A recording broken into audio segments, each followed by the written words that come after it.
Hey guys, how are you all? I hope you all are doing well. Today we are going to see an amazing what-if story. But before we start, it's just a humble request that if you are new here, please subscribe because it actually motivates me a lot to post more. Also, the stories on my channel are fully written by me, so if you have any suggestions for what-if stories, please let me know below the comment section. Now, without any further delay, let's start. What if Harry Potter was adopted by Batman? Hostile adoption. The first thing Bruce noticed was the silence. Not the polite, quiet sort rich suburbs like to wear, but a heavy silence that felt wrong. No music from a radio, no cartoons, no distant laughter from a child in a garden. Only the tick of a cheap wall clock and the faint hum of a refrigerator that sounded older than the paint on the cupboard doors. Vernon Dursley cleared his throat for the third time and tugged at his tie. So, as I was saying, Mr. Wayne, Grunnings is perfectly positioned to handle all your drill needs. Industrial contracts, custom orders, bulk transport, you name it. Bruce let the man talk. His body was still, hands resting on his knees, a picture of relaxed interest. His eyes moved once around the sitting room. Family photos. 3 smiling faces in almost every frame. The large man, the thin, horse-faced woman, the blonde boy usually in the center. No green eyes, no dark, messy hair. And of course, Vernon added, trying for a laugh that came out nervous, our family believes in proper manners and order. None of that city nonsense here. Privet Drive is as normal as it gets. Bruce nodded slightly. Normal, he repeated. That is important. Petunia Dursley sat on the edge of the sofa as if it might eject her at any moment. Her hands were locked together so tightly her knuckles were white. She kept glancing at the door under the stairs, then away, as if she thought Bruce might follow her gaze. He already had. A small, low door. A series of bolts that looked new. No vents. No light at the bottom. The air near the door felt slightly cooler, and there was a faint scent that did not belong in a tidy living room. Dust, sweat, and something like old cleaning rags that had never quite dried. Your son, Bruce said, eyes drifting to one of the pictures. Dudley. Vernon's chest puffed with pride. Fine boy. Off at his friend's house this afternoon. Clever as they come. We spoil him, my wife says, but boys need to be strong in this world, do they not? Bruce allowed another small nod. And your nephew. The word settled in the room like a dropped stone. Petunia flinched. Vernon did not. Ah, he said after a beat too long. The boy. He is not here. Trouble. Useless. Strange. Social workers insisted we take him in. Burden, really. Bruce turned his head fully for the first time since he had sat down. Yet you keep a bed ready for him. His gaze cut back to the cupboard door. Petunia made a small sound in her throat. Vernon flushed. That is a storage cupboard, Vernon said quickly. Brooms. Paint tins. You know how these older houses are. Bruce did not reply. He simply looked. Long enough that Vernon began to sweat. The silence deepened. A soft sound finally slipped past the door. The barest scrape, as if something small had shifted its weight and then tried not to breathe. Bruce rose. I will need to see your storage facilities, he said calmly. It is a standard part of our assessment. I am sure you understand. Safety regulations. Vernon lurched to his feet. There is no need, really. We are in full compliance, I assure you. Nothing in there but junk. The boy is out. Bruce stepped toward the cupboard door. Then we can confirm that together. Petunia stood up as well. Mr. Wayne, she whispered, voice thin. That is private. Bruce paused in front of the door. Close now. He could see the faint outline of something scratched into the lower panel. A line. Another line. The start of a picture that had been stopped halfway. Nothing should be private, he said quietly, if a child is inside it. He reached for the bolt. Vernon grabbed his arm. Bruce did not move. Did not jerk away. He simply turned his head and met Vernon's eyes. The room, the cheap sofa, the patterned carpet, all dropped away for a moment. Vernon saw something that was not polite, not friendly, and not interested in drills. He let go. Bruce slid the bolt back. The metal scraped. He opened the door. The cupboard was dark. The air smelled of dust and damp cloth. A small mattress was pressed against one wall. A threadbare blanket. A broken toy soldier. a crumpled drawing of something that might have been a castle. On the mattress, eyes wide and too bright in the gloom, curled a boy. He was smaller than he should have been. His clothes hung off him in the wrong way, as if they had been meant for someone larger and never adjusted. His hair stuck up in every direction. A faint, lightning-shaped scar cut through his fringe, pale against his skin. He flinched when light touched him. The boy lifted one thin hand as if to ward off a blow. "Please," he whispered. "I will be quiet. Promise. I did not mean to be in the way." Bruce felt the world tilt for a moment. The smell of dust shifted into memory. Pearls falling. A gunshot in an alley. His own small hands slick with rain and something else as he knelt beside two bodies. He did not let it show. "What is your name?" he asked, voice low and even. The boy stared at him, then at Vernon and Petunia. His throat bobbed. "They call him Boy?" Petunia snapped, panic bleeding through. "Freak. Useless. He knows what he did." "Name?" Bruce repeated, ignoring her. The boy swallowed again. "Harry," he said. The word sounded uncertain, as if he had not used it in a long time. "Harry Potter." Bruce nodded once. "Harry," he said. "Come out of there." Harry hesitated. Then he looked at Petunia. Her lips thinned. She did not say a word, but her eyes were enough. Harry shrank back. Bruce did not raise his voice. He did not reach in and grab the child. He simply lowered himself so he was level with the opening, suit trousers touching the carpet.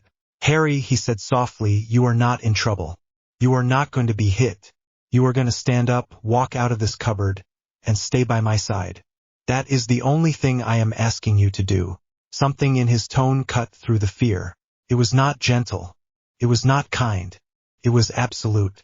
Harry uncurled slowly. He swung his legs off the mattress, bare feet touching the edge of the doorway, and stepped forward. His knees shook. He braced one hand on the frame to keep from falling. Bruce held out his hand. Harry stared at it as if it were a trick. A neat pink scar ringed one of Bruce's knuckles, visible where his cuff had shifted. Harry watched the light catch that faint mark, then looked up into the man's eyes. They were blue, cold, focused, but there was something there Harry did not recognize. Not anger, not dislike. Something like the way a stray dog on the street had once looked at him when he had thrown it half a slice of bread. Cautious, measuring, but not cruel. Harry took his hand. Bruce closed his fingers around the thin wrist. He could feel each bone. Petunia made a sharp, broken sound. "You cannot just take him," she hissed. "He is not yours. He is my sister's boy. We were told. There are rules. There are," Bruce agreed, "and they are about to be followed." He released Harry's wrist and straightened. "Alfred," he said. The word was quiet, but another man stepped through the front door, as if he had been waiting for that exact cue. Gray hair, crisp suit, calm eyes that missed nothing. "Yes, Master Bruce. Activate the protocol." Alfred looked at Harry, at the cupboard, at the way Petunia had moved closer to Vernon as if she could hide behind his bulk. One eyebrow lifted. That was all. "At once," he said. Vernon blustered. "Now see here, we did not agree to this. We said we would foster the boy, feed him, roof over his head. Social workers checked. You have no right to storm in here and dictate how we run our family." Bruce stepped aside, leaving Harry between himself and Alfred. The butler's gaze softened by the slightest fraction as he looked at the child. "Master Harry," Alfred said. His voice was gentle and precise. "My name is Alfred Pennyworth. I work for Mr. Wayne. We are going to take you away from this house. You will have a room of your own, proper clothes, regular meals, medical care, education. You will not sleep in a cupboard again. Does that sound acceptable to you?" Harry blinked at him. "He cannot decide that," Petunia snapped. "He is a stupid boy. He does not understand. There are things you do not know. You cannot protect him from them." Bruce's expression did not change. "Alfred," he said, "document everything. Bruises, living conditions. Record their statements. Send the file to legal. I want a judge before the day ends." "Already in progress, sir," Alfred replied. He lifted a small device from his pocket. No flash, no beep, Just a soft whisper as it captured image after image. The cupboard, the mattress, the locks, the thinness of Harry's arms. Petunia took a step forward. "You cannot show those to anyone," she whispered. "We were told no one could know about him, about what he is. You will bring trouble down on all of us." Bruce looked at her for a long moment. "What he is," Bruce said, "is a child you have abused." Something in his tone made Petunia fall silent. Vernon tried again, shouting now. Words about lawyers and police and freakishness. About gratitude. About how they had been forced to take in a burden. Bruce did not bother to argue. He took Harry's small suitcase from the foot of the stairs where it had been left years ago and never used. He set it down by the cupboard. "You can pack what belongs to you," he told Harry. "Not what has been given to you out of spite. Only what you want to keep." Harry stared at the suitcase. He looked back into the cupboard. After a moment he reached for the broken toy soldier. The crumpled drawing. A sock that had no match. He hesitated over a faded shirt that had once been bright blue. Dudley's cast off. Harry touched the sleeve, then left it. Alfred watched all of this with a careful, almost clinical attention. Bruce saw him set each detail aside for later. When Harry had gathered his things, the suitcase still barely half full, Bruce took the handle. "Come with me," he said. Petunia's voice chased them down the hall. "You are making a mistake," she whispered. "He is unnatural. He will ruin you." They said so. They promised. Bruce did not look back. Outside, the air was cool and smelled faintly of cut grass and petrol. The street was lined with neat houses and trimmed hedges. Curtains twitched as neighbors pretended not to stare. A dark car waited at the curb. Alfred opened the rear door. Harry stopped on the pavement.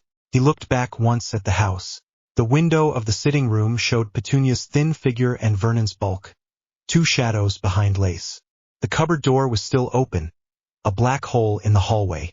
Harry's stomach twisted. "If I go," he said quietly, "they will be angry." "They already are," Bruce replied. Harry dropped his gaze to the pavement. "They said no one wanted me." Bruce considered him. That was a lie. Harry looked up again. "How can you know?" Bruce's jaw tightened. For a heartbeat. A boy in an alley who had once stared at two covered bodies and heard strangers tell him words about fate and duty echoed behind his eyes. "Because I am standing here," he said. "And I do." Harry stared at him. The words did not make sense at first. They sat outside everything he understood. He had been told his whole life that he was a mistake. That his parents had been drunk or mad or both. That he was a reminder of a debt the Dursleys did not want to pay. Now a stranger in an expensive suit was saying he wanted him. Harry felt something tight in his chest loosen. Just a fraction. Alfred cleared his throat softly. "Master Harry," he said, "we should go. There is a rather comfortable seat on the plane with your name on it. And a hot meal. And, if you wish, real blankets that do not smell of dust." Harry's stomach growled at the word meal. He flushed, embarrassed. Alfred pretended not to notice, though there was a flicker of amusement in his eyes. Harry climbed into the car. The leather seat felt too soft, too clean. Afraid he might stain it, he sat rigid, hands clasped in his lap. Bruce took the seat beside him. Alfred slipped into the front and started the engine. As the car pulled away, Privet Drive slid past the window. Harry watched his cupboard grow smaller. Then it was gone. He did not know it, but several wards around the house flickered and died at the same moment. Their work completed the instant the boy they were meant to protect left the street. Bruce saw Harry staring at the receding houses.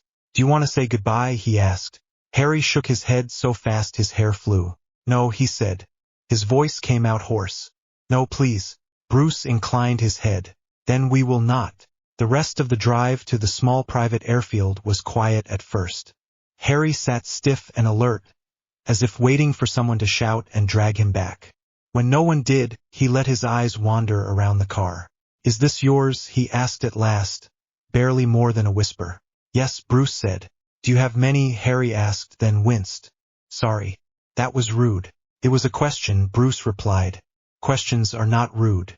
People use them rudely. That is different." Harry thought about that. "Do you have many?" He tried again. "A few," Bruce said. The company uses them more than I do. Harry frowned. Company. Wayne Enterprises, Alfred supplied from the front. A rather large business. Your guardian runs it. Guardian, Harry repeated. The word felt strange. Heavy. Real. He glanced at Bruce again. Why me? He asked suddenly. You have a company. You are rich. You can do anything. Why take a boy who lives in a cupboard? Bruce looked out the window for a moment, watching the neat houses give way to fields and gray sky. Because someone should have done it for me, he said softly. And no one did. Harry watched his profile. There was a line at the corner of Bruce's mouth, a tightness around his eyes. He did not understand all of it. He understood enough. At the airfield, the car rolled to a stop near a sleek aircraft that looked like it belonged in a film rather than real life. The wind was stronger here, whipping at Harry's too big shirt. He shivered. Alfred was instantly at his side, draping a warm coat over his shoulders. It smelled faintly of starch and something sharper, a clean scent that reminded Harry of soap and metal. Better, Alfred said. Harry nodded, fingers curling into the fabric. Inside the plane, the air was warmer. Seats lined the cabin, though only a few had anything on them. A file on a small table, a silver flask, a folded blanket. Harry hovered at the entrance, suddenly overwhelmed. Choose any seat you like, Bruce told him. Harry picked the one closest to the back, near the window, where he could press himself against the wall if he needed to. He sat again so carefully that he barely touched the cushion. Alfred buckled him in without comment. As the plane began to taxi, Harry's fingers dug into the armrest. Have you flown before? Alfred asked. Harry shook his head. Well, Alfred said, this is as good a first time as any. Breathe in. It is only a very expensive bus that happens to leave the ground. Harry let out a shaky laugh before he could stop it. When the plane lifted, his stomach dropped. He grabbed the armrest harder. The pressure eased after a moment, replaced by a strange lightness. When he dared to look, the ground was already a patchwork of fields and roads. Privet Drive was nowhere to be seen. Alfred moved quietly around the cabin once they leveled out. He set down a tray in front of Harry. The smell hit first. Soup. Real soup. Thick and steaming, not from a can he had been allowed to lick. Half a sandwich. Fruit that was actually ripe. A glass of water that did not taste faintly of metal. Harry stared. This is for me? He asked. Yes, Alfred said. All of it. Harry looked up in a rush. I do not have to share with Dudley. Alfred's expression hardened at the name, though his tone stayed light. No, he said. You do not. You may eat at your own pace. No one will snatch it away. No one will measure how much you take. Harry picked up the spoon with trembling fingers. He took one cautious sip. Heat spread down his throat into his chest. His eyes stung. He lowered the spoon slowly. If I eat it too fast, he said hoarsely, I get sick. Then they get angry. Then do not eat it too fast, Alfred suggested. But you do not need to pretend you are not hungry.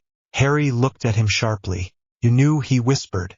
I am very good at my job, Alfred said. And you are very thin. Harry ducked his head. He ate, slowly at first, then faster, as his body realized this was real and not another trick. Alfred did not scold him. He simply refilled the glass of water when it was empty and set a napkin within easy reach. Bruce watched from across the cabin, file open on his lap. The file contained medical reports, school records, letters from social workers who had visited once a year, glanced at the tidy front room, and ticked boxes without looking any deeper. It also contained a report he had ordered that morning before his visit. His own people had done in 2 hours what others had failed at in 10 years. Abuse, neglect, bruises that did not match playground falls. A cupboard listed as storage on the home inspection form. He closed the file. Harry, he said. Harry looked up from the last bite of sandwich, lips shiny with butter. Yes, sir. From now on, Bruce said, you will live at Wayne Manor. You will have a room, schooling, medical care. You will also follow rules. Do you understand? Harry nodded quickly. Yes. I can clean. I can cook. I am good at that. You will not be a servant, Bruce said. We have staff for that. You will help when asked. You will clean up after yourself. That is all. Harry blinked. Then what do I do? He asked, genuinely confused. Bruce leaned back. You learn, he said. You heal. You grow. Later, you train. Train, Harry repeated, wary now. Train for what? To survive, Bruce said simply. Gotham is not kind to anyone. I will not let it have you. The words fell like steel. Harry stared at him. No, he said slowly. Dudley never had to train. He just watched telly and ate. Dudley is not my son, Bruce replied. Harry froze. The plane hummed around them. S-O-N. Harry repeated, the word almost inaudible. Bruce met his eyes. You will be placed under my guardianship, he said. That is the legal term. In time, if you agree, I will make that permanent. Adoption. My lawyers will handle the details. For now, you need to know one thing. You are not going back to that house. Not tomorrow. Not next year. Not ever. Harry waited for the trick. The catch. The conditions. None came. You do not know what I am, he whispered. They said I would bring trouble. That I would ruin everything. Everyone brings trouble, Bruce said quietly. The question is what you do with it. Harry did not understand that either, but he felt something inside him shift.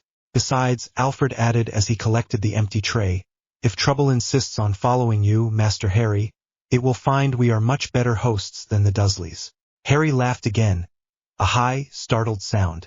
Later, when the food had settled and the engine noise became a steady background rumble, his eyelids began to droop. Every time his head dipped, he jerked upright, as if expecting to be shouted at. Alfred noticed. You may sleep, he said. Harry shook his head. They do not like it if I sleep when they are awake. This is not their house, Alfred answered. And they no longer have any say in what you do. He took a folded blanket from the overhead compartment and draped it over Harry's lap. The boy flinched automatically, then relaxed when no blow followed. The blanket was soft, warm, heavy in a comforting way. Harry's fingers curled into it. His eyes finally closed. He slept. He did not dream of cupboards. He dreamed of a man in a dark suit standing between him and a pair of shadows in a doorway. Hands spread, voice firm. Gotham greeted them with rain.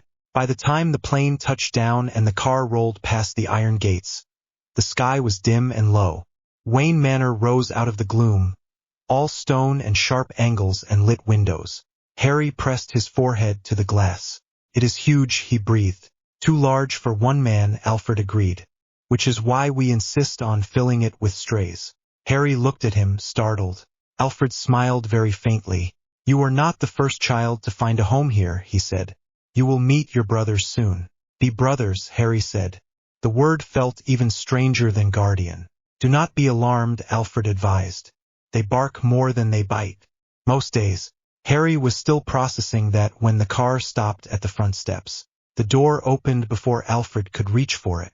A young man with dark hair and bright blue eyes swung it wide and leaned against the frame. He wore jeans and a simple shirt that could not hide the easy strength in his arms.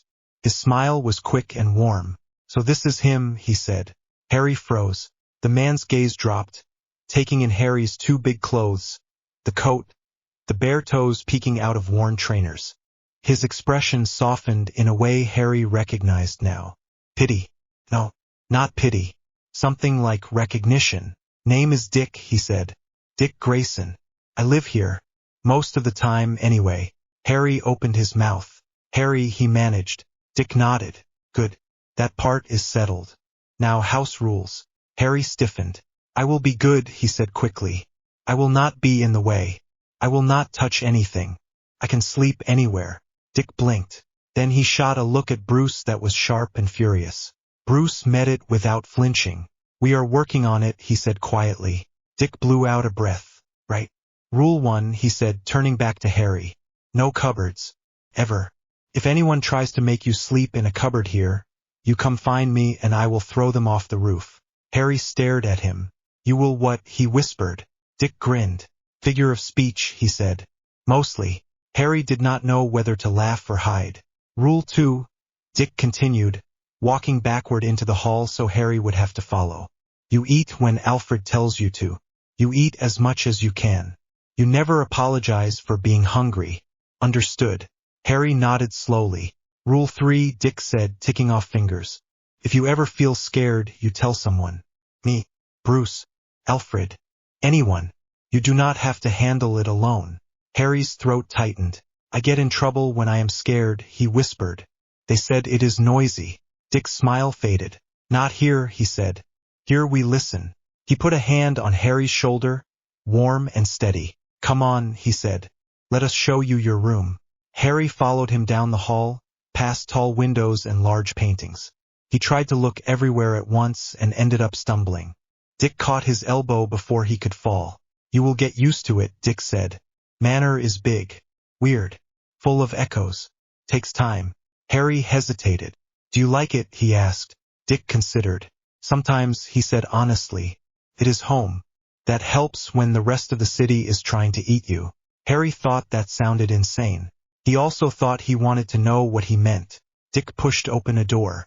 The room inside was larger than the entire ground floor of Privet Drive. A bed with clean sheets, a wardrobe, a desk, a small bookcase with a few volumes already waiting. Harry did not step over the threshold. This is for me, he asked faintly. For now, Dick said. Bruce likes to move us around sometimes. Keeps us from nesting in weird corners. Harry shook his head. No, I mean, this whole room. Dick blinked. Yes, he said slowly. Most people only get one. You get that and the insane family that comes with it. Harry took one step inside. Then another. He touched the corner of the bed. The surface under his fingers was smooth. New. Clean. He sank down on the edge, knees giving out. Dick sat beside him. You are allowed to sit, he said quietly. You are allowed to lie down. You are allowed to close the door without locking yourself in. Harry looked at the door. They locked it for me, he whispered. They will never do that again, Dick answered. Something in his voice made Harry believe him. Bruce watched from the doorway. He saw the way Harry sat as if expecting the bed to vanish.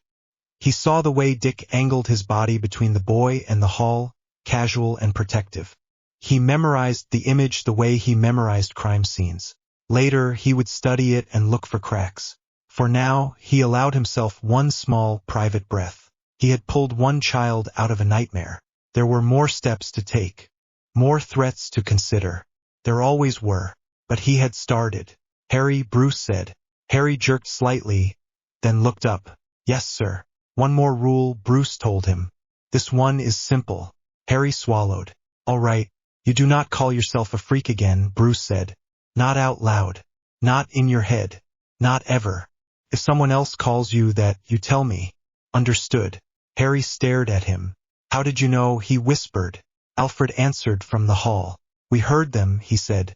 People who use that word for a child do not bother to whisper. Harry's hands twisted in the blanket spread over the bed. I am not normal, he said softly. Things happen around me. Strange things. They said it is my fault.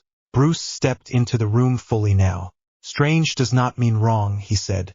It means we need more data. Harry blinked. Data. Information, Bruce clarified. You are not a curse. You are a case file I have not finished reading yet. That should have sounded cold. To Harry, it sounded like the safest thing anyone had ever said. He nodded. Yes, sir, he whispered. Dick nudged his shoulder. Get some sleep, he said. You have crossed an ocean today. That knocks people out. Later we can play something dumb on the television and make fun of Bruce's tie choices. Bruce gave him a flat look. Dick smiled, entirely unrepentant. Harry lay back on the bed. He expected to be too tense to rest. The sheets were cool under his cheek. The pillow smelled faintly of detergent and nothing else. His eyes closed. For the first time in his memory, he fell asleep without fear of a door slamming open in the dark. Bruce stayed in the doorway until his breathing evened out. How bad is it? Dick asked quietly. Bad, Bruce said. We can work with bad. Alfred stood behind them, hands folded. Legal has already contacted Child Services, he reported. They were very interested in our photographs. I believe the Dursleys will find themselves under scrutiny. Good, Dick muttered. Bruce watched the small shape on the bed. He will need therapy, he said.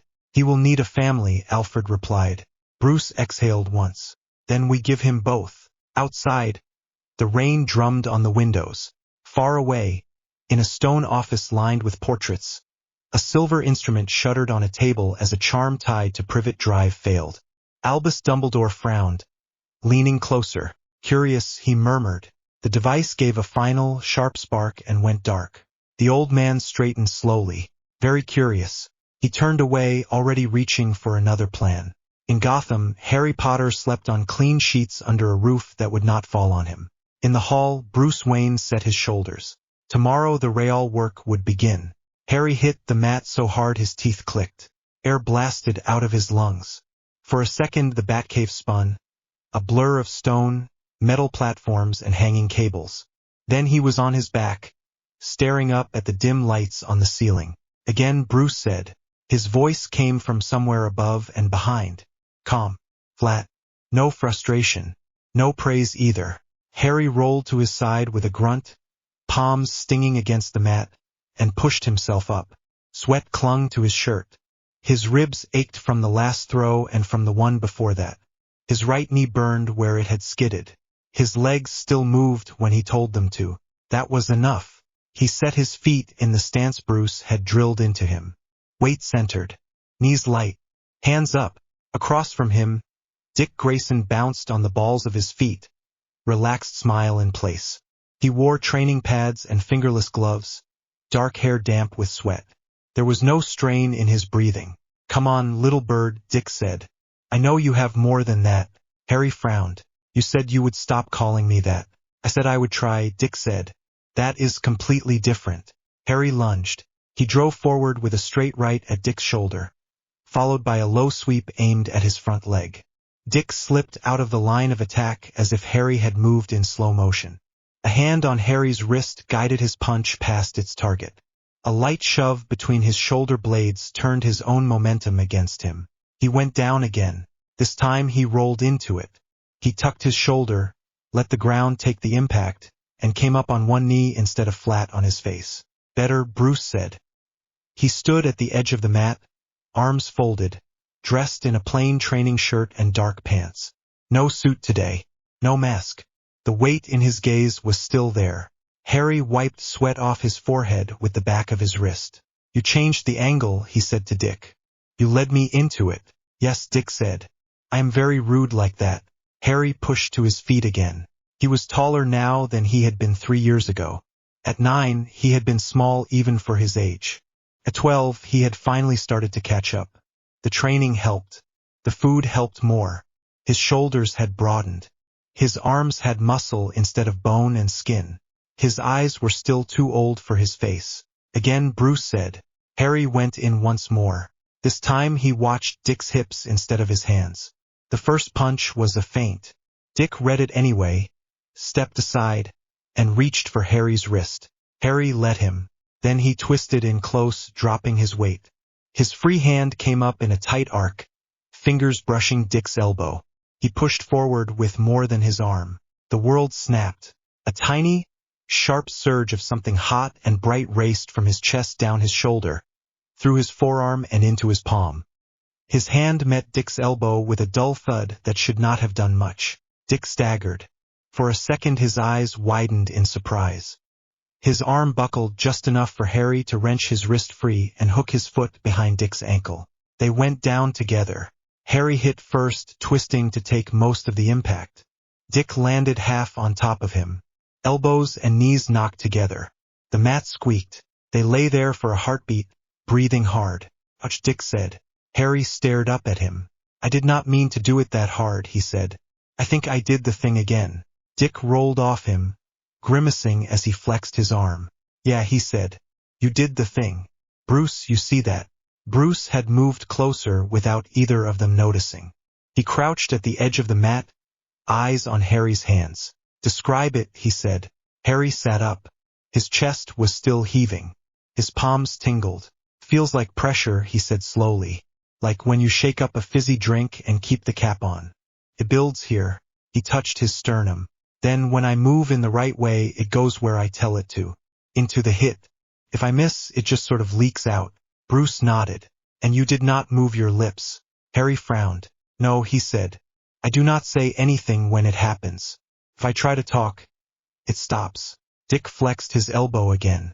It's like getting hit by a truck in a small package, he said.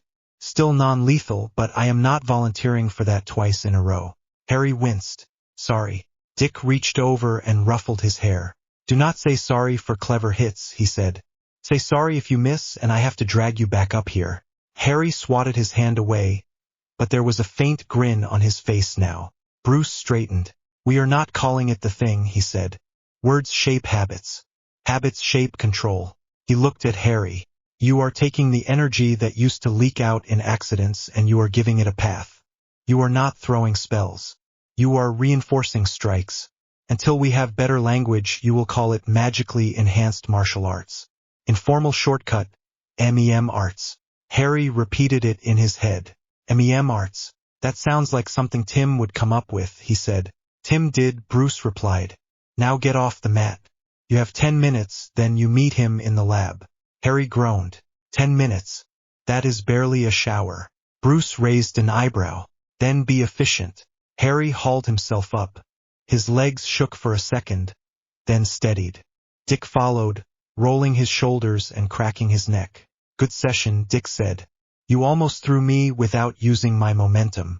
Harry brightened at the word almost. Next time, he said. Dick grinned. That is the spirit. They headed toward the locker room, footsteps echoing on the metal stairs. Behind them, the Batcave hummed with constant, low noise. The waterfall outside sent a faint rumble through the stone. Computer fans whirred. The training area lights dimmed now that no one was on the mat. Bruce watched Harry go. 3 years. In 3 years, the boy who had stepped out of a cupboard had learned how to fall without breaking and how to hit without killing. It was a start. The forensics lab smelled like coffee, cold metal, and faint chemicals. Machines hummed along the walls. Screens glowed with lines of data. A microscope sat on a central table beside trays of labeled samples. Tim Drake sat in front of it with his chin propped in one hand and a pen balanced behind his ear. He was only a year older than Harry, but already had the permanent tired eyes of someone who slept in front of a monitor too often. You are late, Tim said without looking up. Harry dropped into the chair beside him. I am 3 minutes early. You are late for my expectations, Tim said. Then he finally glanced over and took in Harry's damp hair and fresh bruise forming along his jaw. Dick throw you again. I threw him, Harry said. Sort of. Maybe half. Nice, Tim said. We will put a mark on the wall. He tapped a key and the nearest screen changed. A graph of colored peaks shifted to the side and a new one slid into place. All right, Tim said. That assignment for the afternoon. We have residue from last night. Alioff Grant. Blue stain on brick. Gordon's people sent a swab. They think it is paint. Harry leaned closer. You do not. Tim handed him a pair of gloves. We do not assume, Tim said. We test. Harry pulled the gloves on. They snapped softly around his wrists. He picked up the labeled sample tray and read the note Tim had scribbled on top. Grant Alley 1, brick surface, time of collection, weather, nearby lights. He caught himself smiling. This is better than potions, he said. Tim snorted. You have never taken a potion in your life. Harry shrugged. Bruce let me read my mum's school notes. Saying the word mum still felt strange in his mouth. Painful and good at the same time. She was good at it, but the instructions are all like, stir 3 times clockwise, add crushed beetles, do not ask why. I like this more, because we ask why. Because we prove why, Harry said. Tim gave him a quick approving look. Exactly. He pointed at the sample. Step 1. You tell me what you want to know. Step 2. We pick the tests that answer that question. Step 3. We run them. If the result does not fit, we do not change the data to match our guess. We change our guess. Do not bend the evidence to fit the theory, Harry said. Bend the theory. Tim smiled. See, you listen. Harry rolled his eyes. You said it 6 times last week. It is important, Tim said. Magic people stir a cauldron and hope the answer shows up in smoke. We make the answer show itself. Harry opened the tray and set a small glass slide under the microscope lens. His fingers were steady now when he handled delicate things. They had not always been. Look first, Tim said. Always look before you add things. You do not want a reaction you did not plan. Harry bent to the eyepiece. The stain on the brick looked like a smear of dull gray on the slide. Under magnification it became grainy, with tiny flecks of brighter color. Blue, he said, and something pale. Not uniform. Looks like dust mixed with it. Sample 2, Tim said. They worked through the steps. A small amount in a reagent tube. A few drops of solution that made the liquid flash bright green and then settle. Tim charted the result on the screen. Another test for protein traces. Another for heavy metals. Harry followed the directions the same way he followed combat drills. Precise hand movements. Measured breaths. No wasted motion. Well, Tim said at last. Not paint. Harry read the output. Traces of blood, he said, stomach flipping. And something that looks like a sedative. Strong one, Tim added. Not the kind any regular doctor writes for a patient. So someone got hit there, Harry said slowly, eyes moving to the mental map of Gotham that had started to build in his head. They bled. They were drugged. Then moved. Tim spun his chair and pulled up a city map on another screen. Grant is close to the docks, he said.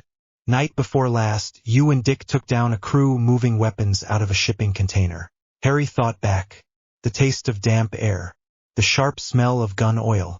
The wet slap of boots on the pier. His heart rate ticked up even at the memory. No one used blue paint, he said. One guy had a tattoo, but he did not bleed on a wall. Tim zoomed in on the map. Different crew, he said. Our sample is closer to the warehouses. This might be unrelated to your bust. Or it might be the spillover we did not see. Harry looked down at the tube. If this was potions, he said, someone would say it is wolfsbane or truth serum just because it glowed. Tim snorted. Here we say it is one of 4 strong sedatives and we send the readings to Fox. He will cross-check the exact composition against pharmaceutical records. Then we will know which company made it and who had access. Harry grinned. Science, he said. Tim shoved his shoulder lightly. Do not say it like that, he said. You make it sound like a lame slogan. It is a little lame, Harry said. It is not lame when it puts people in prison, Tim said. Magic potions are guesses written in poems. This is repeatable. Harry sobered. Magic is not always guessing, he said quietly. Tim glanced at him. You think your mum guessed when she protected you? Harry's throat tightened. No, he said. Tim's voice softened. I know, he said. I am not saying all magic is nonsense. I am saying that if you can give that power rules, you should. Science is rules. That is why Bruce trusts it. Harry thought about that. He still did not know everything about the night his parents had died. Bruce and Alfred had told him what they could. Some of it had come from Dumbledore. More had come from digging. Reports. Old articles. Odd gaps. He knew there had been green light. He knew there had been a curse. He knew he had lived when he should not have. If he could turn that mess into something that obeyed rules, maybe he would sleep better. All right, Harry said. So we call the sedative sample A, send it to Fox, and cross-check with known bad guys. Tim tapped the screen. We will add it to the database. Then next time we see the same mix, we will know who we are dealing with before we even walk into the alley. Harry smiled. Better than waiting for a teacher to tell you what the potion is, he said. Tim grinned back. In this school, we do not wait for teachers. By the time the evening patrol rotation reached training again, Harry's muscles were already protesting. Jason Todd did not care. He stood on the same mat Harry had started the day on. Red training shirt rolled up at the sleeves, hands wrapped. He was broader than Dick, with a heavier frame and a caged energy that never quite went away. There was a small scar along his jaw from a knife fight months ago. Guard up, Jason said. Harry dragged his hands back into place. I have had 3 sessions today, he said. Dick in the morning, Tim in the lab, Bruce with the files. I thought you would be on the street. Patrol is later, Jason said. Right now I am making sure my favorite brainwashed wizard does not die because he forgot to keep his chin down. I am not brainwashed, Harry said. Annoyed. Sure, Jason said. Tell yourself that. He moved in. The first jab was light, a test. Harry blocked. The second had more weight. Harry stepped aside and let it glance off his forearm. The third came from the other side. Faster. Harry ducked too slowly. Jason's glove thumped against the side of his head. Not hard enough to concuss, but enough to ring his ears. Chin, Jason said. Harry gritted his teeth and reset his stance. He was 13 now. Taller. Stronger. The scars on his arms were from training and missions, not from cupboard edges. He could run rooftops and make it home without collapsing. He had a place in the formation when they went out. Bruce trusted him with cover positions. Tim trusted him to watch his back in alleys. Jason still hit harder than he did. Harry saw the next punch coming and slipped under it. He stepped in close and drove his fist toward Jason's midsection, letting the pressure in his chest build as he did. The punch landed. Energy flared along his knuckles. Jason grunted and staggered back a step. Better, Jason said once he had his breath. You aim at the soft spots. Good instincts. I do not aim at soft spots, Harry said. You taught me that. Livers, knees, shoulders. That is not instinct. That is homework. Jason laughed. All right, fair. They circled each other. Sweat dripped into Harry's eyes. His shirt clung to his back. His lungs burned, but in a clean way now. He knew this pain. It was not hunger or fear. It was work. Jason feinted left and came in with a hook from the right. Harry blocked, then turned his own body to use Jason's momentum. They locked briefly, shoulder to shoulder, each trying to shift the other. You ever think about it, Jason said, voice low. How many guys we put away just walk out again? Harry felt the question in his ribs as well as his ears. I know the numbers, he said. Tim shows me the reports. Of course he does, Jason muttered. Nerd. He shoved and broke the lock. Harry stepped back, blinking away sweat. We catch them, Jason said. Gordon processes them. System tries to hold them. Joker gets out. Two-Face gets out. Black Mask buys a judge. Numbers do not lie. How many times have you watched Bruce drag someone to the same cell twice? Harry did not answer. Jason shot a quick combination of body and head strikes, forcing Harry into defense. You ever ask why, Jason pressed. Why we keep doing it exactly the same way? Harry let the next blow glance off his shoulder and pushed back with a short burst of energy along his forearm. The counter knocked Jason's hand wide. That is the code, Harry said, breathless. No killing. Jason snorted. I know what the words are, he said. I want to know if you believe that is the only way. Harry hesitated. Bruce had explained the rule on more than one long night in the cave. There had been no candles or ceremonies. Just quiet statements and the weight of his eyes. We do not kill. If we cross that line once, we do not come back. If we break that rule, we become the thing we fight. Harry had listened and nodded. He had also seen bodies on the pavement, sheets pulled over faces, and families crying against police tape. I think it keeps us from turning into them, Harry said now. Jason shook his head, then drove a kick at Harry's thigh. Harry caught it with both forearms and almost fell anyway. Keeps him from looking in the mirror and seeing what is already there, Jason said. You know what Gotham is. You have seen it. You read the case files with Tim. Joker kills again and again. Bruce calls it his fault. He will not do what needs to be done, so the bodies stack up. Harry's jaw clenched. You think killing Joker fixes Gotham, he said. I think leaving him alive is a choice that costs real lives, Jason shot back. And I think pretending that is not the case is cowardice dressed as morality. He swung again. Harry ducked and stepped inside the arc, landing a short hook to Jason's ribs. Energy flared. Jason grunted. You are using more juice, Jason said. Good. Let it out. It is not juice, Harry muttered. It is juice until you get a better word, Jason said. And do not change the subject. Bruce built you on rules. I am asking if you have your own. Harry stepped back, chest heaving. He thought of the cupboard, the plane, the first meal that had not been snatched away, Dick's jokes, Tim's graphs, Alfred's steady hand on his shoulder when nightmares dragged him awake. He thought of Bruce, standing in the door of the training room at the end of his first year, saying, You do not call yourself a freak again. I do not want to be a killer, Harry said. Jason nodded. Good answer for your first day at ethics class, he said. But the world does not care what you want. Imagine this. Voldemort shows up in Gotham. Real Dark Lord. Unkillable Snake Man. Spells that wipe out blocks. You gonna play tag with him and hope he slips in a null field. Harry's hand tightened on his guard. Bruce says there is always a way to stop someone without killing, he said. And Bruce is obsessed, Jason snapped. He froze his own trauma into rules and now he makes everyone live inside them. That does not make him wrong all the time, but it does not make him right by default either. Harry's stomach flipped at the word trauma. He knew Jason's history. Ellie. Lost kid. Different city. Same kind of pain. Jason lowered his hands a little. I get it, he said.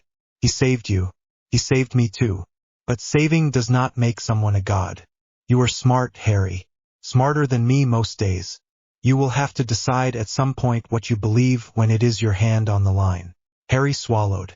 You sound like you already made your choice, he said. Jason's eyes went distant for a second. Then he shook it off. I am still arguing with myself about it every night, he said. But I know this. If there is a monster walking toward the people I care about, and the only way to stop him is to put him down, I will not walk away. His voice was quiet now. There was no bragging in it. Only fact. Harry let his guard drop a fraction. What about me, he asked. If I am the one in front of that monster. Jason grinned a little. Then I hope you remember this conversation when Bruce screams at you later, he said. Because you will need every tool you built in this cave if you want to walk out without breaking his code. He jabbed a finger at Harry's chest. You are the only wizard I trust, he said. You know that. Harry's throat closed. Do I? He asked. Jason's hand stayed on his chest a second longer than necessary. Yeah, Jason said softly. You do. Harry looked up at him. His pulse was loud in his ears. Part of that was training. Part of it was not. Jason stepped back, the moment breaking. All right, class dismissed, he said. Go shower before Alfred hoses you down in the yard. Harry snorted.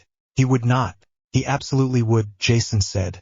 You have not seen him with a garden hose and muddy boots yet. Harry laughed in spite of himself. He left the mat on shaky legs, knuckles bruised, head buzzing. Jason watched him go, jaw tight. Night in Gotham pressed against the manor windows like a living thing. In the cave, the light came from monitors, work lamps, and the pale glow of the large central screen. The city map sat there, dotted with markers. Patrol routes, known hot spots, open files. Bruce stood in front of it, dressed now in armor rather than training clothes. Cowl pushed back, mouth set in its usual hard line. Harry stepped up beside him. He wore his own suit. It was lighter than Bruce's, built for speed. Reinforced weave over chest and limbs. Wrist guards that housed compact gadgets. Thin mask that would pull up to cover his face when needed. He had grown into it slowly, piece by piece. At first it had been extra padding and a helmet while he watched from the shadows. Later, simple armor as he handled safe positions. Tonight, the suit finally felt like it belonged on him. Jason lounged on a nearby chair, wearing his own gear. Tim sat at the computer, fingers flying over keys. Dick finished adjusting a gauntlet near the bike rack. Alfred came down the stairs with a tray of coffee and water. He set them on a side table, then paused to look at Harry for a brief, proud moment. New plate sits well, Master Harry, he said. Harry glanced down at the small crest sewn into the shoulder of his suit. It was not a letter, not an animal. It was a chess piece, a rook, simple tower shape, solid, protective. Jason had suggested it 2 weeks ago, during a long debrief when everyone was too tired to move. You move straight lines, he had said. You hit like a truck. You guard the king. Makes sense. Harry had frowned at being compared to a tower. Then he had thought about it some more. Now the symbol sat over his heart. Bruce followed his gaze. You agreed to the mark, Bruce said. You understand what it means. Harry nodded. It is a role in the field, he said. I clear lines.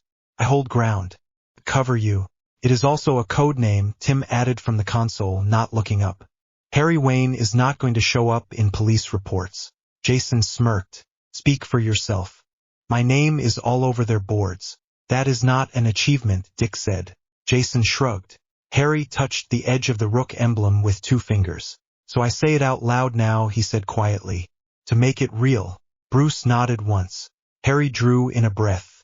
My name in the field is Rook, he said. I am part of this team.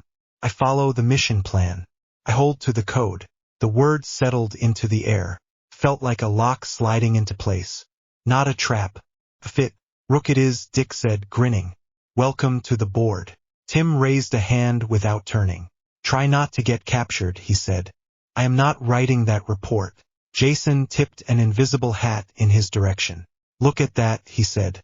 Our boy finally got his own label. Harry rolled his eyes, but he did not hide his small smile. Bruce watched all of it. He watched the way Harry stood a little straighter with the emblem on his shoulder. The way he checked his gear without being told. The way his gloved fingers flexed, as if feeling for pressure under the skin that was not entirely physical. Remember your training, Bruce said. You are not a sorcerer out there. You are a detective and a fighter. Magic is an extra layer, not a crutch. Harry met his eyes. I know, he said. I will use it when I have to.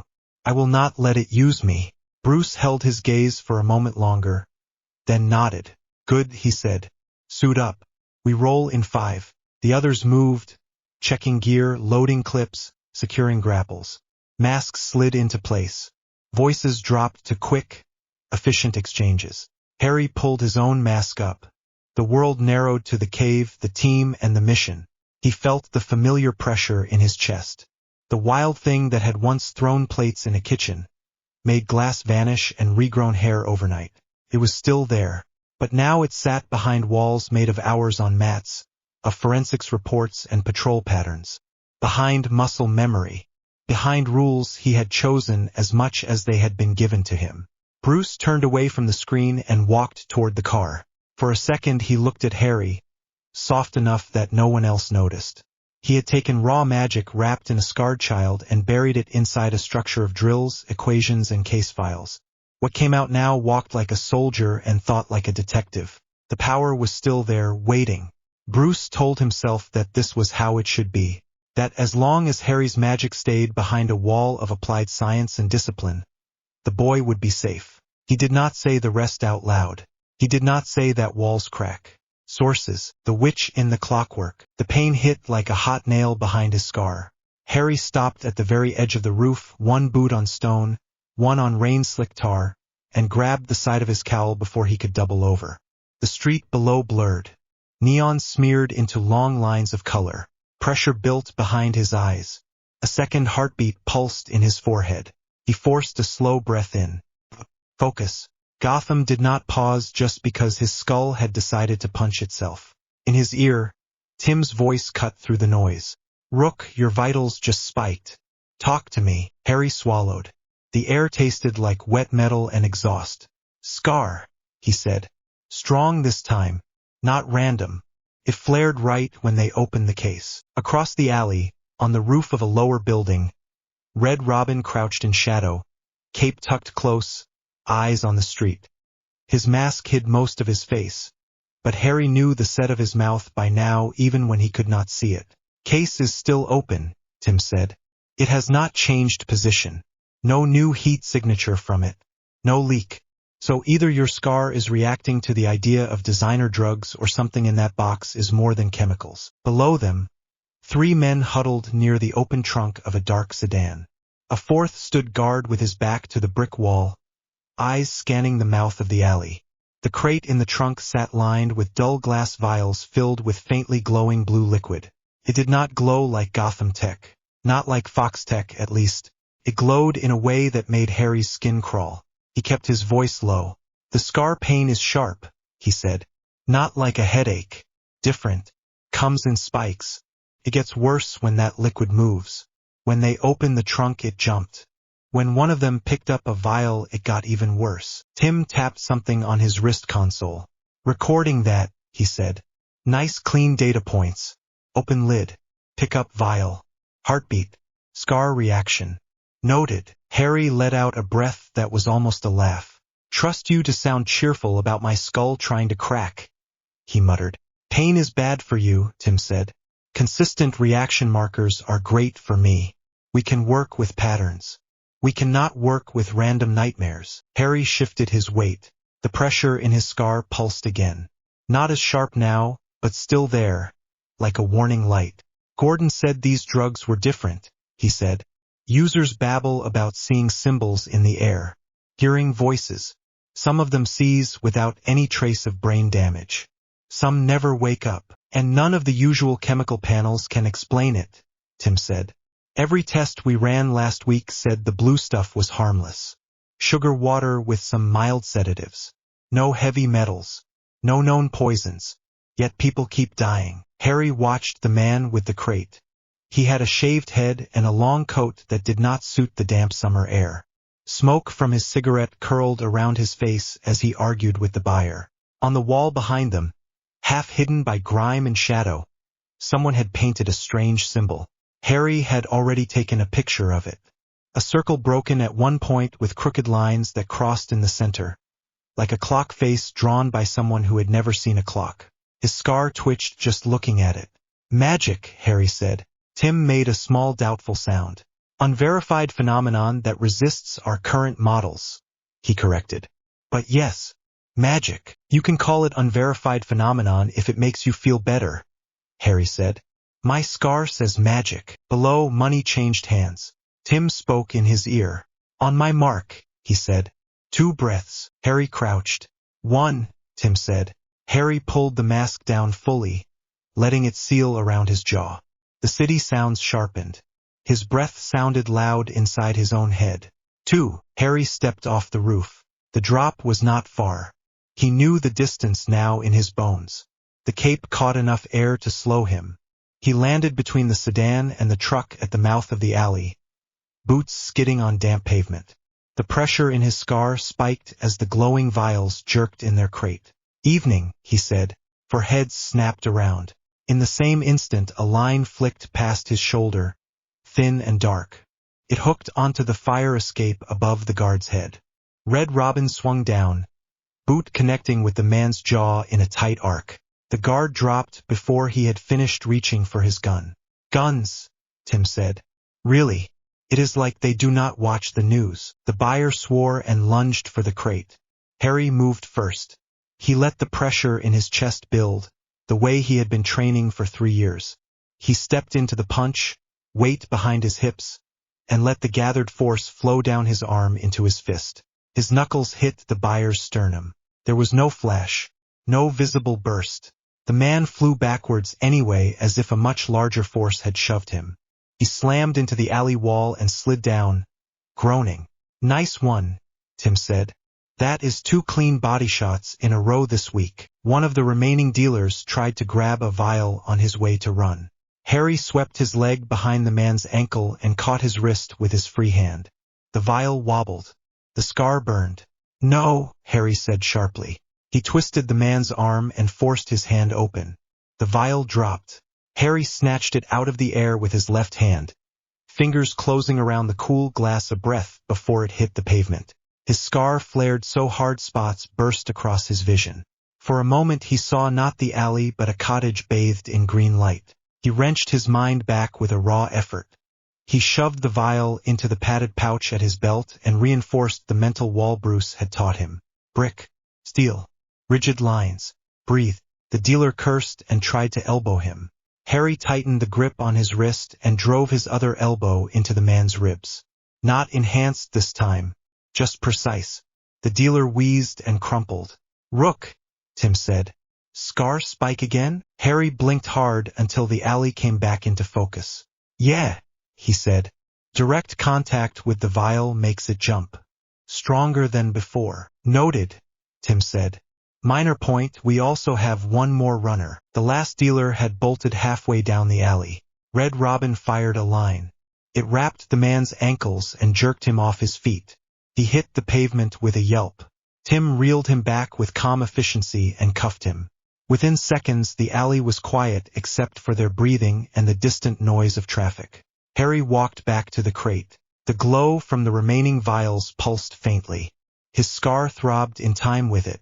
Do you feel that vibrate? He asked. Tim came up beside him, visor reflecting the blue light. I feel the hair on my arms stand up, Tim said.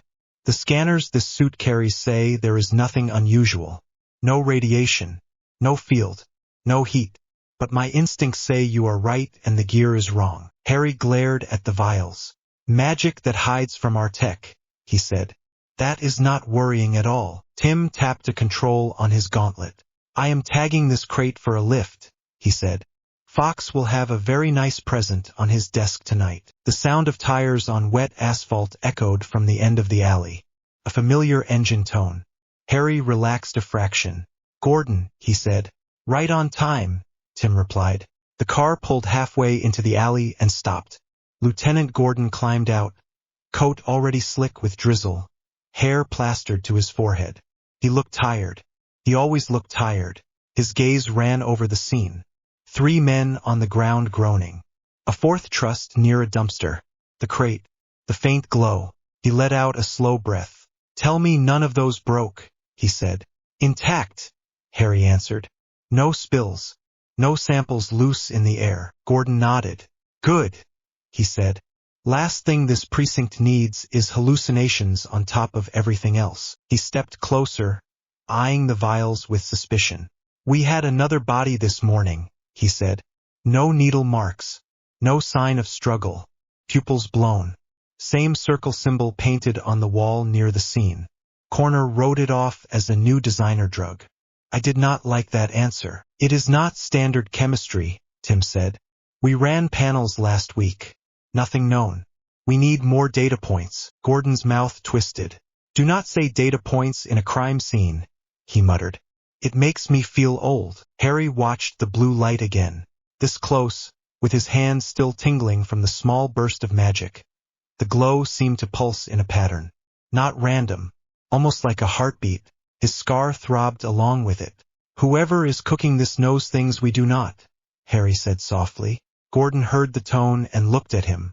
"The thing on your head acting up again?" he asked. Harry resisted the urge to rub his scar. "Yes," he said. "It is reacting to the vials. Stronger than it reacts to anything else." Gordon's eyes went from the kid in armor to the crate and back. "How worried do I need to be?" he asked. Harry thought about the people who had died in their sleep with no mark on them except a circle on the wall. He thought about the way his scar had flashed when the man tried to grab the vial. "More than usual," he said. Gordon did not swear. He just nodded as if that was the only answer he could have reasonably expected. "I will get you every case file we have," he said. "Full scene photos. Witness statements. Pulling them now." Tim gave a quick nod. "The more links we can build, the better," he said. "Right now we have nothing but guesses and one grumpy scar." Harry rolled his eyes. "It is not grumpy," he said. "It is trying to help." "If this is its idea of help," Tim said, "I would hate to see it when it gets spiteful." Gordon snorted once and stepped back as the unmarked van from Wayne Enterprises Security rolled into the alley to collect the crate. "Let me know what you find," he said. "If you tell me this is ghosts, I quit." "It is not ghosts," Harry said. He hoped it was not ghosts.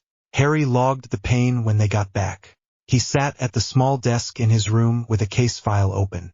The clock on the wall ticked. Rain tapped at the window. The manor was quiet for the moment. Bruce was in the cave reading reports. Dick and Damien were on an early patrol. Jason had vanished into the city hours ago. Harry wrote in neat, small letters.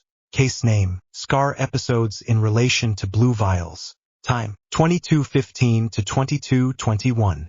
Location, rooftop above Grant Alley. Later directly in alley. Stimulus, trunk opened. Vials exposed. Scar pain started. Vials handled. Scar pain increased. Direct contact with glass. Scar pain severe. Description of pain, sharp pulse. Regular intervals. Correlated with visible glow. Other effects, brief visual displacement when catching vial. Flash of green light and cottage walls. Lasted less than 1 second. Self-corrected with mental drill. He underlined that last line. Self-corrected. Bruce had taught him the drills. Tim had turned them into something closer to an exercise regimen. Building walls. Naming each layer. Anchoring with sound and texture. Brick. Steel. Paper files. The smell of coffee. Alfred humming in the kitchen. Harry tapped the pen against the page. He did not remember the night his parents had died. Not with his waking mind. Only flashes from nightmares that never made sense.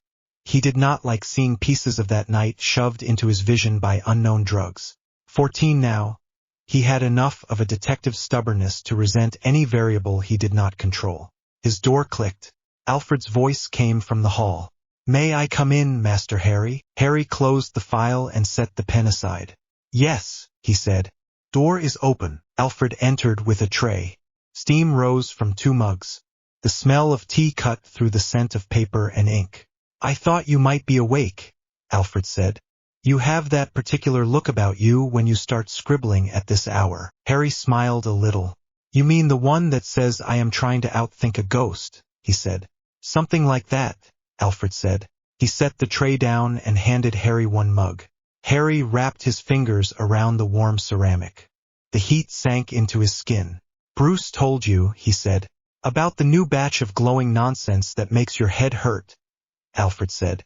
"Yes, he did." Harry winced. "That makes it sound ridiculous." "It is ridiculous," Alfred said. "Deadly as sin and ridiculous. The two are not exclusive." He sat on the chair near the window, posture straight even at this hour. "How bad was the pain?" he asked. Harry breathed out through his nose. "Worse than usual," he admitted. "It came in spikes. Not chaotic. More like a heartbeat. It matched the way the vials pulsed." Alfred's eyes sharpened. "And you saw something," he said. Harry nodded. "Just a flash," he said. "Green light. A wall. I pulled myself out of it before it became more. I did not let it drag me." Alfred watched him over the rim of his mug. "You sound proud," he said. Harry stared into his tea. "A little," he said. 3 years ago, that kind of thing would have wrecked me. I would have curled up on the floor and stayed there. Today I kept moving." He lifted his left hand and flexed his fingers. "I caught the vial before it broke," he said. "Even with the pain. That has to count, right?" "It counts," Alfred said. "Progress is progress, however small." Harry frowned at his notebook. "The more I write about it, the less it feels like a curse," he said. "If it follows rules, I can use it. If it is random, it owns me." Alfred hummed quietly. "That sounds like something Mr. Drake would say," he observed. Harry smiled. "Waiting for Tim to prove magic is just an untested branch of physics is safer than waiting for a prophecy to land on my head," he said. Alfred's mouth twitched. "I will leave the philosophy of magic to you and Master Tim," he said. "My job is to keep you fed and remind you that you are still a child, no matter how many case files you fill." Harry looked up sharply. "I am not a child in the field," he said. "No," Alfred said. "In the field you are a soldier. That is the problem." Harry opened his mouth. Alfred raised a hand. "You may argue with me in the morning," he said. "For tonight, drink your tea. Then you will sleep. If that scar starts to throb again, you will not try to tough it out. You will come down to the cave and you will tell someone.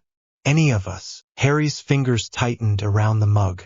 "I am supposed to endure it," he said quietly.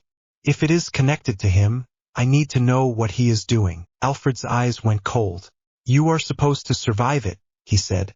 "The rest we can infer from patterns. You and Master Tim are very good at patterns. You do not need to suffer alone to satisfy some old man's idea of destiny." Harry knew which old man he meant. Dumbledore watched from a distance, through tools and charms. Bruce had let Harry read some of the reports he had pried out of the wizard. The idea that someone had planned out his pain as part of a grand design made Harry hate the word destiny. "I will try," he said. Alfred gave him a look. "Try is acceptable for now," he said. "Better than pretend." He rose and adjusted the curtains. "Sleep, Master Harry," he said. "The city will still be broken in the morning. You cannot fix all of it in one night." Harry nodded. When Alfred left, he wrote one more line in the file. Harry Wayne's rule. Pain is a clue, not a command. Then he closed the folder and went to bed. The old club had been closed for years. The sign above the door had once read clockwork, judging by the faint outline of letters under the grime. Most of the letters had fallen off. Only a few rusted bolts and the shape of a cog remained. "Gordon said the last 2 bodies were found within 3 blocks of this place," Tim said. He stood beside Harry in the narrow alley, civilian clothes layered under light armor. No masks yet. In daylight, they were just 2 teenagers near a derelict building in a forgotten corner of the city. Harry smelled damp brick, mold, and something else he could not place. The air carried a faint metallic taste. He also said no official record of this club ever existing, Harry said. No business license. No tax filings. Nothing. Tim slipped a slim device from his pocket and held it near the wall. Yet it has its own power tap, he said. Somebody paid for that. The city does not connect lines for ghosts. Harry ran his fingers over the worn outline of the cog. The symbol on the wall near the bodies looks like a broken clock, he said. Circle. Lines. Like this, only twisted. His scar twitched. Tim glanced at him. Spike? He asked. Small one, Harry said. Less than last night.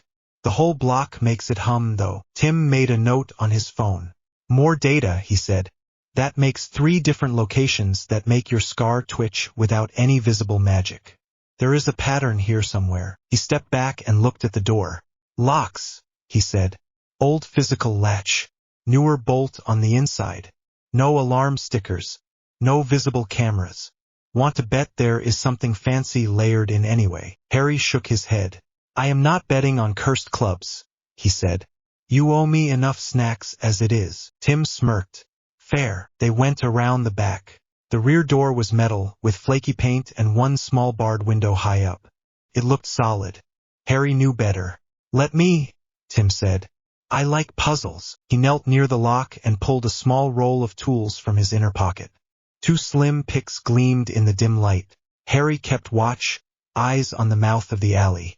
Thought we were not supposed to break into places without a warrant, he said. We are not cops, Tim replied. We are independent consultants. The lock clicked. Tim slid the door open a few inches. Cold air washed over them. It smelled of dust, old sweat, and something sharper, like burnt herbs. Harry's scar pulsed. Yeah, he said quietly. This is it. They slipped inside. The club's main floor was a wide, low space filled with overturned stools and broken tables. A stage sat at one end, bare except for a tangle of wires and an old microphone stand. The walls were painted dark, though the color had peeled in long strips. Faded murals of abstract shapes and half-gears decorated patches of plaster. In the center of the room someone had painted a large circle. It took up almost all of the open space between the stage and the bar. Lines crossed it like the hands of a clock. Small sigils sat at the points where imaginary numbers would be. Some were chalk. Some burned into the floor. Harry stopped at the edge. His scar flared once, then settled into a low throb. Tim, he said. I see it, Tim answered. He circled the edge without stepping inside, scanning with his handheld. The display remained stubbornly empty. No field, Tim said. No unusual radiation. No heat. It is like someone drew a picture. That is it. Harry frowned. Pictures do not make my head throb, he said. He crouched and studied the lines. They were not random. Some of the symbols matched sketches he had seen in his mother's old notes. Others were strange, sharp angles that made his eyes sting if he stared too long. The circle had been used. Faint darker stains marred some spots. A slightly different texture where something had soaked in and dried. We need samples, Harry said. You read my mind, Tim replied. They worked methodically. Shavings of burned wood. Scrapings of chalk. Fibers from a candle wick near the edge. Harry made sure not to step over the boundary. Do you feel anything if you reach out? Tim asked. Harry kept his hands at his sides. I am not touching this, he said. Not physically, Tim said. I mean that internal push you use in training. The one that makes your punches hit like small cars. Try aiming that at the circle without moving. See if it pushes back. Harry hesitated. He had never liked probing unknown magic with his own. That felt too much like letting 2 fires touch. But Tim was right. If there was a reaction, they needed to know. All right, he said softly. He let his breath slow. He focused not on his fists this time, but on the center of his chest. The same pressure he used in combat gathered, but he did not drive it into his muscles.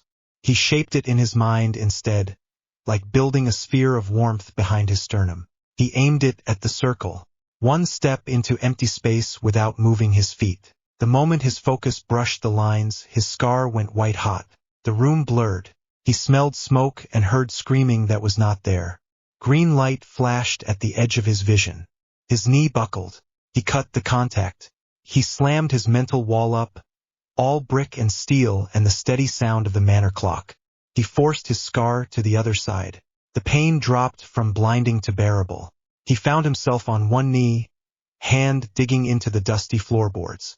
Tim was at his side in an instant. "Harry," he said, "answer me. Did it pull you in or did you fall?" Harry sucked in air. "Pull," he said. "Definitely pull." The circle reached back. "It does not like me knocking." Tim's eyes flicked to the symbol. "Good," he said. "Means it is not just drawing. Means there is a link. That is a lead." Harry wiped sweat from his forehead. "You are the worst," he said hoarsely. "You know that." Tim huffed a small laugh. "You are the one who keeps letting me talk you into testing unverified magical constructs," he said. Harry pushed himself up carefully. "I have not used this many syllables in any other friendship," he said. Tim's mouth curved in a quick smile. "You love it," he said. Harry did not answer that. He looked at the circle again. "Someone built this to do work," he said. "That blue drug is tied to this. My scar reacts to both. So either whoever made this knows about me or they are tapping into the same thing that made the scar in the first place." Tim's expression shifted. "You mean your dark wizard," he said. Harry's stomach twisted at the words. He nodded once. "If he is reaching into Gotham through some kind of ritual network," he said, "we need to find the hand on the other end." Tim glanced around the empty club. "Then we find the witch who runs this place," he said. A voice came from the shadows near the bar. "You are already in my house," it said. "Very rude to talk about me like I am not here." Harry turned fast. A woman stepped into the dim light. She wore a coat that might once have been part of a stage costume, all layered black fabric and shining metal bits. Her hair was slicked back, streaked with pale strands that caught what little light the room offered. Dark paint sat around her eyes like bruises. Her gaze flicked over Harry and Tim, two teenagers, light armor under clothes, masks pushed up around their necks. She smiled in a tired, unpleasant way. "Well," she said, "look at that. Tiny bats." Tim's hand drifted toward his belt. Harry stayed still. He could feel her. The air around her prickled. The pressure in his scar grew sharper. He chose his words carefully. "You made the blue," he said. She tilted her head. "The devotion vials," she said. "That is what my customers call them. Enhancers. Opener of doors. Best trip in town." 8 bodies in 3 weeks, Harry said. "Friar Street. Grant. Old Town. You call that a trip?" Her smile twitched. "Cost of business," she said. "You cannot open mines without losing a few." Tim's voice was cold. "You are lacing them with something that does not show up on any chemical panel. That is not an accident. That is intent." She shrugged. "Of course it is intent," she said. "It is magic. You think I pour random glitter into water and hope for the best?" Harry's jaw clenched. "You are tying your ritual to my scar," he said. "You know that, or you would not be here." Her eyes sharpened. "Your scar," she repeated. Her gaze rose to his forehead. The hair did not hide it completely. The thin pale line that had pulsed with pain since he walked onto the street. "I wondered," she said softly. "I felt something push back when I opened the first circuit. Something old. Something already marked." I called. "You listened. Here you are." Harry felt a chill that had nothing to do with the damp air. "What are you trying to do?" he asked. She walked closer, steps slow. She stayed outside the circle. "I am improving the product," she said. "Gotham's usual poisons are blunt. They dull people, break them down. I am not interested in that. I want to wake people up. Show them the layers under the city, the gears behind the walls, the whispers in the cracks." Her fingers brushed the edge of the burned wood. "The world is not what they think it is," she said. "They deserve to see it, even if it kills them." Tim's voice cut in. "That is not enlightenment," he said. "That is vivisection with extra steps." She laughed. "You sound like an engineer," she said. "Measure, label, control. You are the type that make weapons then tell yourselves they are tools. Tim went still. Harry stepped slightly in front of him without thinking. My friend believes in rules, Harry said. I like that. I like knowing if something falls it hits the ground at a certain speed. I do not like drugs that twist rules until people die for your curiosity. She looked at him again. Yet you are marked by the wildest magic of all, she said. You survived him. You are a walking cut in the cloth of the world. Scar pain drummed in his head. Tell me who taught you, Harry said. Tell me who you work for. Tell me where these rituals lead. Her smile vanished. You do not get to interrogate me, she said. You broke into my place. You touched my circle. You muddled my readings. You owe me. Harry saw the slight hitch in her chest before she moved. He had been watching for it. Her hand flicked up, fingers tracing a shape in the air. No word left her mouth, but the circle on the floor flared with a sudden, dull red light. The force that slammed into his mind was not subtle. It felt like a wave of hot mud, thick and heavy, trying to drag his thoughts sideways.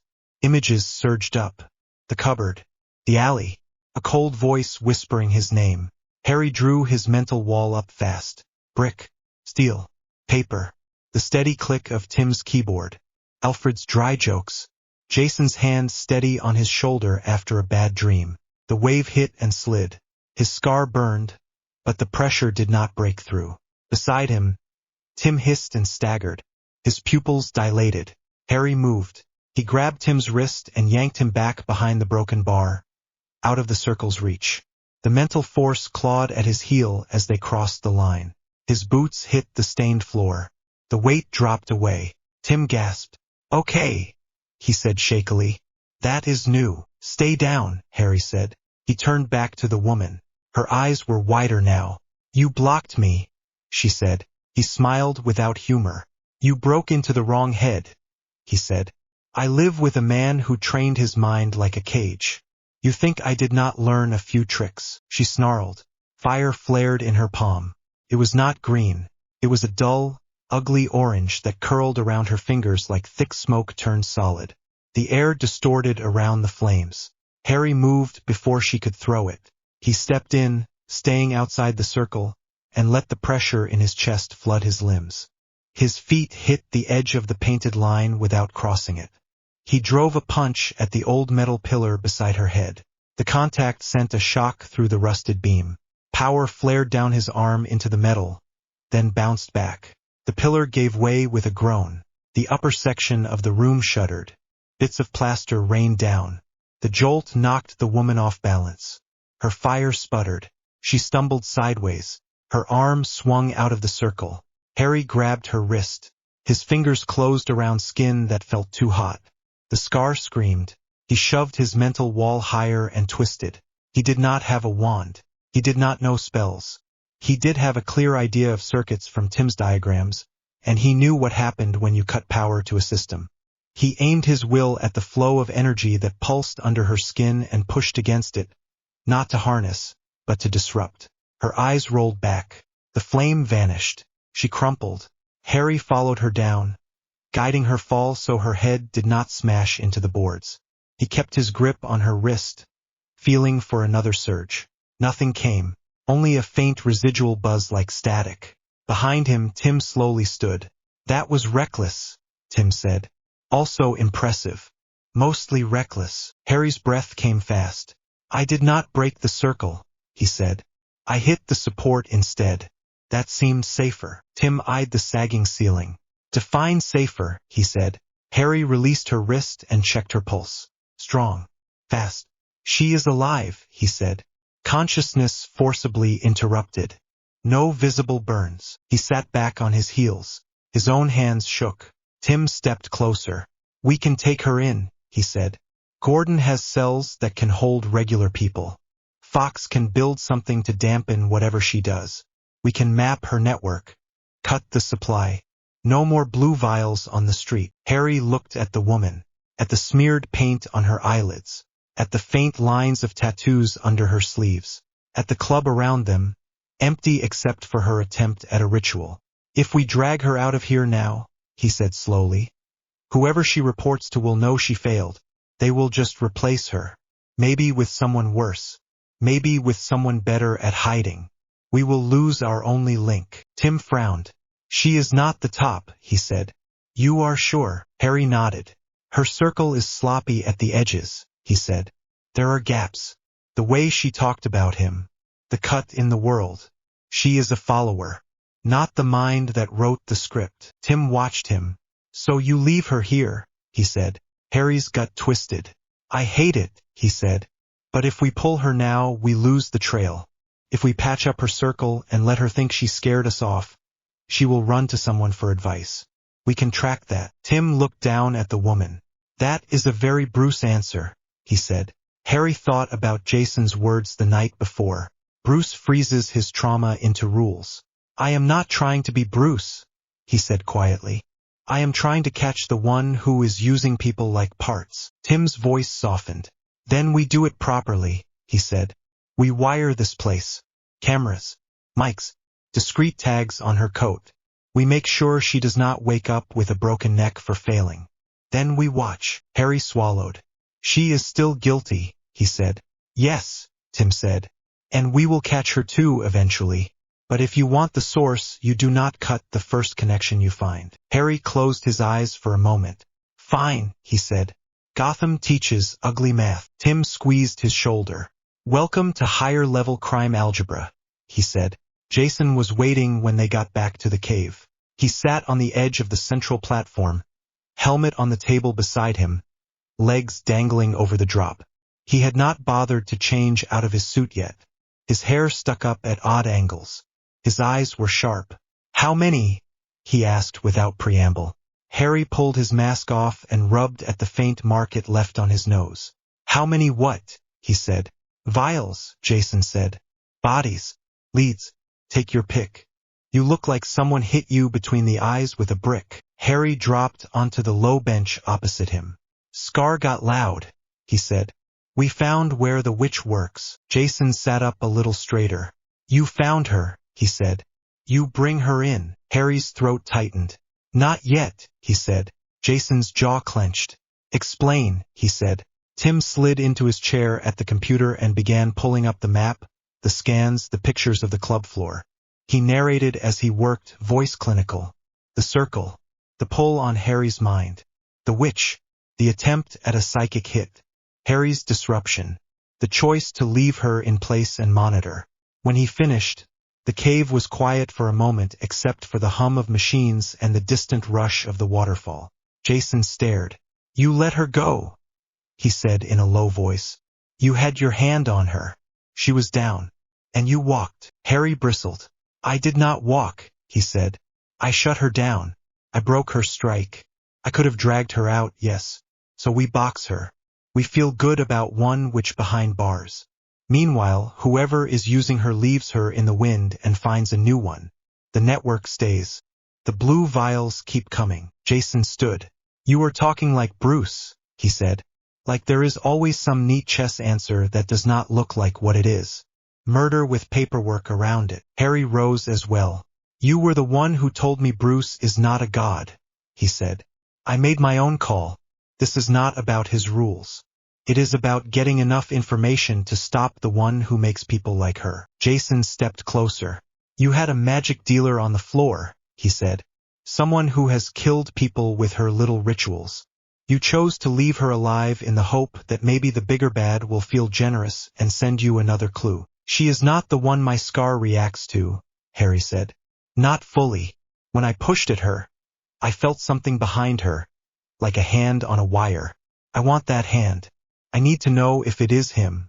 If it is the one who gave me the scar in the first place. If he is tied into Gotham. Jason's expression flickered. And if he is, he said quietly. What then? Harry's voice dropped. Then we bring him down, he said. Jason laughed once. Harsh. Without killing, he said. With neat little electric cages and fox toys. You really think that is how this story goes? Tim pushed his chair back slightly, ready to get between them if needed. Do not make this a holy war speech, he said. We deal with the data we have. Right now we have circles and vials and one witch who is very much alive. Jason ignored him. He jabbed a finger toward Harry's chest. You felt how she hit your head, he said. You know what she does to random kids on the street with that drug. Every day she breathes is a day someone else might not. You chose those numbers. Harry's hands curled into fists. I chose to aim higher than the nearest target, he said. You told me once you would put a monster down if it walked toward us. I believe you. I also believe that if I had killed that woman today, you would be the one asking me when I planned to stop. Jason flinched. The air between them snapped tight. Do not put words in my mouth, he said. Then stop trying to put your guilt in mine. Harry shot back. Silence slammed down. They stared at each other. Harry saw the flash in Jason's eyes just before he moved. It was the same look he got in training right before he threw the first punch, just a little harder than Bruce liked. Harry did not move away this time. Jason's hand caught the front of his shirt and shoved. Harry hit the nearest support pillar with a dull thud. The cave spun for a second. Jason stepped in close, forearm across Harry's chest, pinning him. You think this is about guilt? Jason said, voice low and rough. You think I am mad because you did not kill her. I am mad because you keep putting yourself between the worst things in this city and the rest of us like you are invincible. Harry shoved back. I am the one with the scar, he said. I am the one his magic hooked into as a baby. If he is reaching into Gotham through these circles, I am the one who can feel it. That makes this my case. Jason's hand spasmed on his shirt. You sound like him, he hissed. Like you have to carry the whole city on your shoulders or it will fall. That story does not end well. Harry opened his mouth to snap something back. It never got that far. Jason kissed him. It was not gentle. His hand was still fisted in Harry's shirt. His other hand came up to the back of Harry's neck and held him there. The first press of mouth to mouth was almost a collision. Harry froze. Then everything he had been swallowing for months kicked loose. All the nights on rooftops with Jason's weight warm at his side. All the sarcastic comments that softened when they were alone. All the arguments about code and killing that ended with Jason bandaging Harry's scraped knuckles in tight, careful wraps. Harry grabbed the front of Jason's jacket and pulled him closer. The kiss shifted. It became less about anger and more about the desperate need to feel something solid in a life filled with ghosts and case files. Jason broke away first. He stepped back, chest heaving, eyes wide and more startled than Harry had ever seen them. That was a mistake, Jason said. Harry's heart hammered. He wiped his mouth with the back of his hand. Which part? He asked. The shove or the kiss? Jason's mouth twisted. Yes, he said. They stared at each other again. The silence now was different. Heavier. Complicated. Tim cleared his throat from the console. This is my cue to go pretend to run a system check somewhere else, he said. Incredible timing as always, you two. Harry did not look at him. Stay, he said quietly. Please. Tim hesitated, then stayed where he was. Jason raked a hand through his hair. I care if you die, he said to Harry. Whatever name we put on this. Brother, partner, stupid crush that makes no sense. I do not want to watch you burn yourself out chasing a ghost wizard through my city. Harry swallowed. That is the closest thing to a decent confession I am ever going to get from you, is it not? He said. Jason let out a strained laugh. Do not push it, he said. Harry stepped away from the pillar. He came close enough to touch but left a small strip of air between them. I care if you die too, he said. So we have that in common. Jason looked at him for a long moment. Do not leave a witch on the floor next time, he said. If she kills one more kid because you wanted a cleaner pattern, I will never forgive you for it. Harry's throat tightened. And if I kill her, he said, and that kills our one lead to the one who gave me this scar, I will not forgive myself. Jason nodded once. Congratulations, he said. We are both broken in compatible ways. Harry's laugh came out raw. Tim finally spoke again. I am putting a motion on the table, he said. We do not make out in the cave during active investigations. There is probably a policy about that somewhere. Jason snorted. Coward, he said, but the edge in his voice had dulled. Harry took a breath. We watch her, he said. We wire the club. We tag her. We see who she runs to. And if she kills even one more person, we pull her. No more waiting. Jason nodded slowly. That I can live with, he said. Maybe. He picked up his helmet. I am going to blow off steam before I say something I cannot take back, he said. Do not go back to that club alone. He strode toward the stairs. Harry watched him go. Tim waited until Jason was out of earshot. You know this is going to get messy before it gets easier, Tim said. Harry sat down hard on the bench. That is the story of my life, he said. Tim slid him a bottle of water. You did not answer the question, Tim said quietly. Harry looked at him. What question? He asked. The one you keep dodging, Tim said. You are terrified of magic because you lived through the worst of it before you could walk. You are trying to cage it with rules. You are also literally built out of the same magic you fear. So what are you going to do when you find the source? When you find him, fear, anger, and something colder twisted in Harry's gut. He thought of a cottage. Green light. A shadow leaning over a crib. He thought of the circle on the floor of the club, reaching back when he pushed. I am going to stop him, Harry said. Tim nodded. Without killing, he said. Harry did not answer. That night the dream came again. Harry woke with his heart pounding and sweat cold on his skin. The ceiling of his room at the manor loomed above him, not the cracked plaster of an old cottage, but for a few seconds his brain refused to believe it.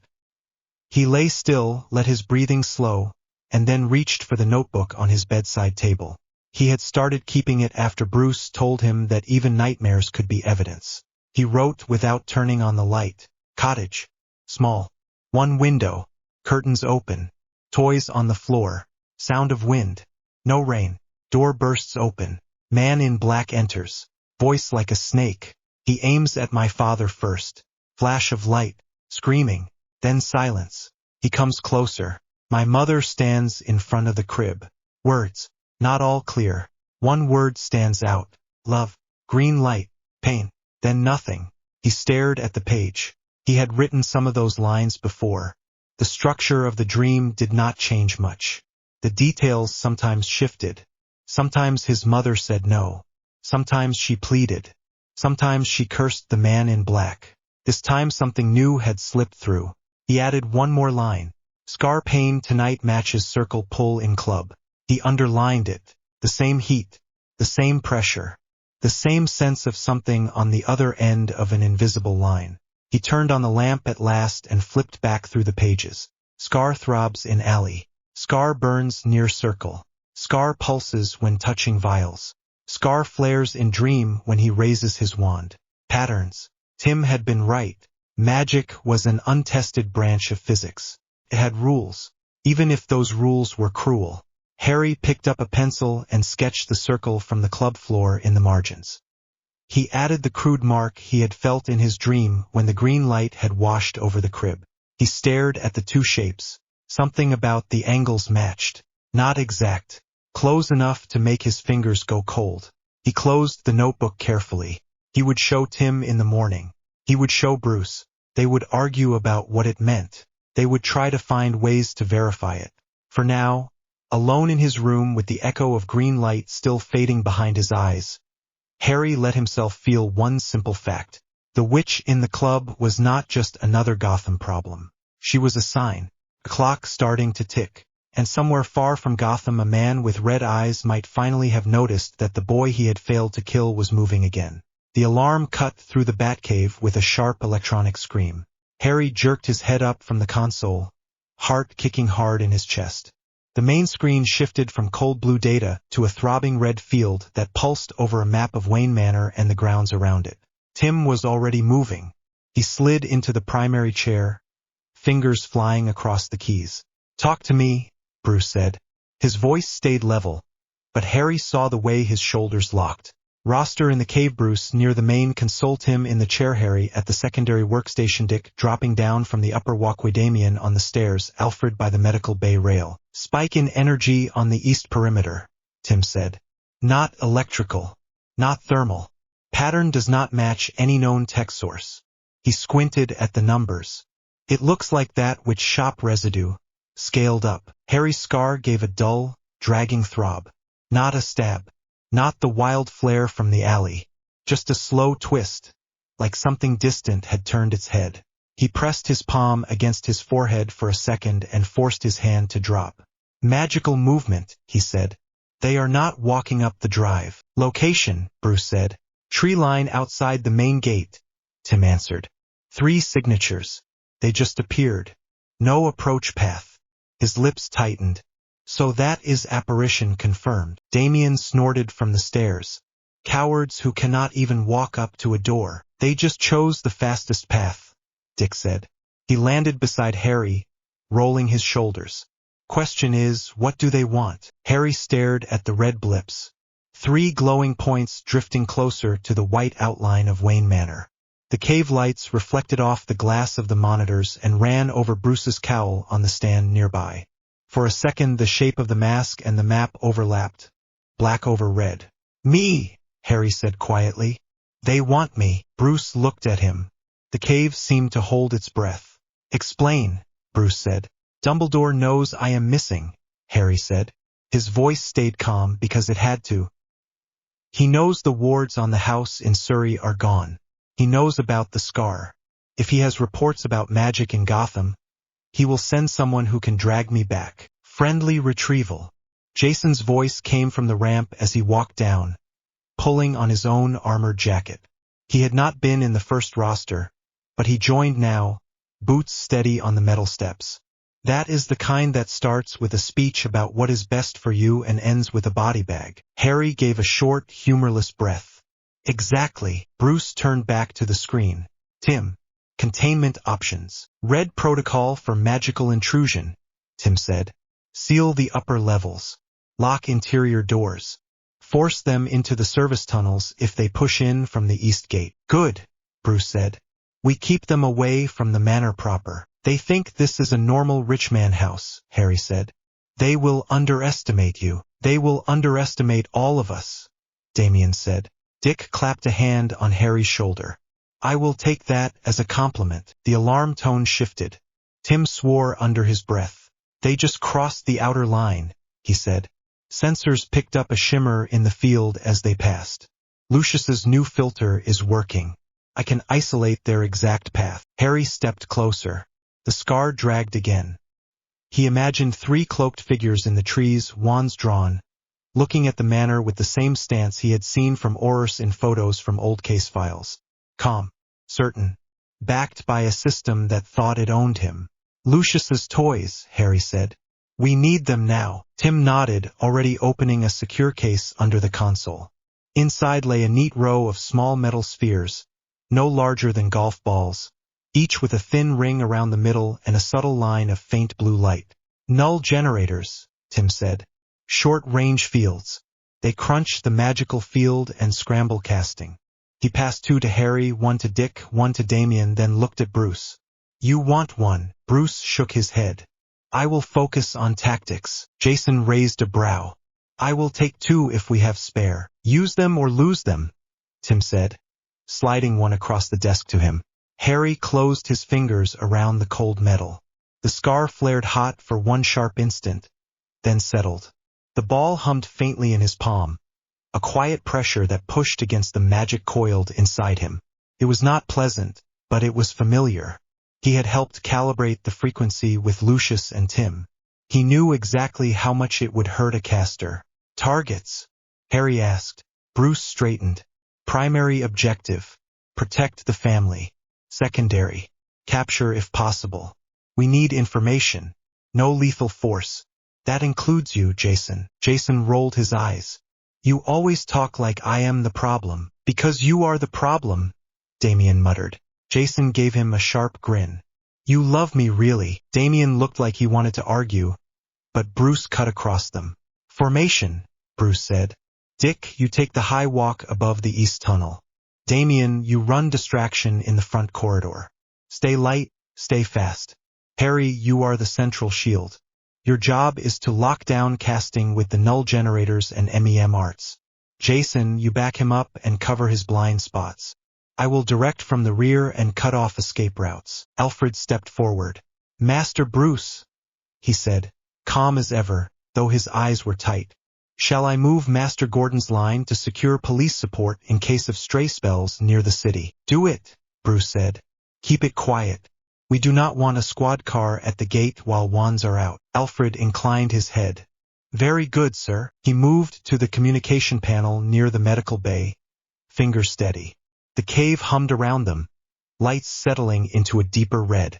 Doors thudded closed above, one after another, a descending drumbeat that sealed the manor. Bruce picked up his cowl, met Harry's gaze for half a second, then masked his face. This is our house, he said. They made the first move. We finish this on our terms. Harry nodded. His throat felt tight, but his mind was clear. It was always clearer when there was a plan. When there were roles, positions, lines of attack. Chaos narrowed into tasks. He palmed the null generators, checked the seals on his armor, and followed Bruce into the tunnel elevator.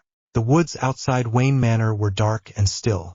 John Dawlish stood just inside the tree line, heavy boots sinking a little into the damp soil, wand already in his hand. His eyes were fixed on the distant lights of the manor. Behind him, Nymphadora Tonks shifted, muttering under her breath as she shook off the last dizziness of apparition. Her hair was dark tonight, cropped short, tucked under a plain cap to keep it from glowing in the moonlight. Could have at least landed us by the front door, she grumbled quietly. Front door has cameras, alarms, and staff, Dawlish said. His voice was flat and clipped. We are not here to frighten servants. We are here to retrieve a child. Kingsley Shacklebolt stood on the other side, broad shoulders relaxed but eyes sharp as he swept his wand in a slow arc. Soft blue light ran along the ground, then faded. No wards, Kingsley said. Nothing like the place in Surrey. There is static in the air though. Some kind of muggle barrier. Could be cameras. Dawlish grunted. Then we move fast and clean. You remember the brief. Tonks sighed. Walk in, disarm any muggle resistance, take the boy, walk out. All very neat. Except this is Gotham City, and it has a reputation. Stories, Dawlish said. Dumbledore would not send us blind. Kingsley did not answer. He kept watching the manor, eyes tracking the faint glint of glass on the upper windows. Dawlish adjusted his grip on his wand. He had been proud when Dumbledore had asked for him personally. An elite retrieval, the old man had said. A vital mission. The boy has been taken beyond our reach. Bring him home. Home. The word had sounded simple in Dumbledore's office. It sat heavier here, under strange stars, with no magic in the soil to answer his step. He lifted his hand. Stay close, he said. Minimal spell casting till we are inside. We do not know how jumpy these muggles are. They moved. 3 dark shapes slipping between trees, then across the open grass toward the east side of the estate. The wind carried the distant noise of the city, a steady rumble under everything. Halfway to the stone wall, Kingsley stopped. Did you feel that? He said quietly. Tonks frowned. Feel what? The air, Kingsley said. It just shifted, like we stepped into a different room. Dawlish opened his mouth to tell them not to be soft. Then his stomach lurched, just a little, as if an elevator under his feet had moved. He looked up at the manor again. The lights in one wing flicked from warm yellow to a hard red. He exhaled. They are awake. Stay sharp. They reached the wall. No wards. No charms. No obvious enchantments. Dawlish flicked his wand once and whispered a soft word. Stone melted silently under his touch, opening a person-sized gap. The 3 of them stepped through. The instant they set foot on the graveled path beyond, the world changed. A low pulse ran through the ground, up through Dawlish's boots into his bones. A thin, electric hum filled the air, shivering his wand hand. Somewhere under the earth, machinery spun up and locked into place. What was that? Tonks whispered. Detection grid, Kingsley said. We are in it. Dawlish set his jaw. Forward, he said. We are committed. They moved toward a side door that looked like a service entrance. It slid open before they reached it. Dawlish raised his wand. Inside, a man in black armor waited. The mask covered the upper half of his face. The rest of his features were set and calm. There was no visible weapon in his hands, only the steady weight of his gaze. John Dawlish, Batman said. Or, Ministry of Magic. You have not been invited. Dawlish's chest tightened. He did not like hearing his name in a stranger's mouth. You will stand aside, Dawlish said. You are harboring underage magical property that belongs in our world. The man in black did not flinch. He is not property, Batman said. He is my son. The tunnels under Wayne Manor were narrow and made of old stone lined with steel. Harry stood in the central junction, one null generator in his left hand, one clipped at his belt. The air smelled faintly of dust, oil, and ozone from the cave systems. Positions Harry in the center of the junction, Jason on his right, one step back, gun holstered, compact baton in hand, Damien ahead, crouched at the corner, ready to spring Dick above on a narrow metal walkway running along the curve of the tunnel. Bruce further back in the shadows behind Harry, silent, watching Tim at the cave console, linked in through comms but not in the tunnel. The side door encounter was only the first line. Bruce had baited the Aurors with that short confrontation, then fallen back, leading them down into the inner passages, away from the main house. They had followed, wands drawn, confidence intact. Now they were close. Harry could hear their footsteps on the stone. 3 sets, one heavy and sure, one light and quick, one steady and measured. His scar tugged again. Stronger. These wizards carried more magic in their bodies than the alley witch. It brushed against his senses like static. You good? Jason asked softly. Harry rolled his shoulders, tested the set of his armor. Better than they are, he said. Jason bumped his arm quick and hard. It was half a check, half a grounding touch. Do not show off, Jason said. Just put them on the floor. Copy that, Harry said. Bruce's voice came through the comm in his cowl. Remember the plan, Bruce said. Harry throws first null. Damien draws fire. Dick strikes from above. Jason controls the flanks. I closed the net. Damien made a faint, impatient sound. I do not need to draw fire. I can end this myself. You will not, Bruce said. Harry breathed out once. In out. He set the null generator between his fingers the way he would hold a batarang. The hum of the device pressed on the edges of his magic. He let the discomfort sharpen his focus. The Aurors came around the far bend in the tunnel. Dawlish in front, wand up, jaw set. Kingsley just behind, gaze already scanning the walls and ceiling. Tonks at the rear, eyes wide as she took in the steel supports and hidden cameras. For 1 second they all saw each other. Harry moved. The null generator left his hand in a smooth throw. It flew low, bounced once on the stone, then rolled to a stop at Dawlish's feet. What is that? Tonks began. The sphere flared bright blue. A hard wave of pressure slammed through the tunnel. Harry felt it as a push against his teeth and the back of his eyes. His own magic recoiled, then steadied, tucked close under his skin. The air itself seemed to thicken. Dawlish cursed and tried to cast. Stupefy, he snapped. The spell stuttered. A red bolt spat from his wand, but it broke apart less than a meter from the tip, fragments of light scattering harmlessly across the walls with a tired fizz. Kingsley's eyes narrowed. He flicked his wand in a simple shield motion. The shield charm swelled around them and then collapsed like a soap bubble. What did you do? Dawlish barked. Adapted, Harry said. He stepped forward into the light. Rook! Dick's voice called from above. Left side. Harry slid slightly left as Kingsley aimed at him. The man's hand was steady even with the null field pressing in. Expelliarmus, Kingsley said. The spell reached farther, pushed by his skill and power, but the field crushed it again, the red light streaking along the floor and dying at Harry's boots. Jason's baton snapped out with a crack. He moved in on the right, fast and low, weapon aimed for Tonks's wand hand. Tonks jerked back, eyes wide. She tried another spell. Protego, she said quickly. A thin film of light snapped up just in time to catch Jason's first strike, but it flickered under the null pressure. The baton smashed through, clipped her wand, and sent it clattering across the floor. Got one, Jason said. Damien launched himself forward at the same moment, blade drawn, going for Dawlish's legs. Dawlish swung his wand down out of instinct. Confringo, Dawlish snarled. Harry's stomach flipped. That curse could blow the tunnel wall apart. The spell burst from the wand, raw and bright. The null field grabbed it, dragged at it, but did not fully stop it. The beam veered wildly, slamming into the stone just above Damien's head. The blast lit the tunnel white. Stone shattered. Shards and dust exploded across the narrow space. Damien threw himself sideways, but the shockwave still caught him and sent him tumbling hard into the wall. Harry did not think. He moved. He threw his second null generator in a fast underhand toss straight at Dawlish's wand.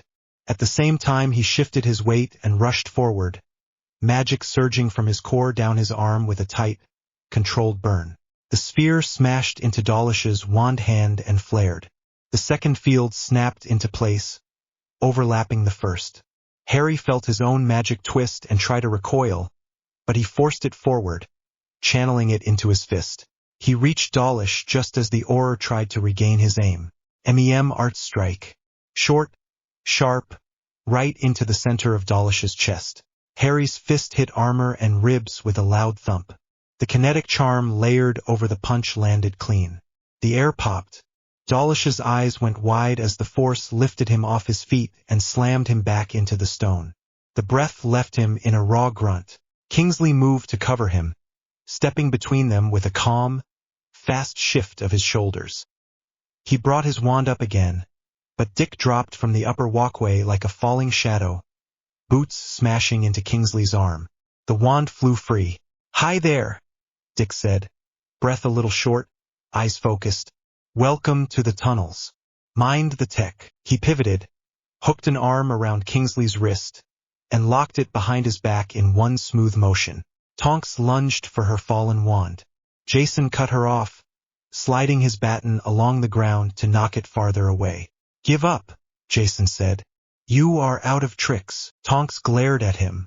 "You are Jason Todd," she said. "You died." Jason smiled without humor. "Reports of my death were exaggerated." She tried to kick him. He caught her leg, twisted, and brought her down with a hard pull, then pressed his baton to her throat. "Do not test the code today," he said quietly. "I am not in the mood." Bruce stepped out of the shadow then, cape brushing the tunnel floor. He moved past Harry, checking each opponent with quick, precise glances. "Status," Bruce said. "Damien is up," Damien snapped, pushing himself to his feet. His nose was bleeding. He wiped it with the back of his hand and scowled.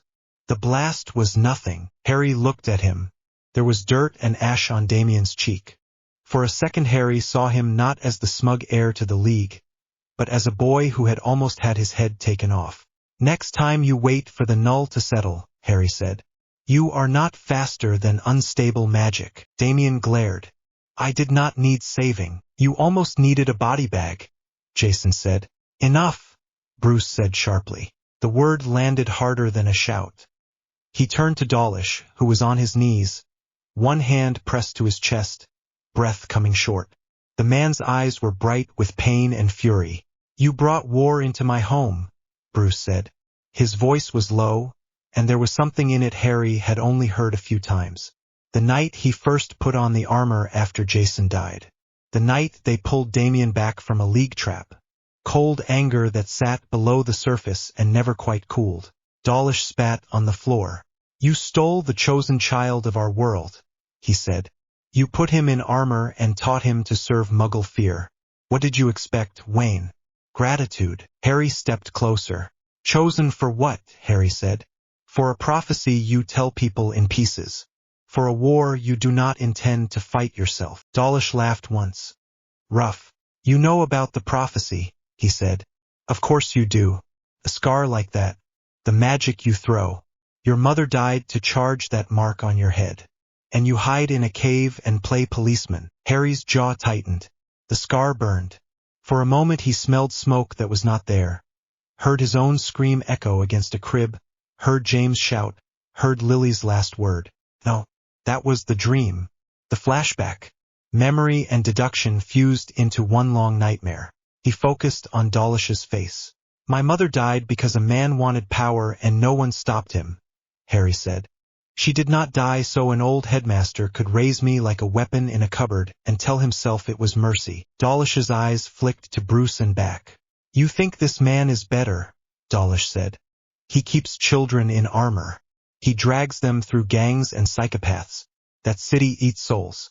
You think he is your savior. He is another madman with a costume. Harry felt Jason shift beside him, anger rising. He held up a hand without looking, a quick gesture.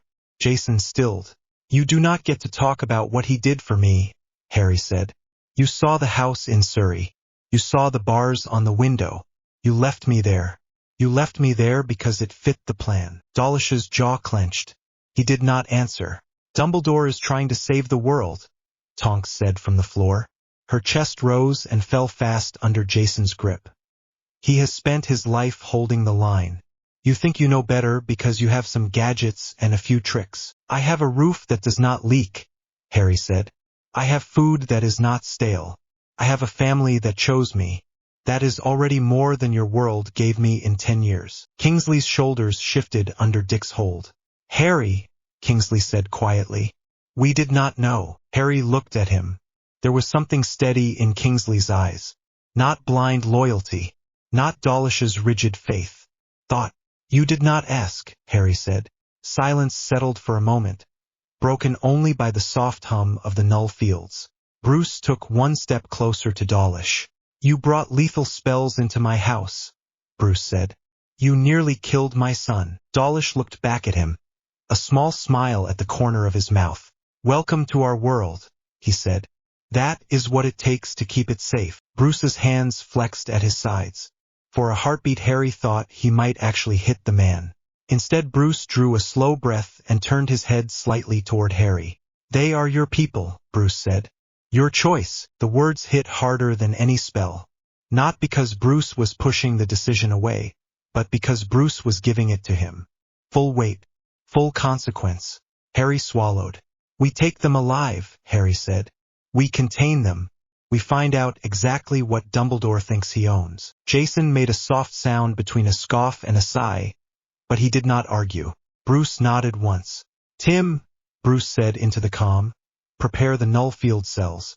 3 occupants. Secure, long-term. On it, Tim answered. Cells are ready. I will guide you in. Dick tightened his grip on Kingsley. On your feet, he said. Walk. He marched Kingsley forward. Jason pulled Tonks up with a rough but controlled movement. Harry stepped back, letting Bruce move to the front. As they started toward the cave, Harry's scar burned again. Not a simple throb now. A sharp, focused pain that made his vision blur for a second. He caught the tunnel wall with one hand. Harry, Jason said. You with me. Fine, Harry forced out. The pain eased after a breath. Just a spike. He looked at Dawlish. The Auror was watching him with sudden interest. You felt that, Dawlish said. He felt that. Shut up, Jason snapped. Dawlish smiled, small and mean. He is linked, Dawlish said. You think you can hide him in metal and concrete and muggle toys. You have no idea what is coming. Harry stared at him. Linked to what? Harry said. Dawlish's smile widened. Ask your scar, he said. Jason shoved him forward. The containment cells sat deeper under the cave, in a narrow corridor of reinforced glass and steel. Positions Harry outside the cells with Bruce Tim by the control panel, eyes on the readings Dick and Jason standing guard. One at each end of the corridor, Damien leaning against the wall farther back. Arms crossed, Alfred at the far door, watching quietly. Null field emitters glowed along the ceiling, bathing the corridor in a faint blue haze. Inside each open cell, a coil of the same light waited. Cell 1 ready, Tim said. His fingers moved over the panel. Field stable. No leaks. Bruce pushed Dawlish into the first cell. The Auror stumbled, then turned as the transparent door slid shut with a soft hiss. The blue light flared, then settled into a steady glow. Cells 2 and 3 ready, Tim said. Kingsley and Tonks went in without struggle. Kingsley's expression was set, thoughtful. Tonks looked angry and afraid, jaw clenched. When all 3 doors were closed, Tim checked the panel again. Null fields are at safe levels, Tim said. Enough to suppress casting, not enough to cause lasting damage. Their wands are locked up in the side cabinet. He nodded to a locked drawer built into the wall. Bruce stepped back, cape hanging still. You will be held here until we decide what to do with you, he said. Dawlish laughed under his breath. You think you can hide this from Dumbledore for long, Dawlish said. He will feel you. You make waves in the magical world, boy. The headmaster follows the ripples. Harry looked at him. If he comes, Harry said, we will be ready. Dawlish's gaze dropped to the scar. He does not matter, Dawlish said softly. The one who scarred you does. When that link pulls, you will feel more than a spike. You will feel him. Every step he takes toward you. Harry's stomach turned. The scar ached in answer. Enough, Bruce said. He reached past Harry and punched the control to lower the interior sound level. Dawlish's words cut off, his mouth still moving silently behind the glass. Bruce turned and walked down the corridor, away from the cells. Harry followed. Jason and Dick fell in behind them. Damien pushed off the wall and joined, keeping a careful distance from Dawlish's glass. At the end of the corridor, Bruce stopped. The cave above them hummed, quiet and constant. Harry could feel the weight of rock and water overhead, solid and familiar. Bruce turned to face them. The cowl was off now. His eyes were bare. There were fine lines at the edges, deeper tonight. Report injuries, Bruce said. Damien took a blast, Jason said. He is pretending he is fine. I am fine, Damien snapped. You have blood on your face, Dick said.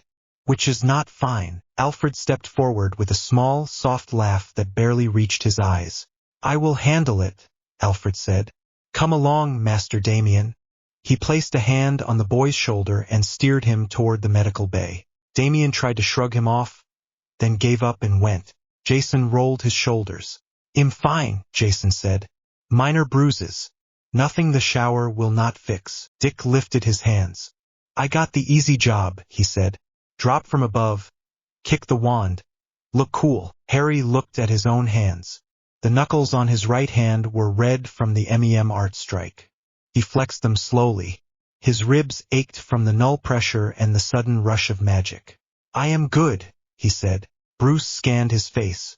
The scar, Bruce said. Harry hesitated. Lying would be pointless. It hurts more now, Harry said. It was distant before. During the fight it flared. When Dawlish talked about the link, it did it again. Bruce's jaw tightened. Tim, Bruce said. Run every trace scan we have on the magical frequency we picked up. Already started, Tim said from the panel. The signature from the perimeter, the field inside the tunnels, and the scar spikes all use the same band. There is a second layer I cannot isolate yet. It is faint and old, but it flashes when the scar does. Harry swallowed. Voldemort, he said. The name hung in the air. Jason cursed softly under his breath. You think he is alive? Jason said. Harry nodded. The dream, Harry said. The ritual circle. The bone, the blood, the wand. That was not just a nightmare. That was a memory from the link. If the scar is still reacting, he is still around. And now he knows something is wrong with the old plan. Bruce listened without interrupting. When Harry finished, Bruce stepped closer. He is not here yet, Bruce said. What is here is the man who tried to use him. Dumbledore sent a strike team into our home. He nearly killed Damien. He nearly hit you with a blast that would have broken your spine. That shifts him from careless to active threat. There was no drama in his tone. No raised voice. That made it worse. Harry nodded slowly. What do? We treat him like any other hostile planner, Bruce said. We map his assets. We isolate his methods. We break his ability to move pieces without being seen. Jason leaned his shoulder against the wall, arms folded. Or we put him down, Jason said. We know where the school is. We know where he sleeps. We walk in and end it before he can send anyone else. Harry felt his stomach twist. The idea flashed through his mind in clear, sharp images. Stone corridors. A wandless stun to the throat. A fall from a tower. Clean. Final. Then he saw the look on McGonagall's face in the memories of the Great Hall. The students. The house tables. The 1,000 faces that thought Dumbledore was the only thing between them and the dark. Bruce looked at Jason. No, Bruce said. Jason laughed softly, bitter. Of course not, Jason said. No kill rule. Even for the manipulative old man who throws children at a prophecy and calls it destiny. Bruce's eyes hardened. The rule does not bend, Bruce said. Not for anyone. We do not become them to stop them. Jason pushed off the wall. Then start thinking faster, Jason said. Because your code is going to get someone killed. He walked away down the corridor, boots loud on the stone. He did not look back. Harry watched him go. The ache in his chest was worse than the ache in his hand. Bruce did not call Jason back. Let him cool down, Dick said quietly. He will come around. Harry was not so sure. He kept his face still. Bruce looked at Harry. You made the call to keep the Aurors alive, Bruce said. That matters. It also keeps them in play, Harry said. Dumbledore will not just give up because 3 of his people vanished. He will send someone stronger. Or he will come himself. Then we make sure we are ready before that happens, Bruce said. Harry met his eyes. We will need more null generators, Harry said. Bigger ones.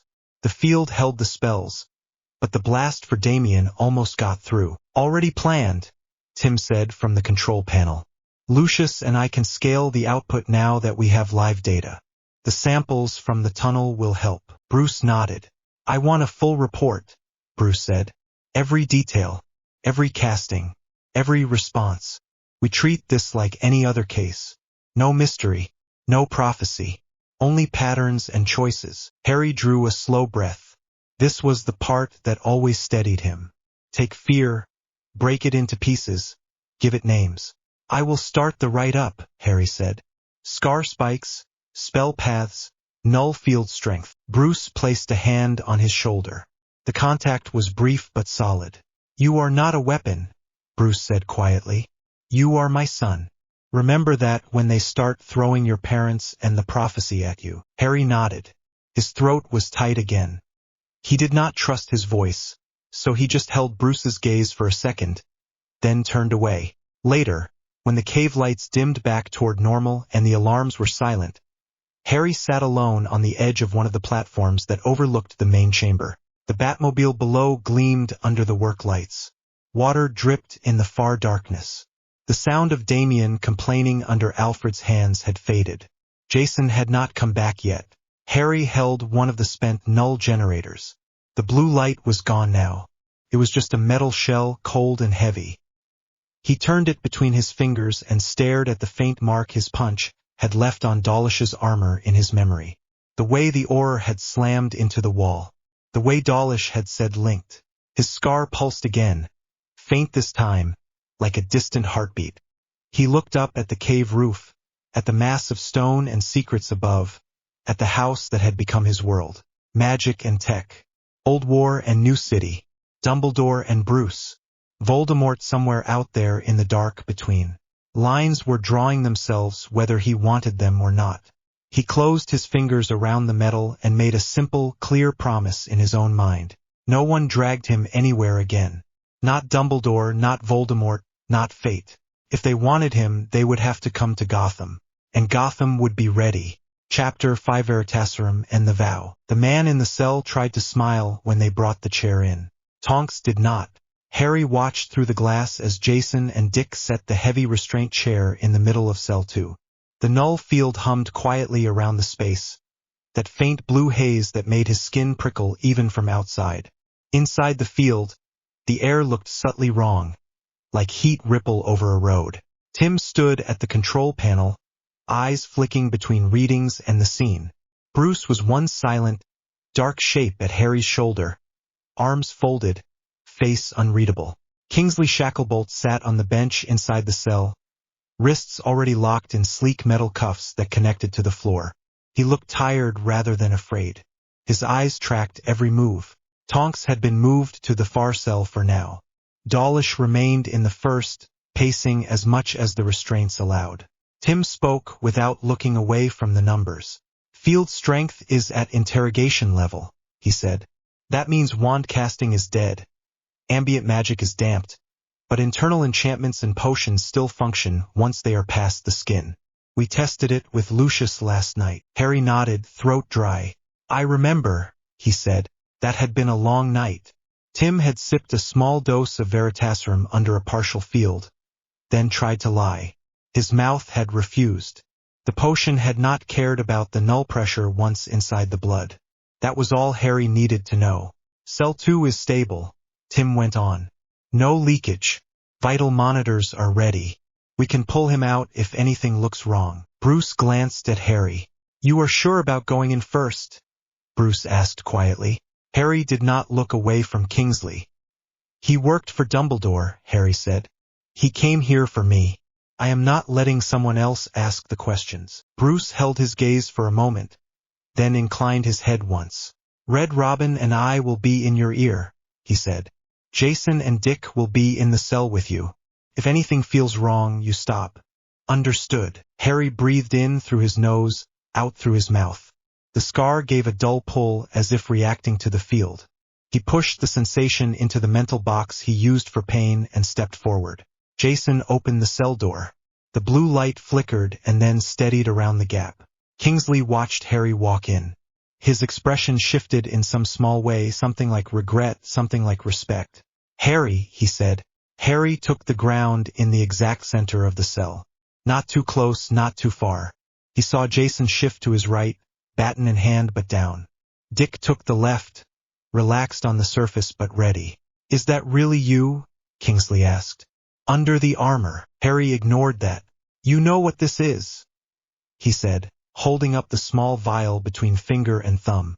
Clear liquid, thick as oil, clung to the glass. Kingsley's mouth tightened. Veritaserum, he said. Controlled by the Ministry. Restricted use. Harry nodded once. Not here, he said. He set the vial on the metal side table that Jason had pushed in with the chair. The table also held a plain glass of water and a sleek Wayne Tech injector that looked like a pen. We are not in your ministry, Harry went on. We do not use your laws. We use ours. I am going to ask you questions. You can choose to answer freely, or we give you the potion and you answer anyway. Jason shifted slightly. Veritaserum is not supposed to be used without oversight, Jason said. But from what you have told us, the people who wrote that rule already broke it. Kingsley looked from Harry to Jason, then back. I am an Auror, Kingsley said. I swore to uphold the law. I am not a Death Eater. I did not enjoy walking into that house and seeing what those relatives were doing to you. Harry felt anger flash up, hot and sharp. You left me there, Harry said. For 10 years. Kingsley's jaw flexed. I did not leave you there for 10 years, he said. I saw it once. I reported it. Jason's eyes narrowed. Reported it to who? Jason asked. Kingsley hesitated. Harry nodded to the vial. Last chance, he said. Kingsley let out a long breath. To Albus, he said. To Dumbledore. He told me the wards were more important than comfort. That your safety depended on your blood remaining with your mother's sister. That interference would weaken the magic. The words landed like a physical hit. Harry had suspected. He had guessed from hints in files Bruce had pried loose. Hearing it said aloud in that calm baritone made it real in a way nothing else had. So you followed orders, Harry said. Yes, Kingsley said. Harry studied his face. There was no gloating there. No pride. Only the steady weight of a man who had convinced himself he was doing something hard for the greater good. We will still use the potion, Harry said. You might want to cooperate, but I need your answers clean. Kingsley nodded once. I believed I was doing right, Kingsley said. If I was wrong, I will say so under it. Dick glanced at Harry. Harry caught the look. A silent question. You sure? Harry nodded. Red Robin, he said, keeping his voice level. Field strength. Within safe range, Tim answered in his ear. No destabilization so far. Heart rate stable. You are good to proceed. Harry picked up the injector. It clicked softly as he fitted the vial into its casing. Hold out your arm, Harry said. Kingsley did so without struggle. His eyes did not leave Harry's face. Harry pressed the injector to the inside of Kingsley's wrist and pushed the plunger. The device hissed. Clear fluid vanished under skin. Kingsley inhaled sharply at the sting, then exhaled. How long till it works? Jason asked. 10 seconds, Tim said in his ear. You will see the pupils shift when it takes hold. They did. Kingsley's gaze went slightly distant. His body relaxed, muscles losing tension. A faint sheen of sweat appeared on his forehead. Name, Harry said. Kingsley Shacklebolt. Kingsley answered at once.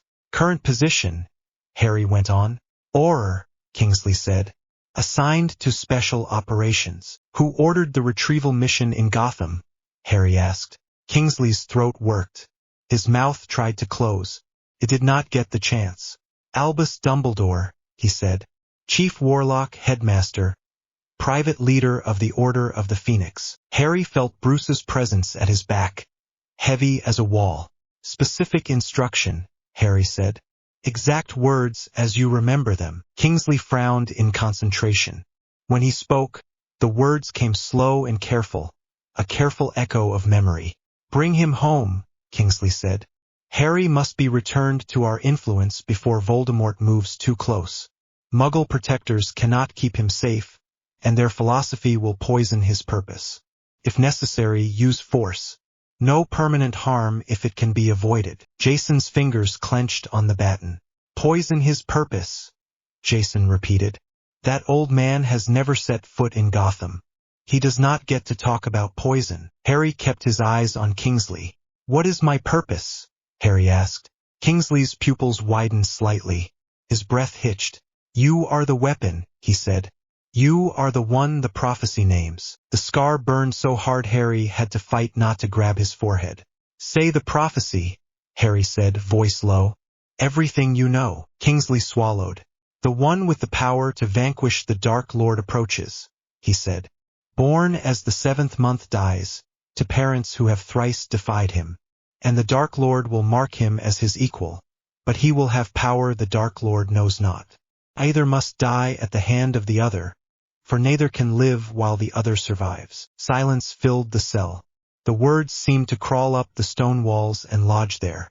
Harry had seen a partial version of that text in Bruce's stolen files, scattered in Dumbledore's compact notes.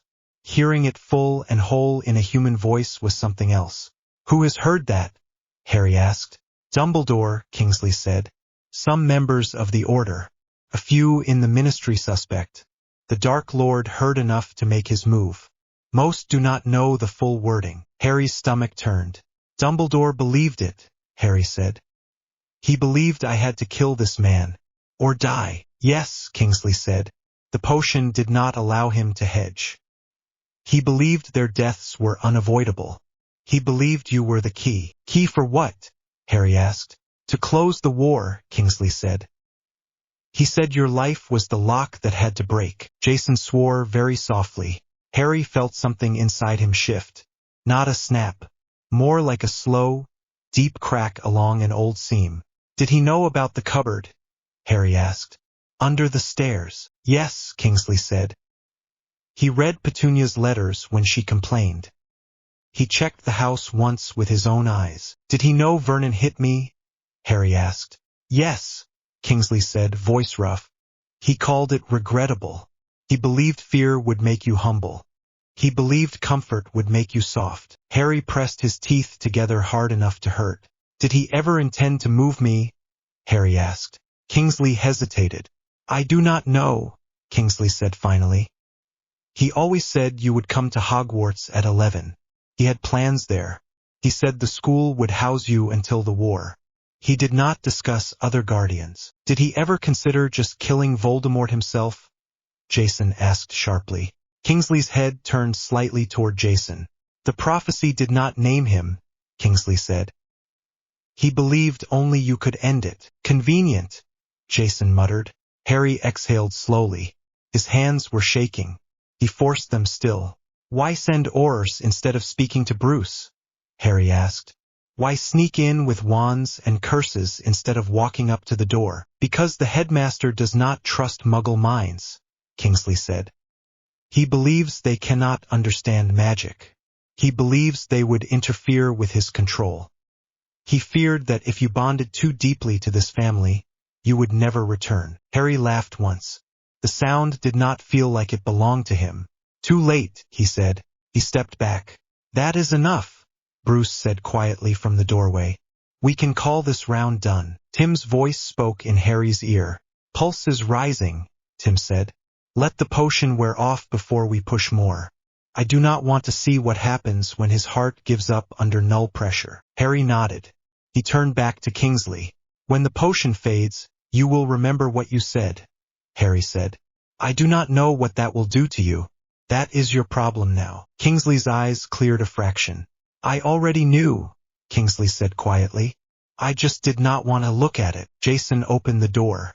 The blue haze flexed and then sealed again as they stepped out.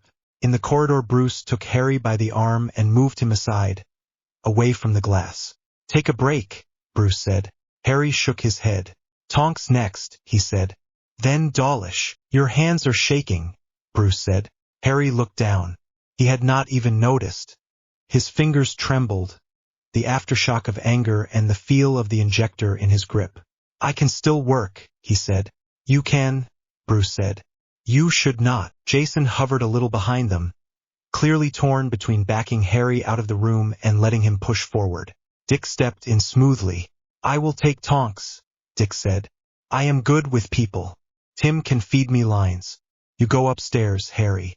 Breathe. Harry wanted to argue. The words made sense though. His chest felt tight. His head was buzzing. The scar throbbed dully with each beat of his heart. I have more questions, Harry said.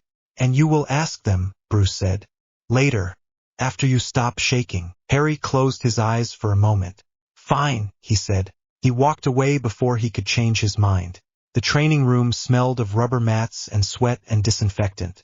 Harry stripped off part of the armor and wrapped his hands. He hit the heavy bag until his shoulders burned and the skin across his knuckles ached through the tape. Each strike echoed the words in his head. Weapon. Lock that had to break.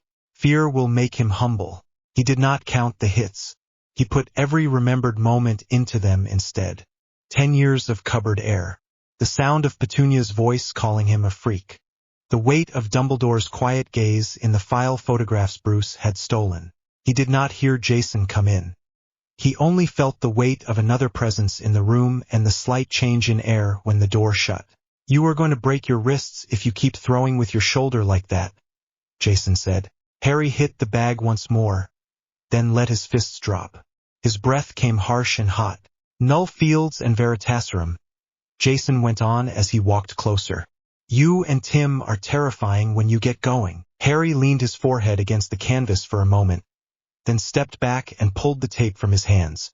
He knew, Harry said. He knew everything. The cupboard. The bruises. He saw it and he left me there because it made his prophecy easier to manage. Jason stopped a meter away. Yeah, Jason said quietly. He did. Harry laughed again, short and bitter. I told myself maybe he did not know, Harry said. Maybe he thought the Dursleys loved me and it all went wrong later. That would have been stupid, but at least it would have been ignorance. This was choice. Jason's jaw tightened. I got a nice room with a lock and a chain for my childhood, Jason said. He gave you a cupboard and called it strategy. I did not think I could hate that old man more. I was wrong. Harry looked at him. You were right in the tunnel, Harry said. About one thing. About me sounding like Bruce. I keep trying to fit this into his code. Find the rule that keeps me from slipping. But this is not just another Gotham freak in a mask. This is someone who planned my life before I had one. Jason stepped closer, hands loose at his sides. So what are you going to do? He asked. Harry felt the answer rise, clear and sharp. It had been building for months, maybe years, under all the quiet, under all the training and the case files and the nightmares. Kingsley's words had just given it a shape. I am never going back, Harry said. Jason blinked. To England. To their control, Harry said. To that headmaster, to that ministry. To anyone who looks at me and sees a line in a prophecy instead of a person. I am done being their weapon. I am done being a piece on their board. Jason watched him closely. That sounds like a vow, Jason said. Harry nodded. It is, he said. I do not want it to be magical. I do not want to give them more chains. This is mine. My choice. I choose Gotham. I choose this family. Whatever comes, My first loyalty is here. Jason's throat moved. You know that is going to make things worse when they come again, he said.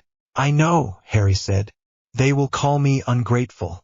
They will say I am betraying my world. They will wave my parents in my face and tell me I owe them. Maybe I do. But I am not paying that debt by walking into the slaughter pen they built for me. He stepped closer until there was only a breath between them.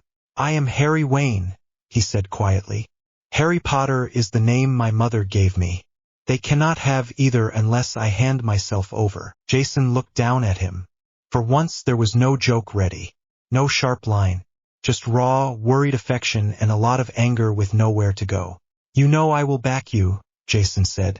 If they come again and Bruce tries to send you to school with a smile and a lecture about strategy, I will stand in front of the door. Bruce would not do that, Harry said. Jason gave him a look. Bruce believes in giving people space to prove they can be better, Jason said. He also believes in long plays and keeping options open. If that headmaster walks in here with an offer that looks like less blood in the long run, Bruce is going to be tempted. He will tell himself he can manage you and the prophecy and the war and somehow keep you whole. Harry opened his mouth to argue. The words sat in his throat. He remembered the way Bruce had looked in the tunnel when he gave Harry the choice with the oars. The trust had been real. So had the distance behind his eyes, the space where calculations lived. I will not go, Harry said again, more quietly. Jason stepped close enough that their shoulders brushed. Then we make sure you have something to stand on when that moment comes, Jason said. Harry frowned. What do you mean? Jason reached up and hooked 2 fingers in the neck of Harry's training shirt, pulling him forward. The kiss was softer than the one in the corridor the other day. Less anger, more intent. For a moment everything else dropped away. The training room, the bag, the files, the prophecy, even the scar. There was only the warm press of Jason's mouth and the solid weight of his hand at the back of Harry's neck. Harry leaned into it, fingers bunching in the fabric of Jason's jacket. Jason broke away after a few seconds.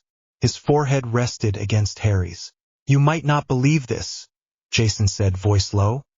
But I am trying to be careful with you. Harry huffed out a breath that was almost a laugh. You kissed me in a fight, he said. Yeah, Jason said. I did. That was not careful. This is me trying. Harry opened his eyes. Jason's were very close, very blue, and very serious. What are you afraid of? Harry asked. Jason pulled back a little, expression shifting. He hesitated. That alone was unusual. Jason did not hesitate. He charged. Do you remember what I told you on the roof? Jason asked. About this city eating people. Harry nodded. I grew up thinking survival was the only moral, Jason said. You grow up with that kind of rule, it does not just vanish because a rich man in a cape gives you a bed. Bruce gave me a better code. I love him for it. I also know there is a part of me that will always look at a threat and want to cut its head off before it can look back. His mouth twisted. That is the part that wants to put a gun under the headmaster's chin, Jason said.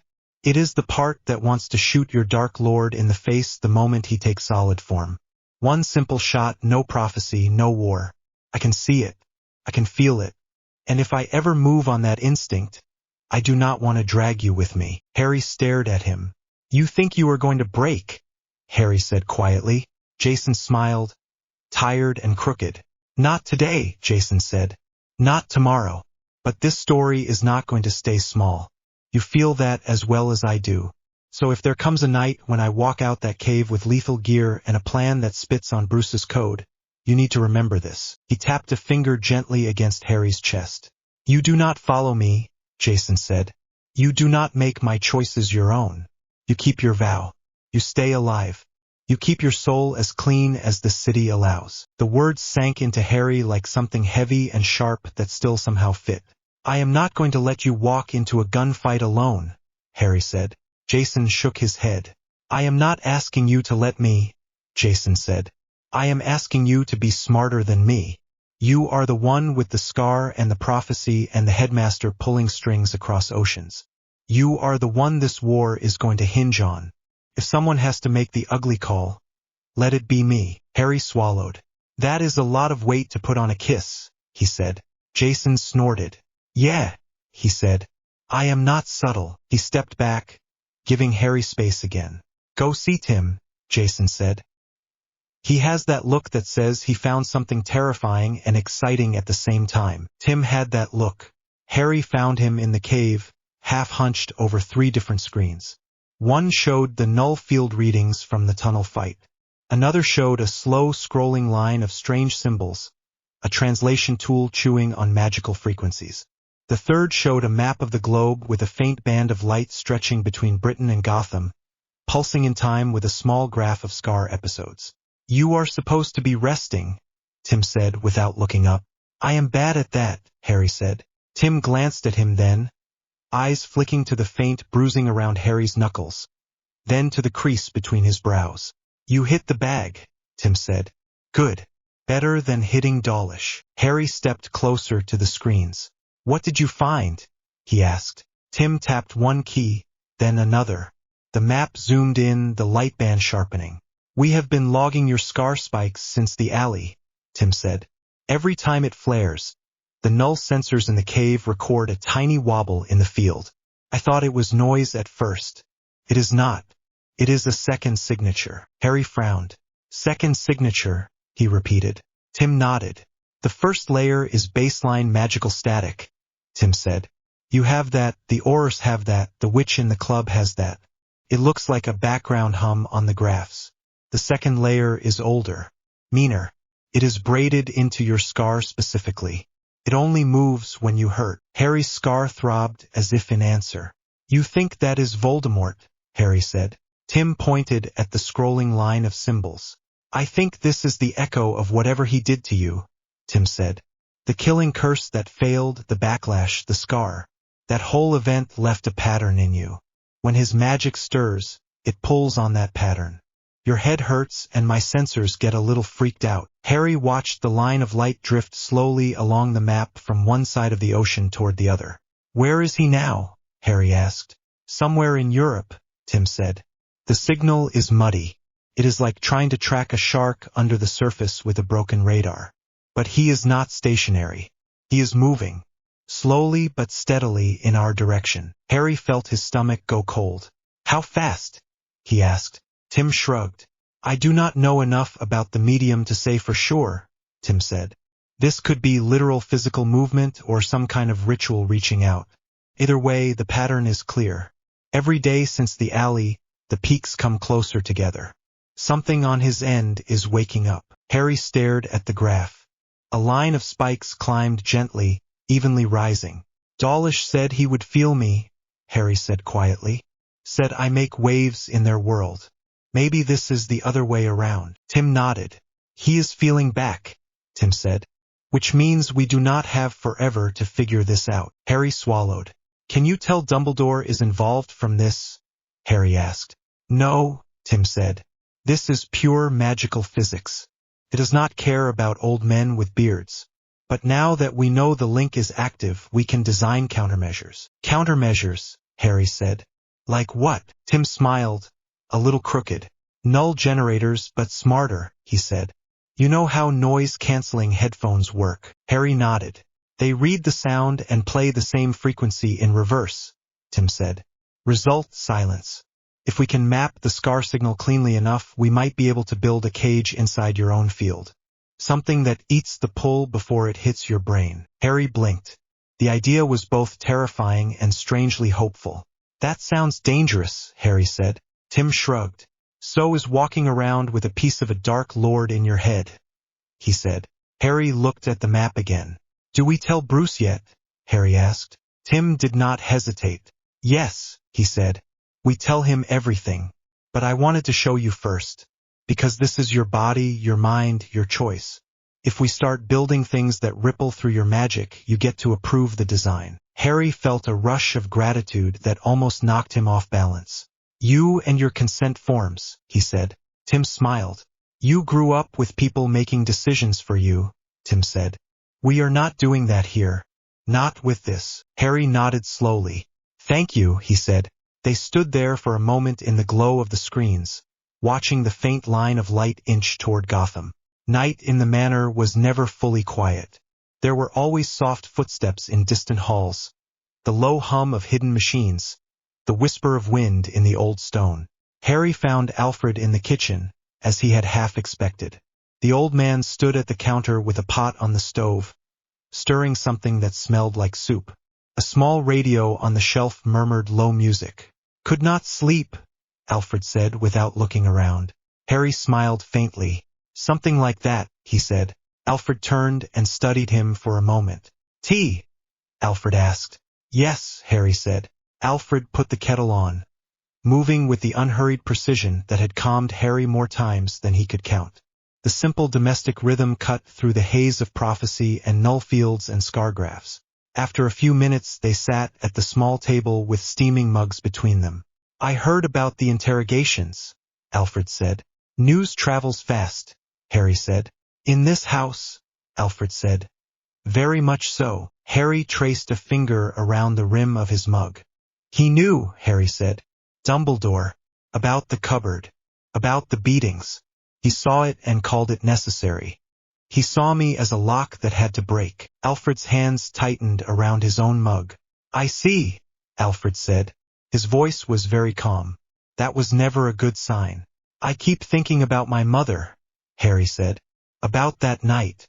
I have this memory now, or a dream, or a vision, I do not even know. Her standing between me and that man, choosing to die rather than move aside. And somewhere, on the other side of that years later, this headmaster read reports about me sleeping in a cupboard and decided that was fine, as long as the wards held." Alfred's jaw clenched. "The man has a very specific understanding of sacrifice," Alfred said. "To put it politely." Harry looked up. "You knew from the file," Harry said. "From what Bruce brought back. Why did you not tell me sooner?" Alfred met his gaze. "Because I hoped I would never have to," Alfred said. "I hoped he would have the decency to leave you alone, that those old chains would rust away without ever being tested. I saw how you looked at that castle in the pictures. The idea of having to tell you that its master viewed you as a tool made my stomach turn." Harry swallowed. "I am sorry," Alfred said. Harry blinked. "What?" he said. "For not pushing harder in those first months," Alfred said. "We saw the signs. Bruce saw the bruises and the fear. I saw the way you flinched at sudden footsteps. We knew someone had done this to you. We put so much energy into building you a safe place that we did not go back to the source to pull it up by the roots." He shook his head. "I should have known men like that do not let go easily," Alfred said. Harry reached across the table and touched Alfred's hand. "You gave me a home," Harry said. "That is more than anyone else has done. You do not have to apologize for not burning down my old world on top of it." Alfred gave him a small, wry smile. "Oh, I am very ready to burn some pieces now," Alfred said. "In a measured way, of course." He reached into his waistcoat pocket and pulled out a small object wrapped in cloth. "I have been keeping this for you," Alfred said. "Waiting for the right moment." Harry frowned. "What is it?" he asked. Alfred folded back the cloth. Inside lay a small silver charm on a fine chain. The metal was old but polished. The charm itself was shaped like a tiny lily flower.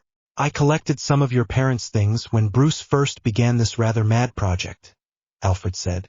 "Old letters, photographs, a few items from the ruins once the ministry allowed us in. This was in a trunk that had belonged to your mother. There was a note with it stating it was a gift from your father when they were young and stupid and in love." Harry stared at the charm. The name Lily settled in his chest with a weight that hurt and comforted at the same time. "Why did you not give it to me earlier?" Harry asked. "Because I did not want you to feel like you had to choose," Alfred said. "Between her and this house. Between the name Potter and the name Wayne." He pushed the charm across the table. "You do not," Alfred said. "You can be both. You are both. That is the truth they keep trying to erase. The headmaster, the ministry, even that dark lord. They all talk about you as if you were a symbol, a weapon, a child of prophecy. You are James and Lily's son. You are Bruce's son. You are Harry. That is the center. The rest is noise." Harry picked up the charm. It was cool against his skin. "I made a vow today," he said quietly. "I told Jason I am never going back. Not to their control. Not to that school unless it is on my terms. I do not know what that looks like yet. I just know I will not be their lock or their weapon. Alfred's eyes softened. I am glad, Alfred said. Not that you had to make such a vow, but that you made it for yourself, not for them. He rose and moved behind Harry, gentle fingers brushing the back of his neck as he fastened the chain. The silver lily settled against Harry's chest, under his shirt, just above his heart. There, Alfred said, a reminder, not of what they expect, but of where you came from, of the people who loved you without conditions. Harry touched the charm through the fabric. For the first time since Kingsley had spoken the prophecy aloud, his chest felt like it could expand fully. Thank you, he said. Alfred rested one hand on his shoulder. Whatever happens with this prophecy and this war, Alfred said, I will not let anyone tell you your life belongs to them, not while I live. And even after that, I suspect Bruce would be very difficult to move. Harry smiled, small but real. I am counting on it, he said. Later, in his room, with the lights out and the city glow leaking faintly through the curtains, Harry lay on his back and listened to the manor breathe. His scar ached in a low, distant way. The lily charm was a steady weight over his heart. The vow he had spoken sat in his chest like a quiet, solid stone. On a desk a few rooms away, Tim's graphs were still climbing. Somewhere across an ocean a dark wizard was waking up, drawn by a scar. Somewhere under the city, 3 Aurors sat in null light, forced at last to look at the orders they had followed. Jason was out in the night somewhere, running rooftops, burning off restless energy. There would be more arguments, more kisses, more fights about code and killing that might one day turn into something no one could take back. For now, Harry had this, a house that was his, a family that had chosen him, a vow that belonged to no prophecy. He let his eyes close. If they wanted him, they would come. When they did, he would not be a lock waiting to break. He would be the one choosing which doors stayed shut and which ones he smashed apart. The fog on Gotham's docks hung thick and yellow over the water. 3 cloaked figures stood inside a steel container that smelled of rust and old oil. The air was dead still. No wind, no birds, no magic hum in the concrete. One of the robed men shifted. Master, he said quietly, this place feels wrong. The tall figure at the center ignored him. His pale hands rested on the crate wall. His red eyes watched the thin gap in the doors. Magic is thin here, Voldemort said. Not gone. Thin. This city is made of other kinds of power. His voice was soft and clear, carried in the cramped space. The nervous Death Eater licked his lips. We could have landed in London and worked from there, he said. Dumbledore thinks you are still a shade. The Ministry believes you gone. Why risk this foreign place when Britain is open? Voldemort turned his head. The tiny movement was enough to make the man flinch. Because the scar in the boy's head pulls here, Voldemort said. Because the Aurors I sent to retrieve him vanished in this city. Because my enemies are bold enough to steal my marked prey from another continent. That interests me more than frightened politicians. The man dropped his gaze at once. Bellatrix laughed quietly from the far corner. Her eyes were bright, wide with delight. New streets, my lord, she said. New screams. Voldemort let the container sit in silence for a moment. He tasted the air. There was a greasy tang of petrol and coal. Under it, something else. A restless, ugly pressure that had nothing to do with wands. He pushed the doors open with one hand. Night air rolled in at once, cold and sharp compared to the stale metal. The dockyard stretched out in rows of silent containers. Farther off, the dirty ribbon of the river glimmered under sparse lights. The skyline beyond was a jagged mess of towers, smokestacks, and neon. Gotham. Voldemort stepped out onto the concrete. His robes brushed the ground. No one was there to see him. No Aurors, no Dementors, no Ministry sniffer. Only the distant rumble of traffic and the soft clank of a dock chain in the dark. The scar tugged at the edge of his awareness. A thin thread that reached across the city toward the hills. It felt like an itch behind his eyes. He smiled. Spread out, he said. No spells unless I command it. We moved toward the source. The 2 Death Eaters fell in behind him. They moved in silence through the rows of steel, wands hidden in their sleeves. They did not see the camera on the crane above shift to follow them. They did not see the silent alert flash in the cave under Wayne Manor. The main screen showed a live feed of the dockyard. 3 small figures in black robes walked between containers. A red outline hovered around the leader. Data streams flowed down the side in clean lines. Tim zoomed the view in with a flick of his fingers. Facial match, Tim said. Comparing with the Ministry archive we stole from Lucius. Harry stood next to him, one hand on the console, the other pressed flat on the table. His scar burned hotter than it ever had while he was awake. Sweat tickled down his temple. He knew who it was even before the match chimed. An old photo from an OR file appeared in a side window. Same chalk white skin. Same slit nostrils. Same thin lipless mouth. The eyes in the photo were flat and dead. The eyes on the live feed glowed. Voldemort, Harry said. The name came out steady. His chest still felt like someone had set a weight on it. Bruce stood a step behind them in full armor except for the cowl. His jaw was clenched. Confirmation, Tim said. Facial pattern, wand hand profile, scar link readings. This is our Dark Lord. The scar pulsed at the title. Harry hissed between his teeth and pressed his hand harder to the table. Signal strength, Bruce asked. Tim brought up a graph. Peaks crowded together, much tighter than before. The last spike was off the chart. He crossed the ocean, Tim said. The readings jumped as soon as that container appeared on the dock sensors. He rode in like freight. Harry focused on breathing. In out. The pain throbbed in time with the small red dot that marked Voldemort on the map. How many with him? Bruce asked. 2, Tim said. 1 short, 1 tall. Robes, masks down. No other magical signatures nearby. 2 Death Eaters, Harry said. Maybe 3. He does not think he needs more. That kind of arrogance fits our profile, Tim said. Bruce picked up his cowl. Suit up, he said. This is our first look at him in the field. We do not engage up close unless we can control the field. We watch, we learn, we limit damage. Harry looked at him. He is going toward the manor, Harry said. The scar says so. He will not reach it tonight, Bruce said. Not if this city does its usual work. Harry frowned. What do you mean? Bruce pulled the cowl on. The voice that came out a moment later was deeper and harder, the Batman voice. You are not the only monster magnet in Gotham, Batman said. Joker broke out yesterday evening. Harry's stomach dropped. Of course he did, he said. Tim zoomed the map out. Another small marker glowed in a dense part of the city grid. Joker's tag. He had hacked that tracker into the clown's coat himself after the last Arkham escape. The 2 dots were not close yet. They were on a slow collision course. Batman watched the screen. Gordon is already on Joker, Batman said. We meet him on the roof. Harry, you ride with me. Tim, keep tracking both signatures.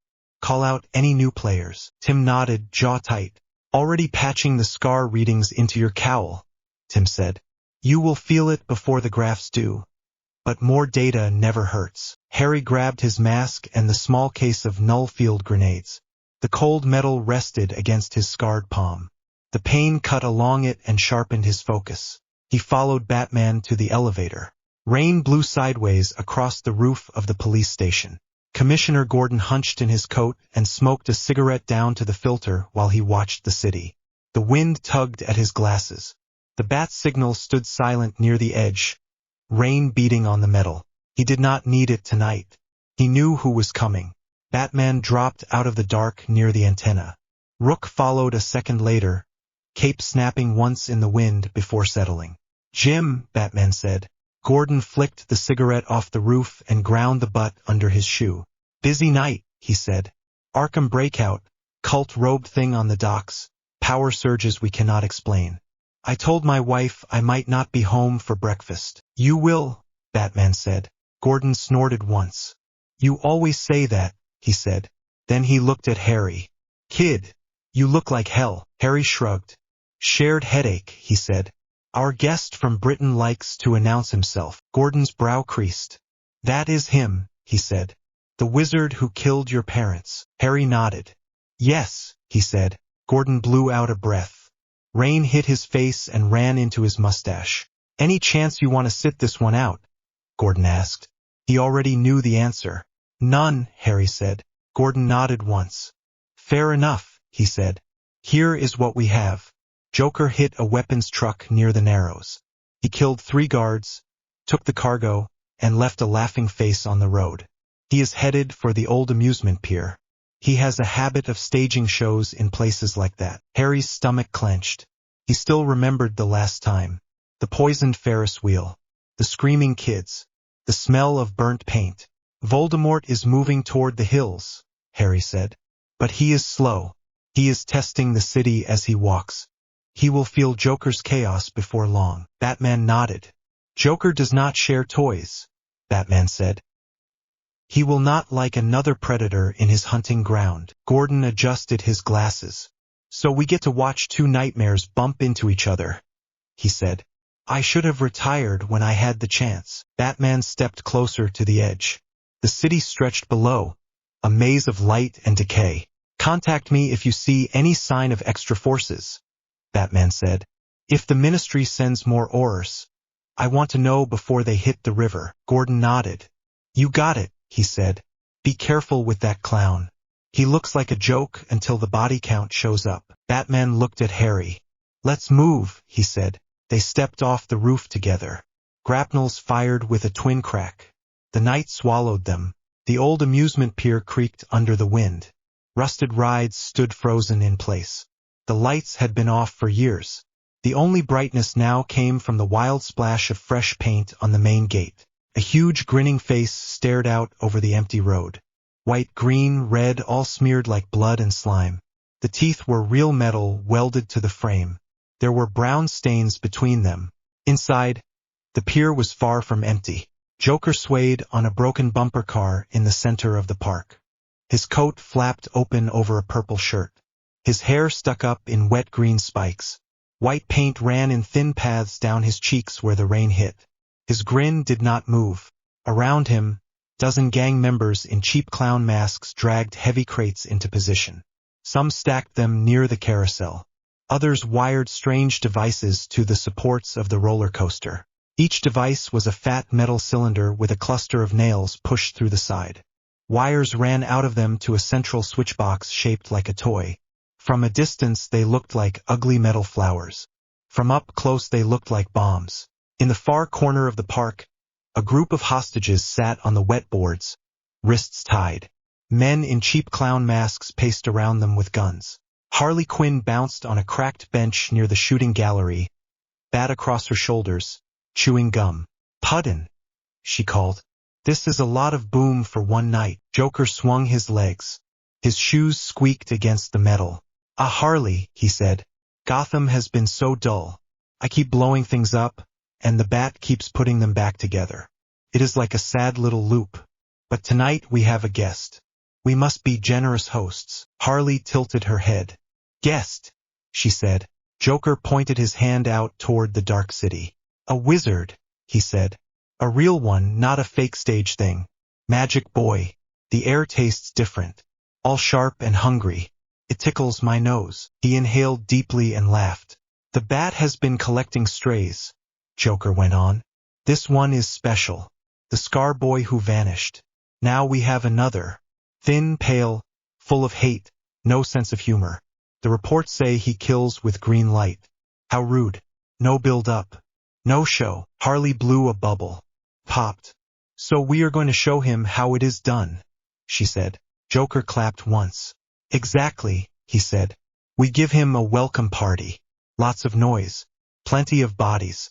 Make him feel at home. He hopped off the bumper car and strode toward the hostages. They flinched as he passed. One small boy sobbed quietly, shoulders shaking. Joker crouched in front of the boy and tilted his head. You cry without a smile, Joker said. That is just rude.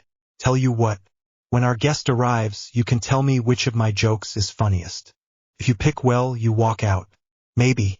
That is fair, yes. The boy stared at him, eyes wide.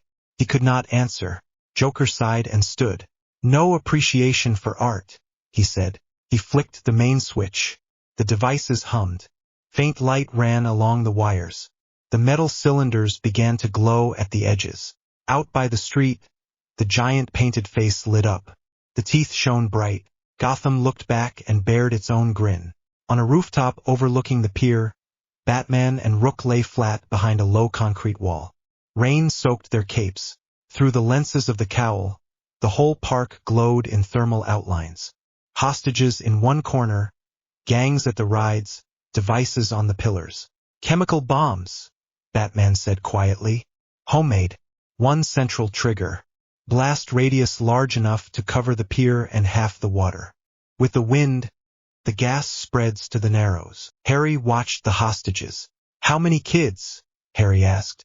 7, Batman said. 10 adults. We can extract them if we take the snipers out first. Voldemort, Harry said. Tim's voice came in his ear at once. Still moving, Tim said. He diverted away from the harbor and is cutting through the industrial district. Magic readings spike every time he tests the air. He is heading straight for the pier. He can feel the chaos. The scar pulsed in agreement. The pain was not sharp now. It was a steady pull like a hand at the back of his head.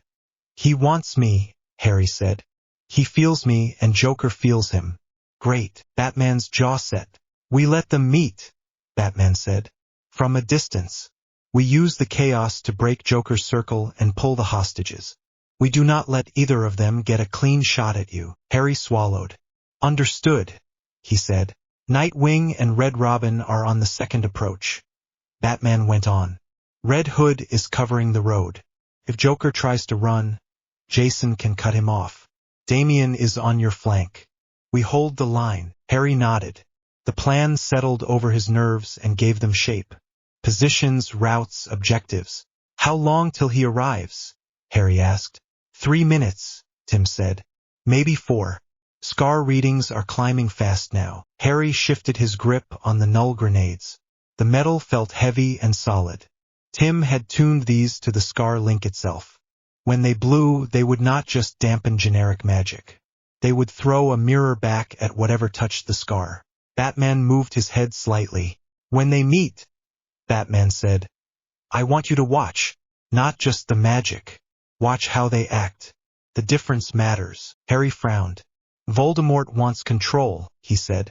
He believes in pure blood and old power. Joker just wants attention. Joker wants nothing, Batman said softly. He likes to watch the world fall apart. That is it. There is nothing under it. No order, no plan, only appetite. Voldemort is worse on a larger scale, but he still follows rules, even if they are twisted. Joker does not. That makes him dangerous in a different way. Harry watched Joker dance on the bumper car, arms spread.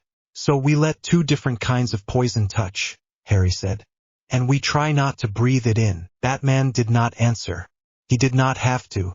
Voldemort stepped through the rusted gate of the amusement pier without slowing. The air inside buzzed with wrong energy. He could taste it. Chemicals, madness, bright painted cruelty. The lights that flicked on around him were old and dirty.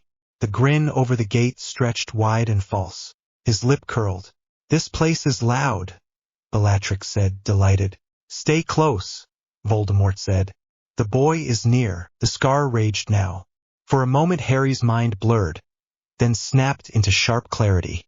He gripped the roof edge until his fingers hurt. He just crossed the gate, Tim said. Magic spike. Null sensors are ringing. Harry drew a slow breath and forced himself to watch. Joker turned toward the new arrival like a child sensing cake. His grin widened. Welcome, Joker cried. We do not get many tourists from out of town. And you brought robes. Very formal. Voldemort stopped in the center of the midway. Rain hit his bare skull and ran down his neck. You are the clown, Voldemort said. Clown, jester, killer, critic, Joker said. You must be the wizard. You look like a snake who lost a fight with a chalk factory. The 2 Death Eaters flanked Voldemort, wands ready. They stared at the bomb devices, the masked gangs, the giant teeth at the entrance. One swallowed hard. You have magic, Voldemort said. Crude, chemical, fire and smoke. You paint your madness in cheap tricks. You are not a real power. Joker's laugh rolled across the pier. It was high and broken and full of real amusement. You talk like the cult nuts, Joker said. They like long speeches too. They stand in my city and tell me about destiny. Then they die in funny poses. He spread his arms and spun. This city is mine, Joker said. Not the mayor's, not the bats, not the rich boys on the hill, and certainly not some noseless tourist. He pointed at Voldemort, finger like a mock wand. You want to prove you are scary, Joker said. Show me a trick. Voldemort did not bother to raise his wand. Crucio, he said. The closest gang member dropped at once, screaming. His back arched off the wet boards.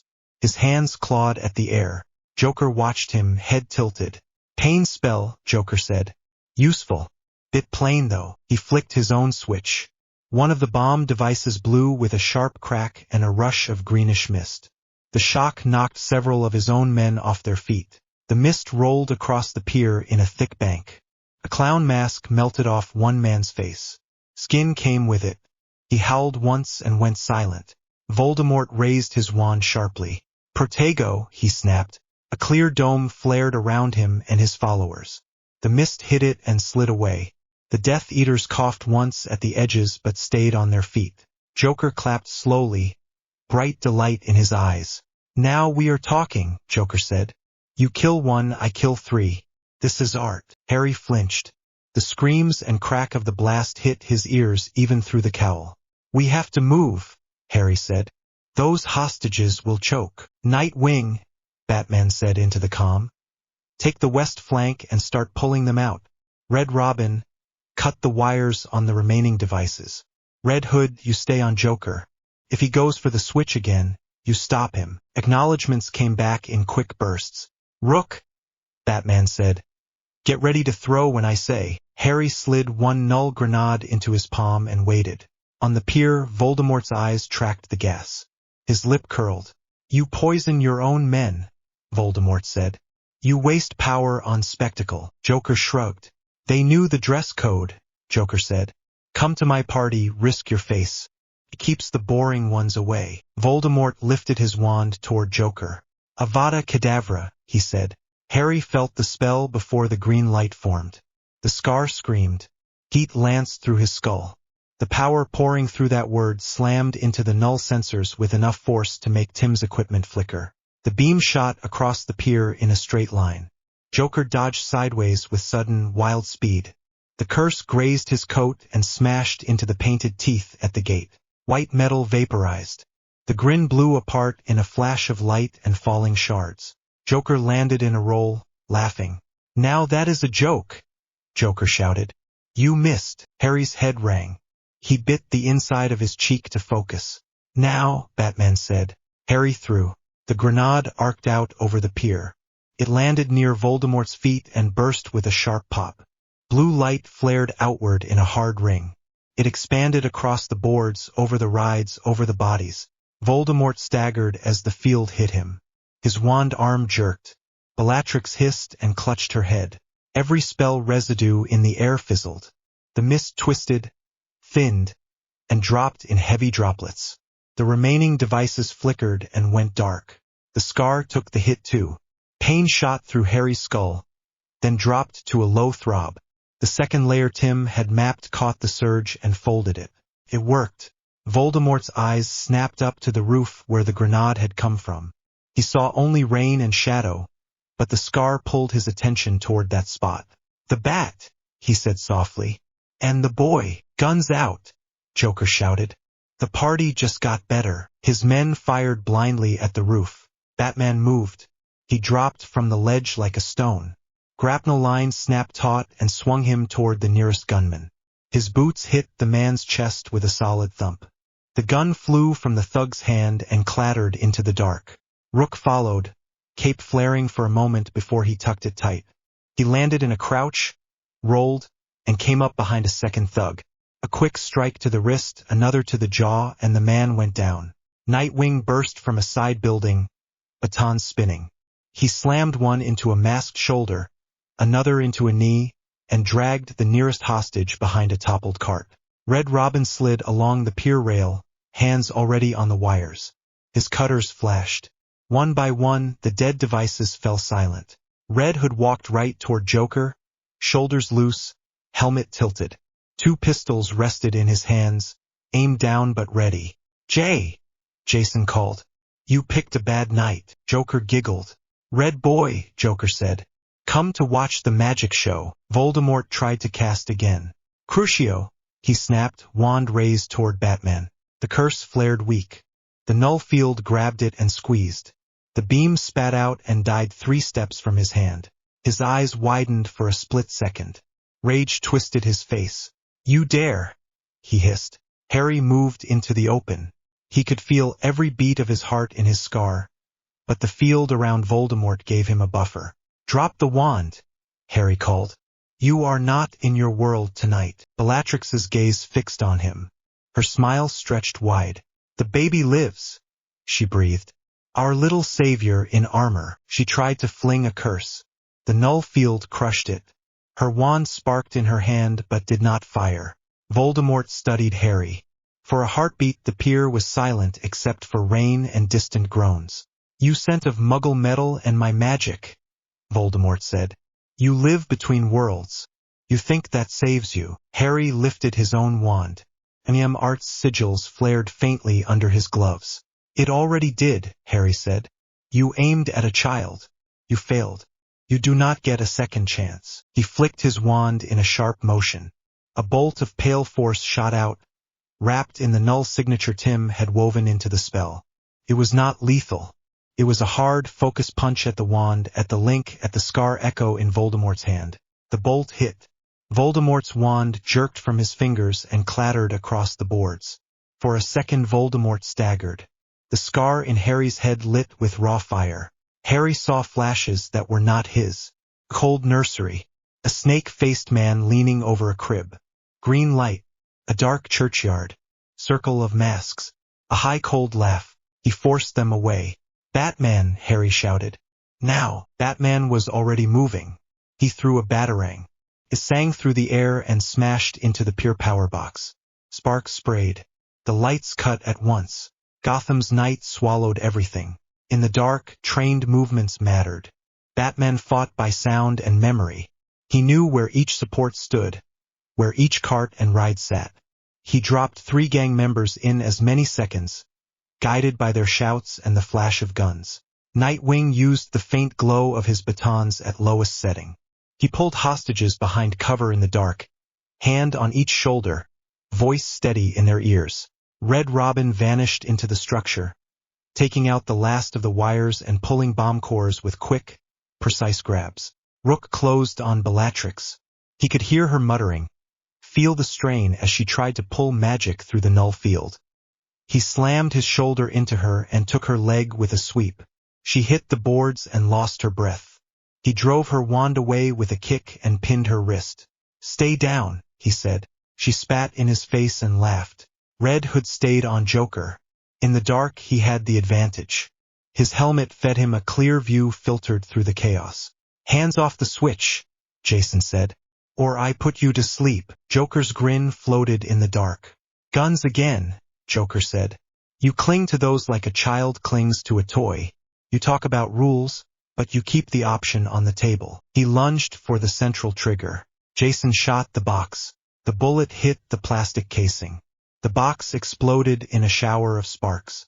The last live wires snapped and fell. One brushed Joker's leg. He yelped and hopped.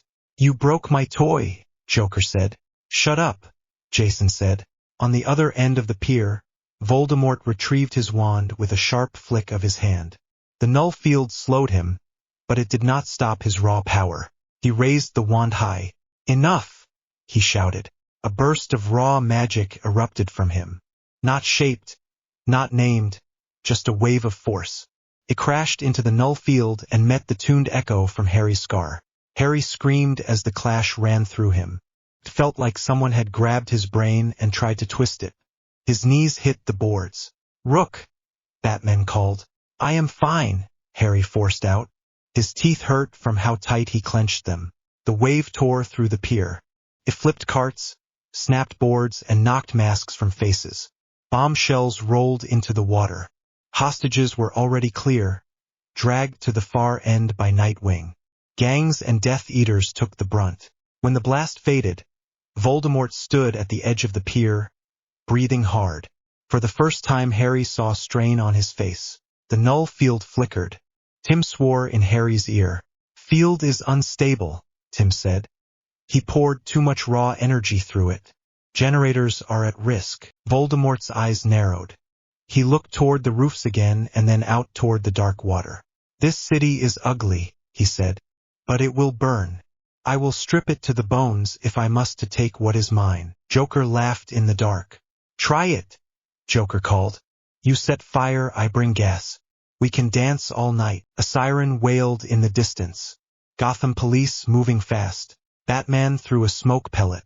A thick curtain rolled out, covering the center of the pier. "Withdrawal," Batman said. "We have what we need." Harry wanted to argue. Every nerve screamed to chase Voldemort down and end it. But he could feel how close the null generators were to failure. If they blew, his head would take the hit. So would half the pier. He pulled back instead, dragging Bellatrix with a field cuff on her wrists. Nightwing covered them. Red Robin carried a bomb core tucked under one arm. Red Hood moved last, backing away from Joker with his guns still level. "Next time," Joker called. "Bring more lights." Voldemort did not chase. He stood at the edge watching the smoke. The scar burned under Harry's mask. He could feel the gaze even through walls and distance. Then the pull eased. "He is gone," Tim said a minute later. "Teleport signature. The apparat out. I cannot track the exit point. Somewhere outside the city." Harry leaned against the side of the Batmobile when they reached the cover of an empty warehouse. His head pounded. His stomach rolled. Batman checked his pupils with a small light. "Talk to me," Batman said. "Pain," Harry said. "Less than a minute ago. He is angry." He did not expect to be blocked. Batman nodded. "He will adapt," Batman said. "He is not stupid." This was him testing the ground. "He tested it with bodies," Harry said flatly. "Joker always does," Jason said. Harry looked at him. Jason's shoulders were tight.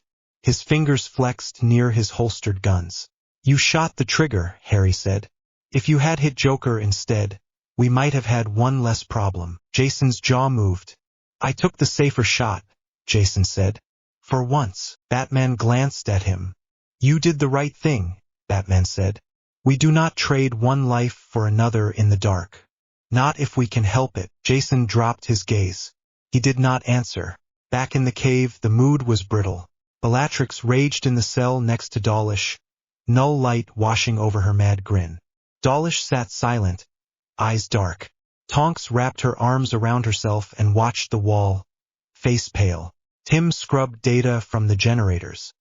His fingers moved fast and precise, but his eyes were shadowed with fatigue. Damien leaned against the railing, arms folded, watching Bellatrix with open disgust. Alfred moved between them all with quiet tea and sharp glances. Harry stood near the main console in partial armor, mask off, hair damp with sweat and rain. The lily charm under his shirt felt small and steady against his chest. Jason was by the weapons locker. Harry watched him out of the corner of his eye while Bruce went over the mission. Batman's voice was calm as he listed what they had learned. Voldemort's raw power, his fast adaptation, the way the null field twisted his spells, the way Joker responded to a new rival, the way Joker's chaos had almost made things worse and also, briefly, had kept Voldemort from focusing. "The difference between them is simple," Bruce said. "Voldemort wants to rule. Joker wants everyone else to fall with him. They collide because each hates anything that challenges their control. We can use that, but we cannot trust it." Harry listened with half his mind. The other half sensed something off in Jason's posture. When the debrief ended, people drifted. Tim stayed with his screens. Damien stalked off to the training room, muttering about stupid clowns. Alfred guided Nightwing toward the medical bay for a quick check of a bruised shoulder. Jason slipped away toward the deeper part of the cave. Harry followed. He caught up with Jason near the older weapon cases. Jason had one open already. Inside, tucked in foam, lay equipment that Bruce did not pull out often. Old things from darker times. A heavy pistol with custom rounds that could punch through body armor. A compact launcher for net rounds that could cut as well as hold. A small case of grenades that were not null-based. Harry stayed in the doorway. You are not supposed to be in there alone, Harry said. Jason did not jump. He had heard him come. Relax, Jason said. I am just looking. His tone was light. His shoulders were not. You shot the trigger, Harry said quietly. You did take the safer shot. You cannot change that into a failure now. Jason closed the case with more force than needed. Did you see how fast things stopped when that curse hit the gate? Jason said. One spell and that whole entrance was gone. The crowd was not there yet, or we would be counting bodies by the dozen. That is the kind of power that does not care about your code. Harry moved closer. The banned weapons sat between them like a quiet accusation. The code is not about them, Harry said. It is about us. Jason laughed once. It was not amused. I know the speech, Jason said. I have heard it since I was a kid. If we kill, we cross a line, and there is no return. The thing is, some people already crossed that line on their own. Joker, Voldemort, men who use children as shields, men who tie bombs to hostages. You saw Joker look that curse in the face and laugh. He is not going to stop because we throw him in a cell again. Harry opened his mouth, then closed it. You want to shoot him, Harry said. Right between the eyes. End it. Yes, Jason said. No hesitation. I look at him and I see a problem with a clear answer. I look at your Dark Lord and I see the same. One clean shot when his magic is down, and your scar stops hurting forever. He met Harry's eyes. There was no joke there, only raw belief. You cannot know that, Harry said. No, Jason said. I cannot, but I can bet. And I am tired of watching monsters stack bodies while we hold back and talk about ideals. Harry stepped right up to the case. If you pick up those weapons and walk out that door, Harry said, you are not coming back the same. You know that. Jason held his gaze. I know, Jason said. Maybe that is the point. Silence stretched between them for a moment. The cave hummed softly in the background. You told me not to follow you if you ever did this, Harry said. His voice was quiet, but steady. On purpose. Do you remember? Jason's face twisted for a second.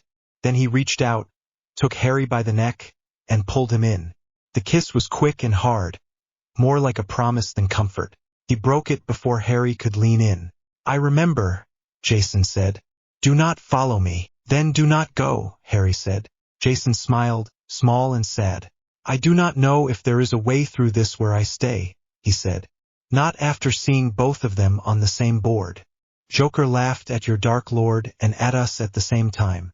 He is daring us to change the rules. He picked up the pistol and one other item, then closed the case and locked it. He moved fast and neat the way Bruce had trained him. Tell Bruce I am taking a walk, Jason said. He will know what that means. Harry grabbed his wrist. Jason, Harry said. Jason looked down at his hand, then up at his face.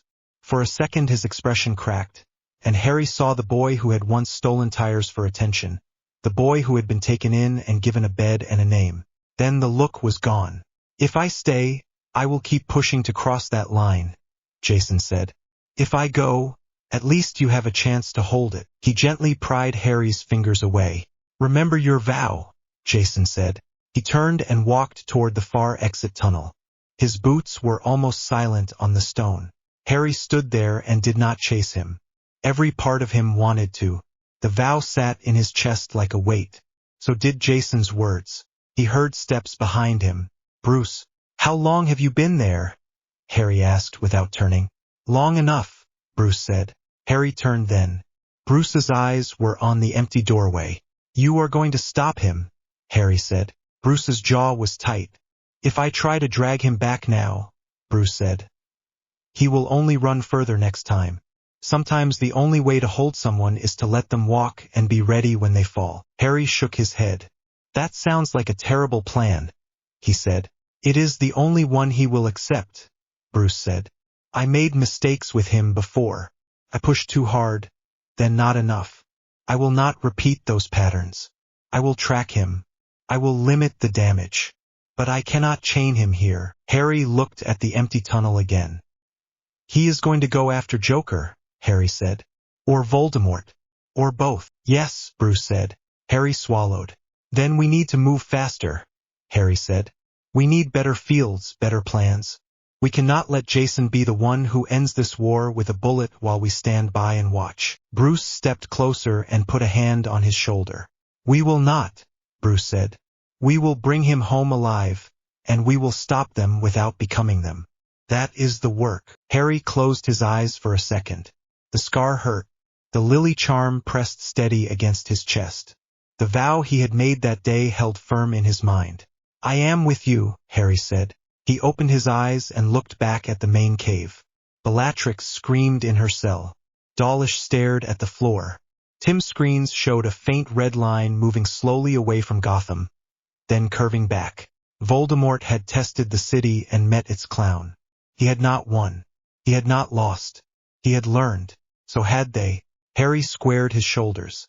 Next time he steps into my city, Harry said quietly, he does not walk out on his feet. No one argued. The cave felt wrong without Jason's voice in it. Harry noticed it in the quiet parts.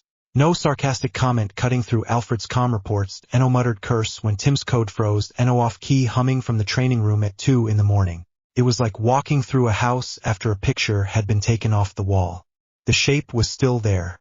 The absence kept catching his eye. 3 days. Jason had been gone 3 days. He had not gone dark. That was the worst part.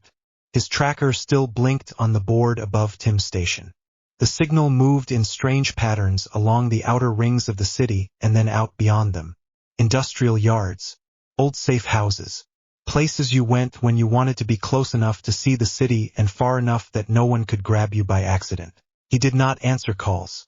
He did not answer direct messages. But every night, right around the time Harry's scar began its low burn, a small data packet slid through one of their side channels and left a simple message in Tim's queue. Alive. That was it. No location, no plan, no jokes. Just that one word. Tim had traced the route of the first packet until his fingers cramped. The signal hopped off 3 different dead satellites and routed through an old company line that Bruce had not used in years. Jason knew their system. He knew how to stay just readable enough and still be out of reach. Harry had read each word anyway, as if it might change if he checked it enough times. Alive. For now. They hit a gang house on the 4th night. It should have been simple. A group of gun runners who had been buying experimental magic powder from an Umbra contact. Nothing like Voldemort. No wars. No cult. Just regular Gotham crime that came with dirty money and terrified neighbors. Batman took point.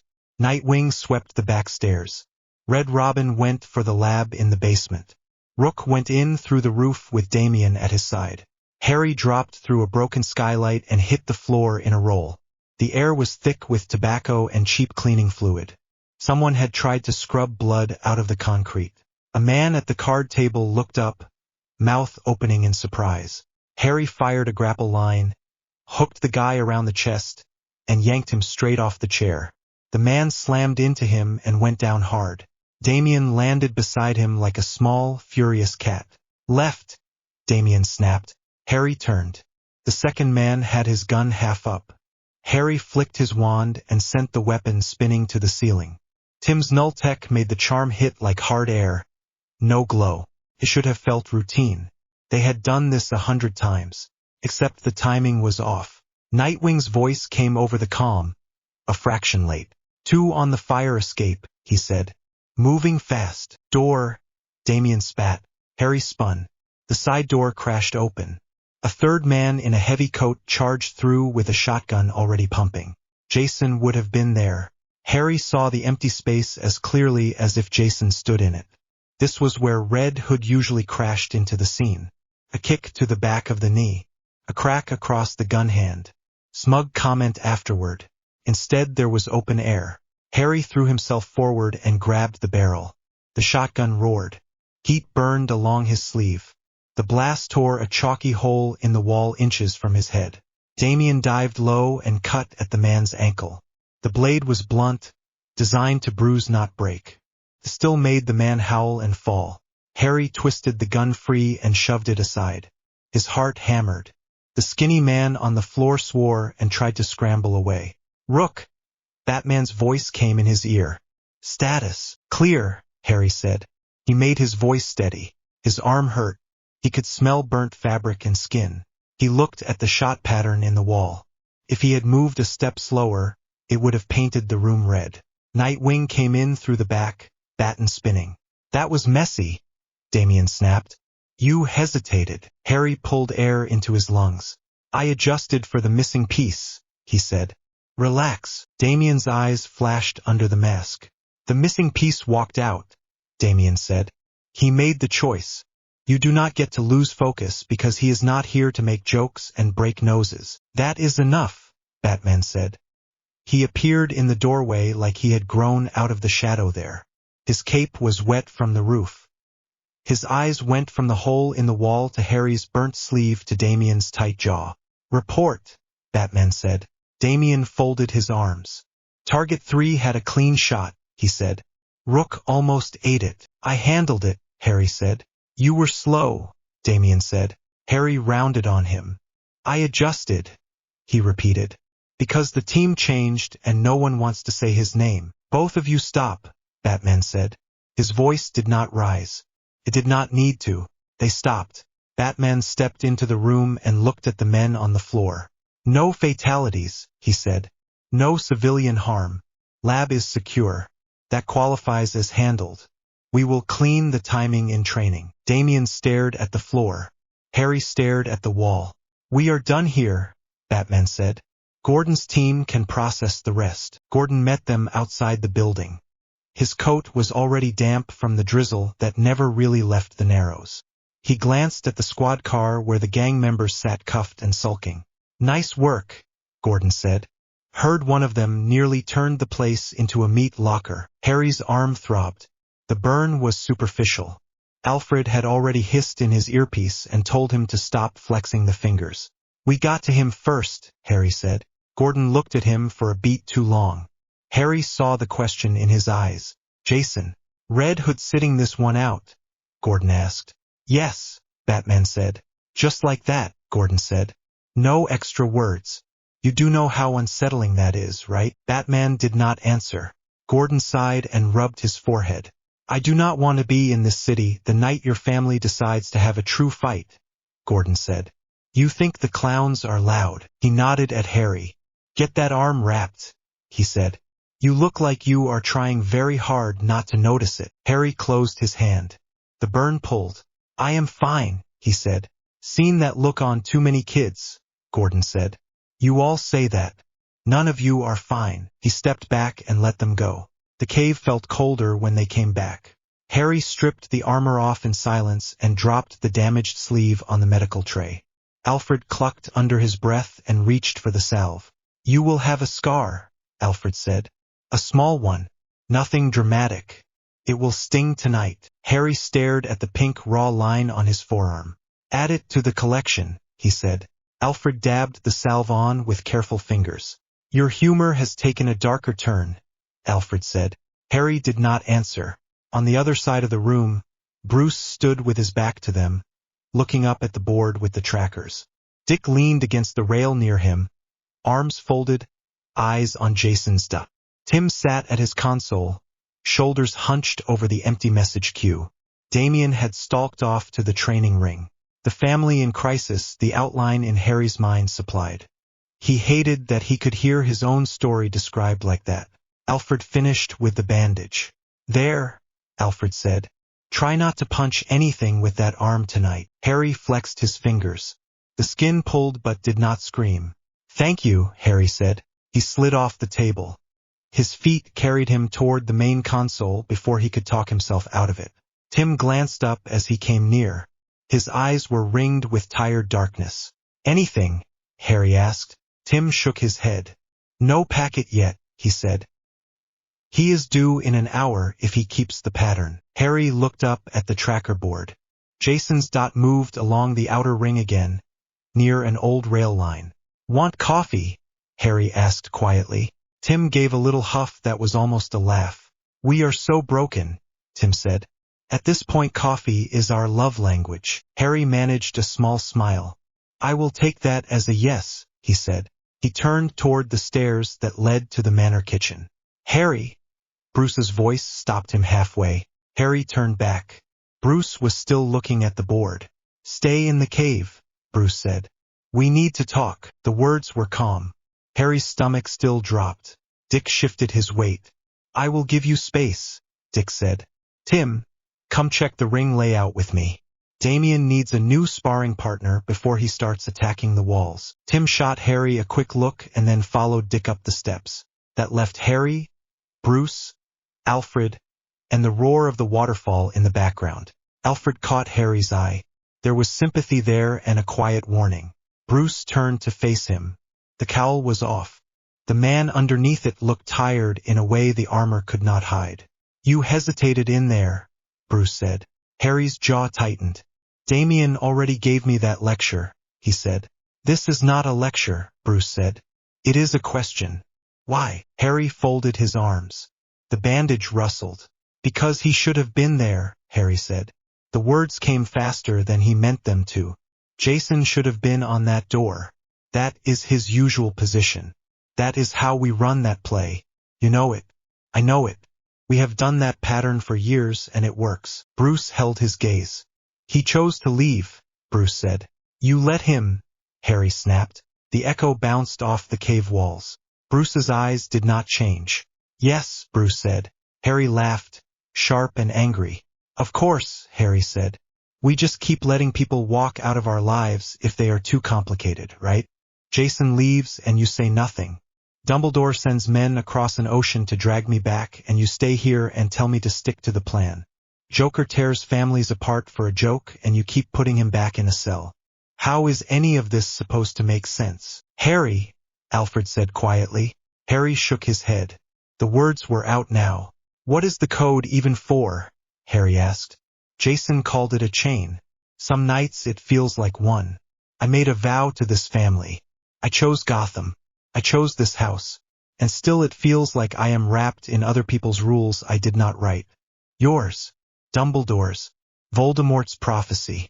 Everyone has a plan for what I am allowed to do with my own life. Bruce took a slow breath.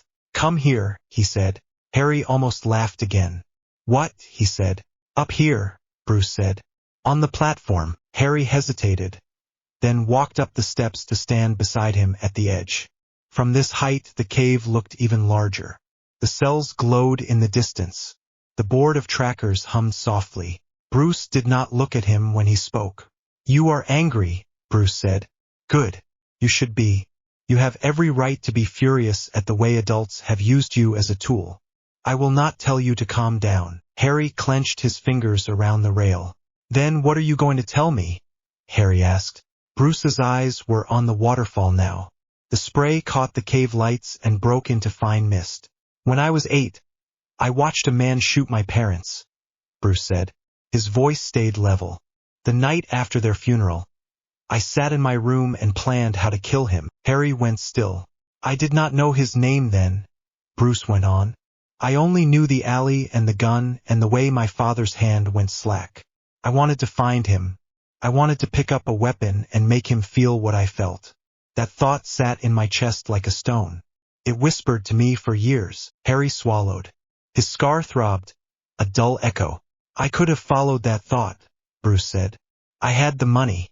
I had the time. I had the rage. If I had picked up a gun and hunted down every man who fit that shape, Gotham would not have a Batman. It would have another killer with an excuse. He finally turned his head and looked at Harry. I drew a line in my mind that night, Bruce said. I do not use guns.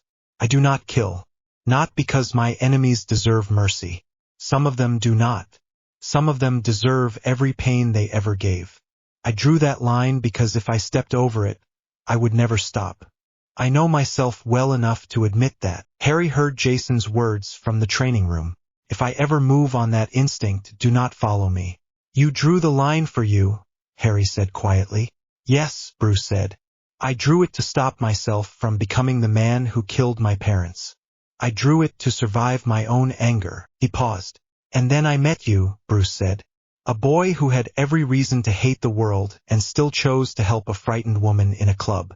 A boy who was thrown away like unwanted weight and still cared about saving strangers in an alley. Harry felt his throat close. I did not bring you into this house to turn you into another soldier, Bruce said. I brought you here because I could not stand the idea of another child growing up alone in the dark. The code changed that day. It was no longer about my rage. It became about you. Harry frowned. What do you mean? He asked. Bruce's jaw tightened. I watched Jason die, Bruce said. The words hit like a punch. Harry had known in a vague way. The files hinted at it. The whispers between Dick and Tim lined up with the scars on Jason's body. But hearing it said out loud in that flat voice felt like the moment Kingsley had spoken the full prophecy. He was angry at me, Bruce said. He thought I chose a clown over him. He went looking for his birth mother, and the Joker found them first. By the time I arrived, Jason was lying on the floor of a warehouse with his chest broken and a bomb ticking beside him. I tried to reach him. I failed. The building came down. I held him after we pulled him from the rubble. His heart was still. I carried him out, and it did not matter that I did not pull the trigger. That blood was still on my hands. His fingers closed on the rail until the knuckles went white. So when you ask why I will not cross that line with Joker, Bruce said, the answer is not that he deserves mercy. The answer is that killing him will not bring Jason back. It will not make the alley vanish. It will not erase the cupboard under your aunt's stairs. It will only prove that violence is the only language we have left. I refuse to give the world that proof. Harry stared at him. You drew the line so you would not become him, Harry said slowly. Yes, Bruce said. And for me, Harry said. You said it changed. Bruce nodded. When I saw you in that hospital bed the first time, he said, thin and bruised and still trying to be polite, I realized something. If I trained you without a code, I would be teaching you that the only way to answer hurt is to deal it back. That is the lesson your relatives gave you. That is the lesson your headmaster is trying to push. I did not want to be the third adult who told you that your only value is as a weapon. His voice dropped. I put that line between you and the dark so you would not have to carry the same blood that I do, Bruce said.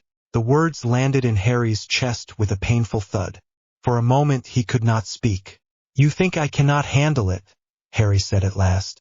His voice sounded small even to his own ears. You think I will crack if I ever make that call? Bruce shook his head. I think you are stronger than that, Bruce said. I think you could kill and still find a way to live with yourself. That terrifies me. Not because you would be weak, but because you would be numb. You would build walls inside your own mind to hold the guilt. I have seen where that road goes. I walked it. I do not want you on it. Harry looked down at his bandaged arm. The new scar sat above old ones. A dim line from the cupboard. A faded mark from a spell in the alley. A faint slash from training with Damien. His skin was already a map of choices other people had made for him. I made a vow, Harry said. I told Jason I am never going back to their control. Not to Dumbledore. Not to the Ministry. Not to Voldemort. I chose this family. I chose Gotham. Some days that feels like the only thing that is mine. The vow. The choice to stand here. Bruce nodded once. That vow is yours, Bruce said. I will not take it away. I will not order you into a war on someone else's terms.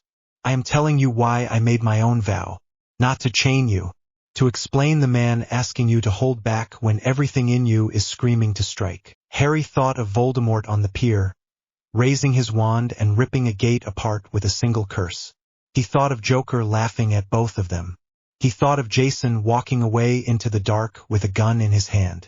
We might not get to hold that line, Harry said quietly. Not forever. There might come a night when someone has to make that ugly call. Bruce did not look away.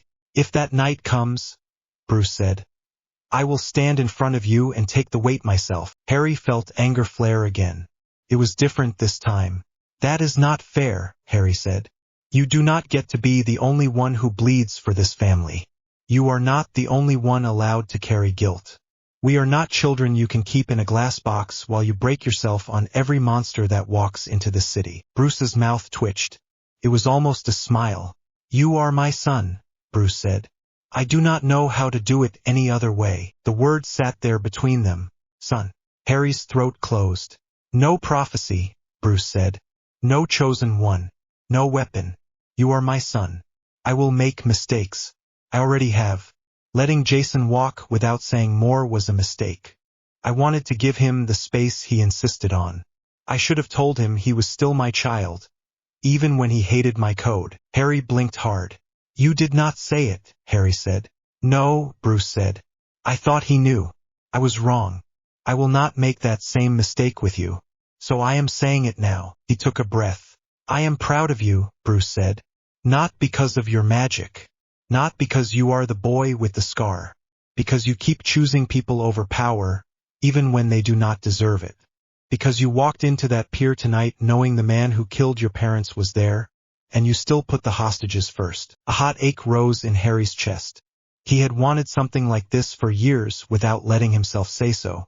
He stepped forward before he could think better of it. Bruce did not move. Harry wrapped his arms around him stiffly. For half a second Bruce stood frozen. Then his arms came up and closed around Harry's shoulders. The armor plates were cold. The chest underneath was warm and solid. Do not die on me, Harry muttered into the suit. I am not doing this twice. A short breath that might have been a laugh moved through Bruce's chest. I will try not to, Bruce said. You are very demanding. Harry pulled back after a moment. He wiped his eyes with the back of his bandaged hand. We are still in trouble, Harry said. Jason is still out there. Voldemort is still plotting. Joker is probably drawing pictures of both of them on a wall somewhere. Yes, Bruce said. This talk does not fix that, but it makes the next choices clearer. He squeezed Harry's shoulder once and let go. Go see Tim, Bruce said. You two need to stay sharp. Jason will reach out. When he does, I want you ready. Harry nodded. Tim's message alert chimed an hour later. Harry was in the cave library when he heard it. He moved before he had fully registered the sound. Tim was already halfway out of his chair by the time Harry reached the console. Packet from the side channel, Tim said. Same route as before, but different key. His fingers danced over the keys. Letters emerged on the screen in a small window. Harry leaned in. It was still short. Alive. Then, for the first time, more words. Do not look for me, Jason. Tim stared at the screen. Well, Tim said. That is new. Harry swallowed. Can you trace more from this one? Harry asked. Tim shook his head. He added another bounce, Tim said. Smart. Annoying. Smug even when he types 2 words. The cursor blinked at the end of the message. Tim glanced at Harry. You going to answer? Tim asked. Harry hesitated. His fingers hovered over the keyboard. The vow in his chest pulsed in time with the scar. He had promised Jason he would not follow him into murder. Jason had told him not to. Bruce had told him he would take the weight if anyone had to cross that line. Harry began to type. You do not get to walk out of this family like you never belonged here. He stopped. Deleted the line. The cursor jumped back. He tried again. I heard the story. Warehouse. Bomb.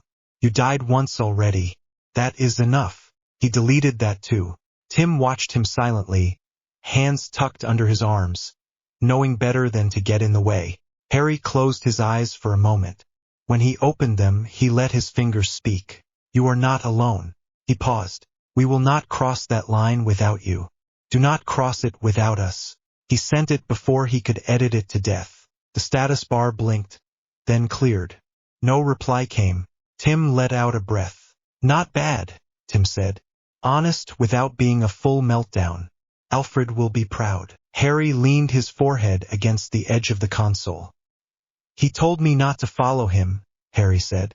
Jason tells a lot of people a lot of things, Tim said. He still loves this family. That is the problem. If he did not care, he would not bother sending packets that say alive. He would vanish for real. He has not. Harry straightened slowly. The scar prickled. He is going to go after Joker, Harry said. Or Voldemort. Or both. He thinks he is doing us a favor by taking the choice away. Tim rubbed his face. Then we get there first, Tim said. Or we get there at the same time with better planning. Jason is good. He is not the only one who can play long games. He turned back to his screens. Speaking of which, Tim said, our other problem just twitched. The map came up with a soft flicker. The line that traced Voldemort's movements had curved again. It was closer than before. Not at the city's edge yet, but moving in steady arcs that narrowed each day. He is testing the barrier, Tim said, like poking a sore tooth with his tongue. The null field signatures jump whenever he leans on your link. Harry's scar burned in agreement. He wants to see how much it takes to make me scream, Harry said. He will not, Tim said, because we are going to get there first too. Harry looked at him. You sound very sure, Harry said. Tim gave a tired, crooked smile. Batman just had a real talk in the cave instead of grunting and walking away, Tim said. That only happens when something fundamental shifts. Next step is actual planning with feelings on the table. That gives us an edge. Harry snorted.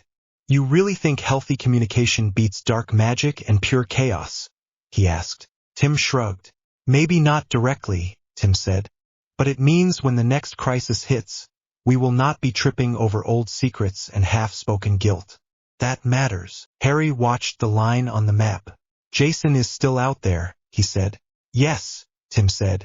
Bruce still has nightmares about a warehouse, Harry said. Yes, Tim said again.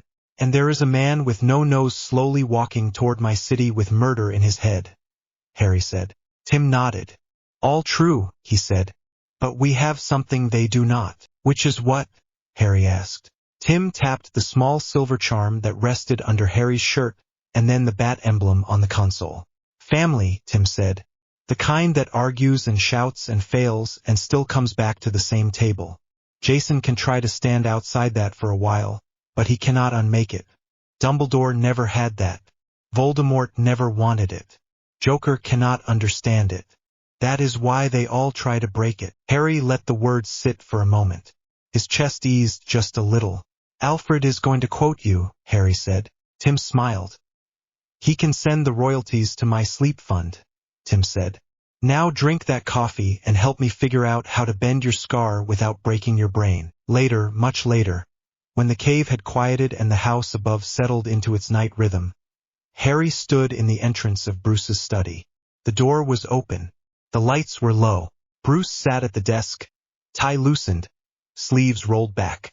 A file lay open in front of him. Jason's name was on the tab. Harry stepped in. If you tell me to go to bed, I will ignore you, Harry said. Bruce looked up. For once, the corners of his mouth tilted. I was going to offer you a seat, Bruce said. Harry crossed the room and dropped into the chair opposite the desk. You kept a file on him, Harry said, nodding at the folder. I keep files on everyone, Bruce said. It is a bad habit. Harry picked up the folder and flipped it open. Photos. Reports, medical notes, a picture of Jason at 14 with a black eye and a grin too wide for his face. You should show him this, Harry said. Bruce shook his head. He knows I watch, Bruce said. He does not want to see the proof. Harry let the file rest on the desk. You said you will stand in front of me if that night comes, Harry said. The one where someone has to cross that line. I am telling you now, I will drag you back if you try. I am not losing you to your own guilt. That is my vow. Bruce studied him for a long moment. Noted, Bruce said. Harry nodded. Sleep, Bruce said. We have work tomorrow. Harry stood. Good night, he said. Good night, Harry, Bruce said. Harry left the study with the image of Jason's grin in his head and the weight of the lily charm over his heart. He went to bed knowing the city was still full of monsters and that one of them used to eat dinner at their table. He also went to bed knowing something else. Bruce had called him son. Voldemort could drag his scar like a hook through water. Dumbledore could talk about destiny in high offices. Joker could paint laughter in blood. The next time they reached for him, they would not be grabbing an orphan alone in a cupboard. They would be reaching for a boy with a vow, a family, and a father who had finally said the word out loud. Rain hammered the manor windows hard enough that Harry felt it in his teeth. He stood in front of the cave board with his arms folded and watched 3 sets of dots. One was red, moving in slow loops outside the city line. Voldemort. Point 1 was white, sliding around the outer ring in twitchy paths. Jason Point 1 was green, steady in the middle of the map. Home. Himself. The scar ached in a dull way. Not a spike. More like a low fire at the back of his skull. Tim sat at the console with a mug that probably once held coffee and now held pure habit. His fingers moved across the keys without him really looking. Lines of code scrolled. Ministry Pulse again, Tim said. Same channel as yesterday. Same location. London. Same title on the packet. Harry dragged his eyes away from the board. What title? He asked. Urgent diplomatic concern, Tim said. Someone in full robeland has discovered the word polite. It is disturbing. Harry stepped closer. The main screen showed a copy of the last magical message they had intercepted. Curved writing, old crest stamped at the top. Wayne Security had captured it before it ever hit the normal channels.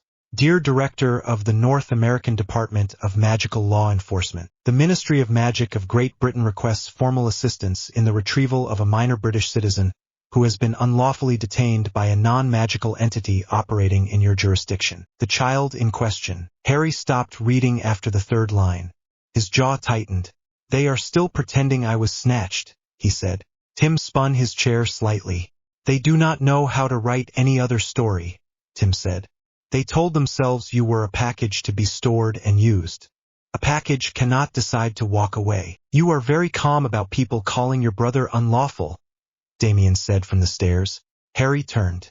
Damien came down with a towel around his neck and sweat darkening his shirt. He must have just finished another training round. His shoulders were tight. Brother, Harry repeated. Damien shrugged once. You are family, he said. Even when you make poor tactical choices. Tim raised his brows. He means he cares, Tim told Harry. This is his version of a hug. Damien scowled. Do not make it weird, he said. Harry snorted despite himself. The sound came out half-broken. They sent that to the American magical people, Harry said, nodding at the letter. Have they answered? Official reply has not left their office, Tim said. Unofficially, one of their junior people sent us a note. He tapped a key. A short line of text appeared in a new window. Heard you got some wands in your basement. They are asking about the boy. You want us to pretend we did not get the packet for a few days. Harry let out a slow breath. They are stalling for us, he said. Some of their people still owe Bruce a favor, Tim said. He dragged one of their agents out of a cult mess years ago. That man is now high enough to delay mail without anyone asking too many questions. Damien crossed his arms. How long can they hold it? He asked. A few days, Tim said. Maybe a week if they are creative. After that, the British lot will start screaming about international law. They may try to come around their own people and walk straight to you. Harry rubbed his scar with the heel of his hand. They already tried that, he said. Gotham did not like it. Next time they may send someone with more manners, Damien said. Or less. It depends who wins the shouting match. Footsteps sounded on the stone. Heavy ones. Bruce came down the last stretch of stairs in a suit rather than armor. The lines on his face looked deeper in the bright cave light. Alfred walked beside him with a tablet and a folder. Status?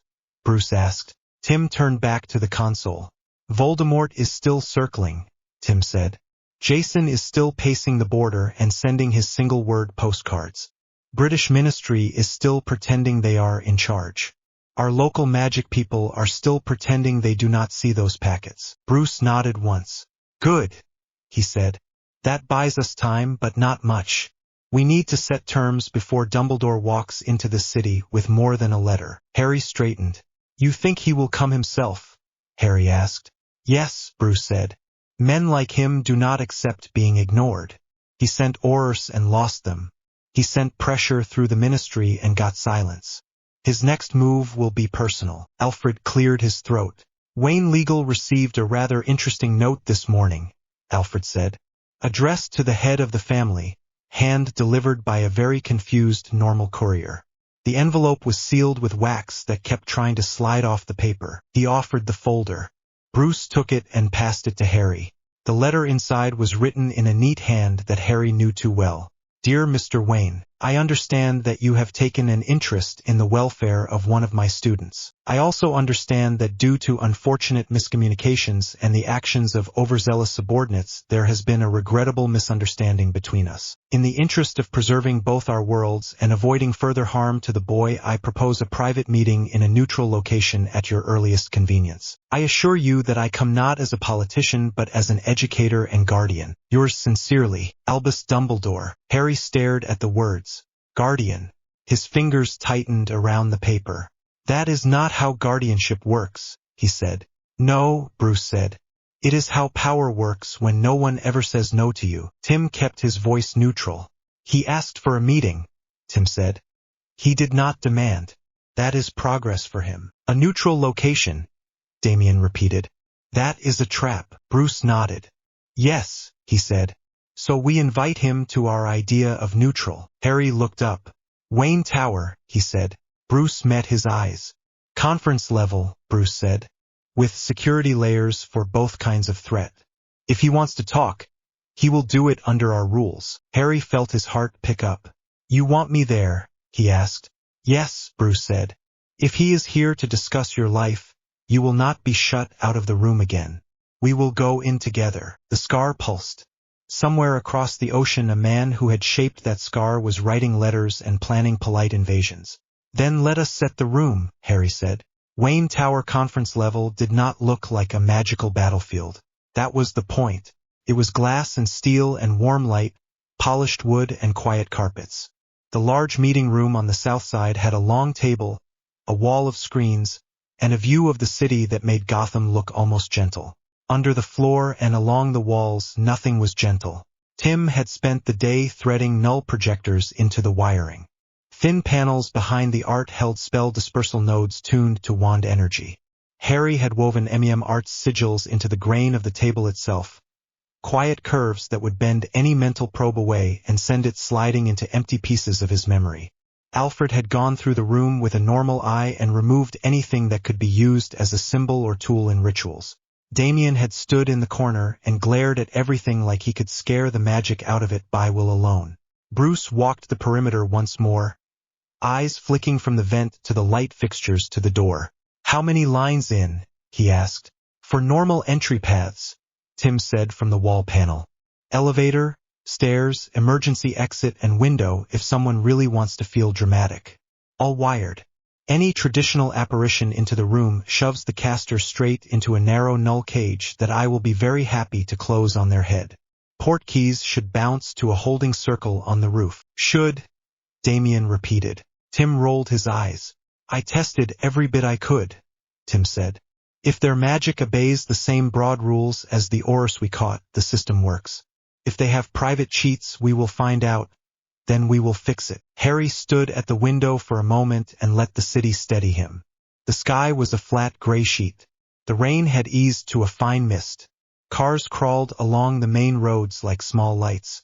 You ready? Bruce asked quietly. No, Harry said. But I am going anyway. Bruce almost smiled. Fair answer, he said. Alfred opened the door enough to lean in. Guests have arrived in the lobby, Alfred said. Our normal security people are very confused by the beard. Harry's stomach dipped. Let us not keep him waiting, Bruce said. Dumbledore looked wrong in Wayne Tower. Harry had seen him in files and memories, at the head of a long table in a stone hall, on the front page of Prophet clippings, in visions from the scar that he could not fully explain. The man belonged in old buildings and full robes. Here he stood in the modern lobby under bright lights that did not flatter him. The robes were still there, deep blue with small silver stars woven into the fabric. Rain clung to the hem. His beard was long and carefully combed. His eyes still held that fixed twinkle that Harry had once thought meant kindness. Now it looked more like a habit. Beside him stood Kingsley, made small by the space and the suit he had been given. He wore his Auror posture, but his eyes were sharper than they had been weeks ago. Behind them both, by the glass doors, stood a woman Harry did not know. Strict face, square shoulders, neat hair, and a set to her jaw that said she did not let people waste her time. Amelia Bones, Tim murmured in Harry's ear through the small bud. Head of their law people. She returned part of the old government after their last mess with your Dark Lord. A rare grown person in that place. Harry filed that away. Bruce walked forward with Alfred at his side and Harry one step behind. He did not hide. He wore civilian clothes, simple and dark, and the small silver lily charm was warm against his chest under the fabric. "Mr. Dumbledore," Bruce said. Dumbledore turned. His gaze moved over Bruce with polite interest, over Alfred with quick assessment, then landed on Harry. The twinkle brightened. "Harry," Dumbledore said. "My boy. It is good to see you whole." Harry kept his hands at his sides. "I am not your boy," Harry said. "You know that." The lobby air tightened. Security staff pretended not to listen while listening very hard. Kingsley's jaw moved. Bones watched everything with a level gaze. Dumbledore took a slow breath. "I see you have been through quite an adventure," Dumbledore said. "Perhaps we can speak more of that in private." "We will speak in the room I prepared," Bruce said. "No spells in the lift. No private turns in the corridor. My house, my rules." Dumbledore's smile did not change, but something in his eyes cooled. "Of course," he said. They rode up together. Dumbledore did not try anything obvious. Harry watched his eyes in the lift glass and felt for any shift in the scar. Nothing. The null base field around the shaft hummed in a way his magic sense could pick up. A low, steady pressure like water on skin. In the conference room, Bruce took the seat at the head of the table. Harry sat to his right. Alfred stood near the far wall with a small tray and a neutral expression. Tim sat near the screens with his hands on the controls and a normal tablet in front of him. Damien leaned against the wall near the door, arms folded, not pretending to be polite. Dumbledore sat opposite Bruce. Bones took the chair slightly to the side, between both men. Kingsley remained standing behind them, hands at ease. "Thank you for agreeing to this meeting," Dumbledore said. "I know the circumstances of our first contact were less than ideal." "You sent armed men into my home without warning," Bruce said. "They attacked my family. They are now in my custody. That is more than less than ideal." Bones cleared her throat. "I did not authorize that raid," she said. Her voice was firm and practical. "I saw the reports after. They raised every warning I have. That is why I insisted on coming with the headmaster today. I do not intend to see another war start because proud men refuse to talk." Dumbledore's eyes flicked to her. There was a hint of annoyance there, gone as soon as Harry saw it. "Of course, Madam Bones," Dumbledore said. "We are all here to prevent further harm." Harry leaned forward. "Then stop calling what you did a misunderstanding," Harry said. "It was an attack. You knew what my aunt and uncle did. You left me there. When I got away, you tried to drag me back without a word. Your Aurors were willing to stun normal people in the street to do it. I will not let you call that a miscommunication." Dumbledore looked at him with something that might have been sadness. "Harry," he said, "when you are older you may understand that there are times when the greater good demands hard choices. The blood protections at your relative's house kept you alive. Bringing you to us now is not about control. It is about your safety and the safety of our world." "The greater good," Harry repeated. "You put that on every file that mentions me. It is on the letter Kingsley spoke under Veritaserum. It is probably printed on the sign outside your office. I do not care. You saw the cupboard. You read the letters. You decided fear and pain would build the weapon your prophecy wanted." Bones' eyes snapped to Dumbledore. "Cupboard," she said. "What cupboard?" Dumbledore hesitated for a fraction of a second too long. "The Dursleys were not kind people," he said. "I will not pretend otherwise. I believed the protection the boy held there outweighed the discomfort of his surroundings. It appears I underestimated the severity." Harry almost laughed. "Underestimated," he said. "That is one word for 10 years locked under stairs." Bones looked at Kingsley. His mouth worked once, then he nodded. "The headmaster knew," Kingsley said. His voice was rough. "We told him. He chose the wards." Bones stared at Dumbledore. "Albus," she said. "Is that true?" Dumbledore's fingers rested on the table. "I did what I believed was right," he said. "We face a threat that will not be stopped by gentle means. The prophecy is clear. Either this boy or the Dark Lord must die. I chose the path that gave him the best chance to live long enough to take up that role. Harry felt the scar give a sharp pulse at the phrase.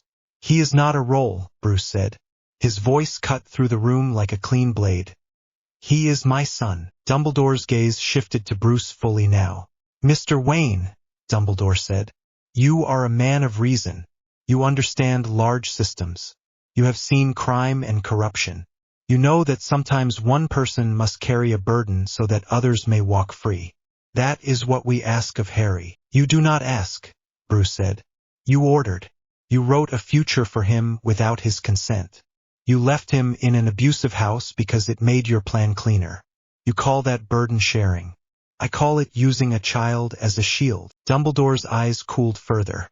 You have no idea what our world faces, he said. The man who killed his parents is coming back. He will not be stopped by fists and gadgets. He will return to power and he will seek Harry. Without proper training, without our guidance, the boy will die and take countless people with him. Harry did not let Bruce answer. You think I am not training, Harry said. You think I have been hiding in a tower eating sweets while you write letters. I fought your Aurors in an alley. I stood under your Dark Lord's killing curse and lived. He came to this city. He and Joker shared a stage. I am still here. Bones' eyes widened. Voldemort has entered Gotham, she said. Yes, Bruce said. He arrived on a cargo ship. He met a local criminal named Joker at an amusement pier 2 nights ago. We intercepted the fight, prevented a mass casualty incident, and forced him to retreat. Dumbledore leaned forward, beard brushing his robe. He is already here, Dumbledore said.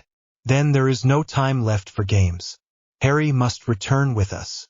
He must take his place at Hogwarts, where we can shield him and teach him what he needs to know. No, Harry said.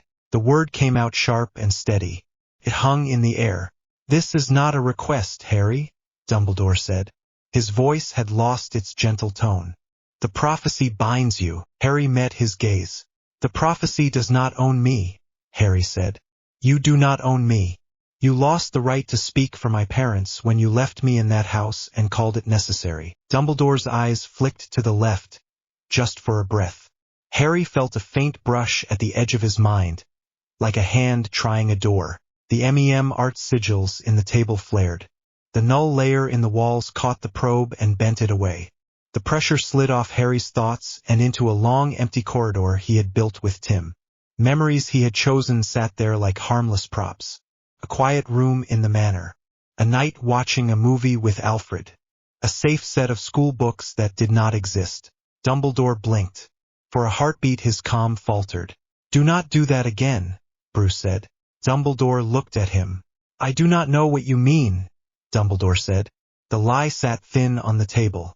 Bruce reached under the edge and tapped a control. One of the wall screens lit. A simple graph showed a spike in the mental probe sensors that Tim had slid into the system. You tried to enter my son's mind without warning, Bruce said. In my house. In my presence. Bones' mouth tightened. Albus, she said sharply. You will stop that at once, or I will remove you from this room myself. Dumbledore drew in a slow breath. I apologize, he said. Old habits. I wished to see if the scar bond had changed him. Harry held back a snarl. You do not get to check my head like a book, he said. Bruce leaned back a little. His voice stayed calm. Here is what will happen, Bruce said. We will not hand Harry over. He will not live in your castle on your terms. If he chooses to attend your school, it will be under conditions we set together. That will not happen while you see him as a weapon first and a person second. Dumbledore's fingers curled on the table. You think you can protect him from what is coming, Dumbledore said. Gotham is a nest of madness. You have already seen your clown matchblades with our Dark Lord. You cannot keep Harry out of this war by hiding him in a tower made of money and guilt. I am not hiding, Harry said. I am choosing my ground. You want me to fight for your people. Fine. Then stop treating me like one of your tools. Bring me information. Bring me options. Sit at this table and tell me the whole truth. Bones watched him with a careful gaze. What do you want to know? She asked. Harry turned to her.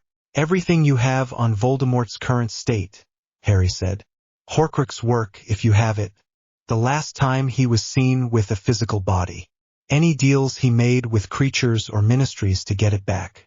I want your law files, not just his speeches. Bones hesitated. That information is classified, she said. Harry held her eyes. So is the fact that he is walking around my city, Harry said. So is the fact that he is linked to my head. If you want me to fight in your war, you do not get to keep secrets about the enemy you let crawl out of a grave. Bones looked at Bruce. Are you willing to share your own data? She asked. Scar readings, field designs, names of local threats who have engaged with this wizard. Yes, Bruce said. Under a written agreement that keeps that data out of the hands of your current minister and his council. We deal with you and those you trust. No one else. Dumbledore sat very still. Amelia, he said, you cannot honestly consider handing sensitive files to a group of non-magical vigilantes. Bones did not look at him. I can consider anything that gives us an edge against Voldemort, she said. Especially when our last brilliant plan put a baby in a cupboard and called it protection. Alfred's eyes softened for a second at that line.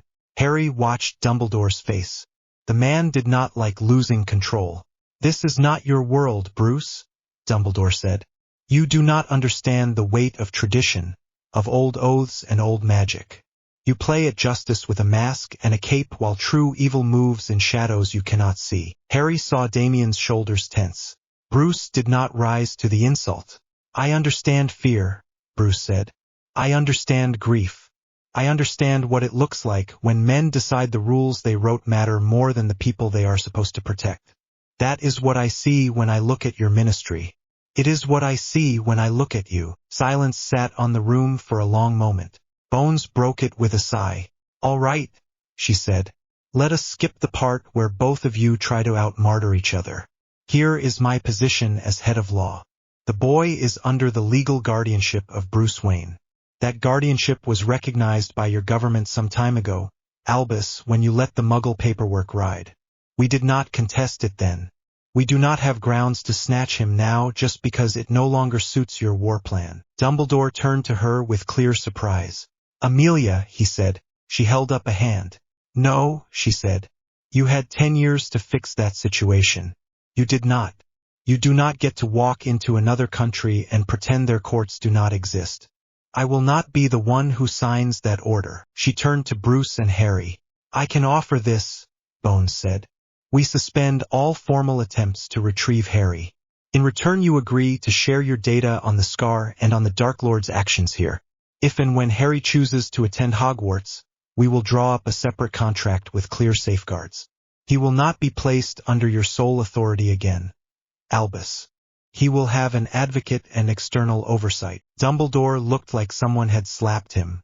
You are undermining my position, he said quietly. I am protecting a child, Bones said. You say there is a prophecy. Fine. That does not erase basic law. Harry's chest eased a fraction. I can work with that, Bruce said. Harry nodded. So can I, he said. Dumbledore's gaze went from one to the other, then back to Bones.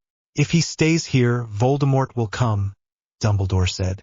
This city will burn. Harry felt the Scar pulse, as if someone far away had heard their names and smiled. Then we will be ready, Harry said.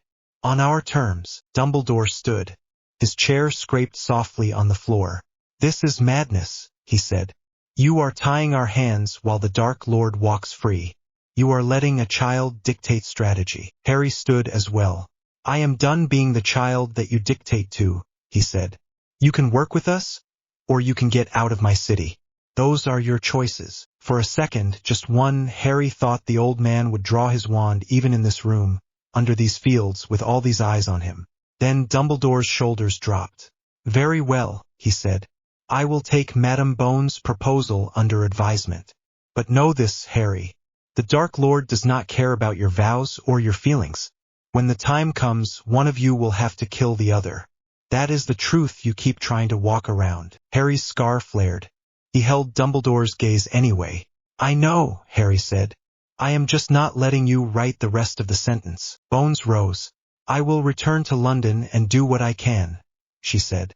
You have my word, I will not sign any order to seize you. That is the best I can give for now. Bruce inclined his head. It is more than I expected, Bruce said. Kingsley met Harry's eyes for a brief moment as they left.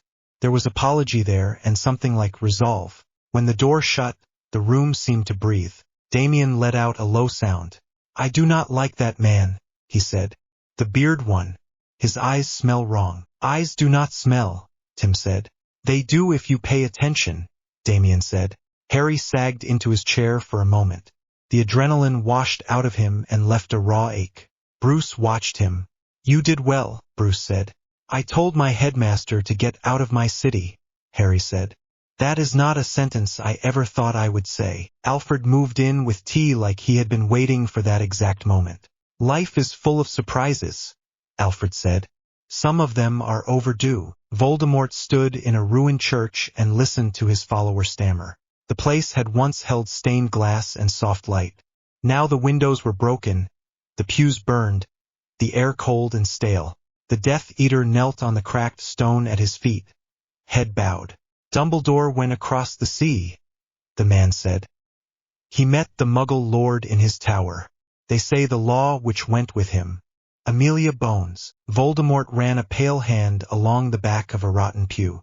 And, Voldemort said, they did not bring the boy, the man said. They came back with no one. The talk in the ministry is that Bones refused to sign a retrieval order. That she chose to support the Muggle Guardian. Voldemort's lip curled. Bones, he said quietly. Always so fond of rules. He turned his head a fraction. And the boy, he asked. What do they say of him? They say he spoke against the headmaster, the man said. They say he chose the Wayne as his father. The scar tugged, even across the ocean. Voldemort closed his eyes for a moment and felt it. The bond was not what it had been. There was a pressure on it now, a muffling.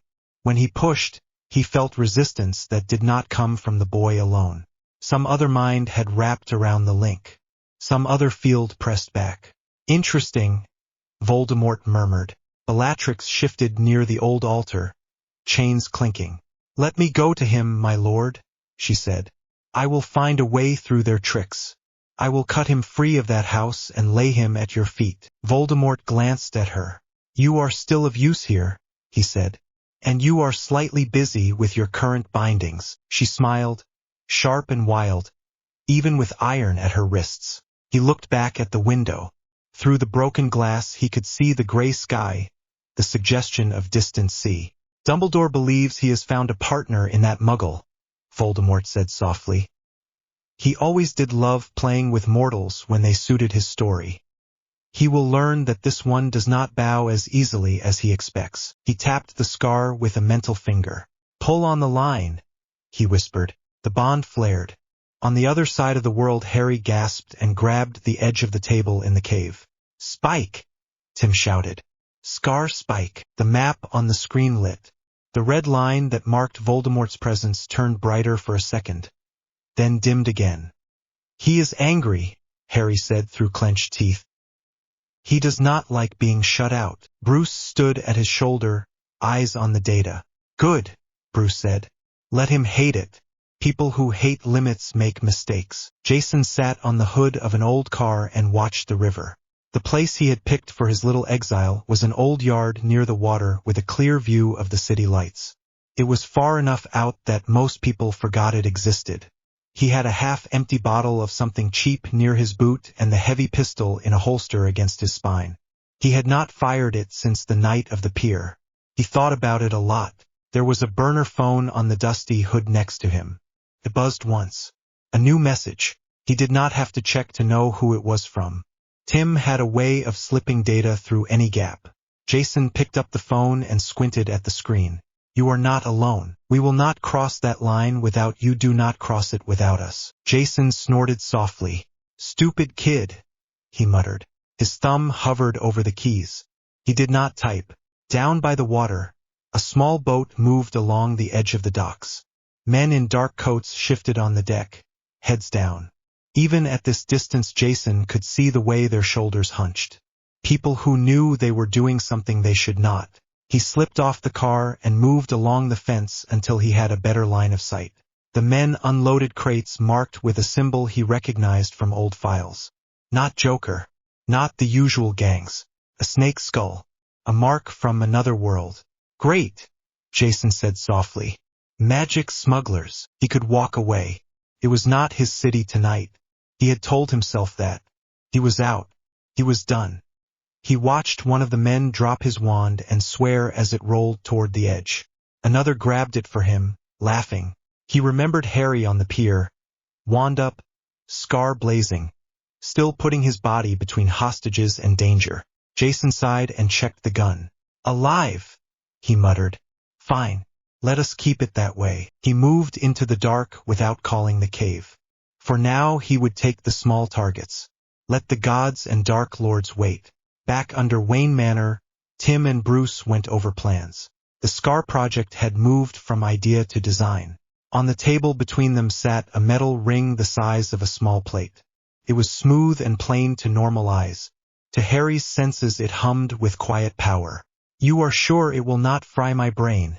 Harry asked. Tim rubbed his eyes.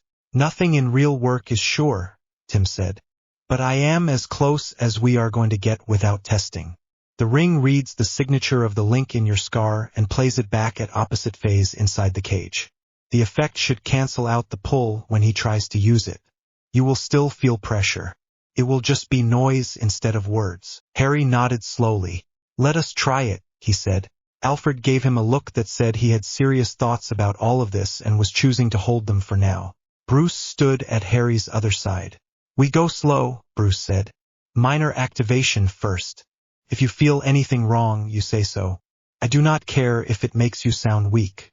You are not proving anything in this test. Harry lay back on the padded table in the small testing alcove. The ring sat in a holder above his head, not touching him. Wires ran from it into the console. A null projector hummed softly at low power in the corner. Tim slipped small sensors onto Harry's temples and wrist. Ready? Tim asked. As I will ever be, Harry said. Tim nodded. Field 1 at 5%, Tim said. The ring warmed. A faint pressure touched Harry's scar. Felt like someone resting a hand there. Not pushing, just present. Feels strange, Harry said. Not painful. Graphs moved on the screen. Tim watched them, then nodded. Field at 10%, Tim said. The pressure grew. Harry felt a faint echo of Voldemort's presence. That cold awareness he had learned to hate. He will notice this eventually, Harry said through his teeth. Good, Tim said. Let him wonder why his toy feels different. 15, Bruce said. The ring sang. Harry's scar burned for a moment. Then something shifted.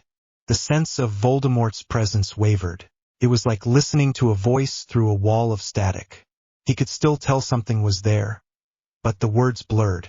Harry let out a breath he had not known he was holding. That is better, he said. Tim tapped the console. This is the sweet spot, Tim said. Too low does nothing. Too high risks drawing his attention. If we keep it at this level as a base, we can push it higher only when he tries something big. Bruce studied Harry's face. How do you feel? Bruce asked.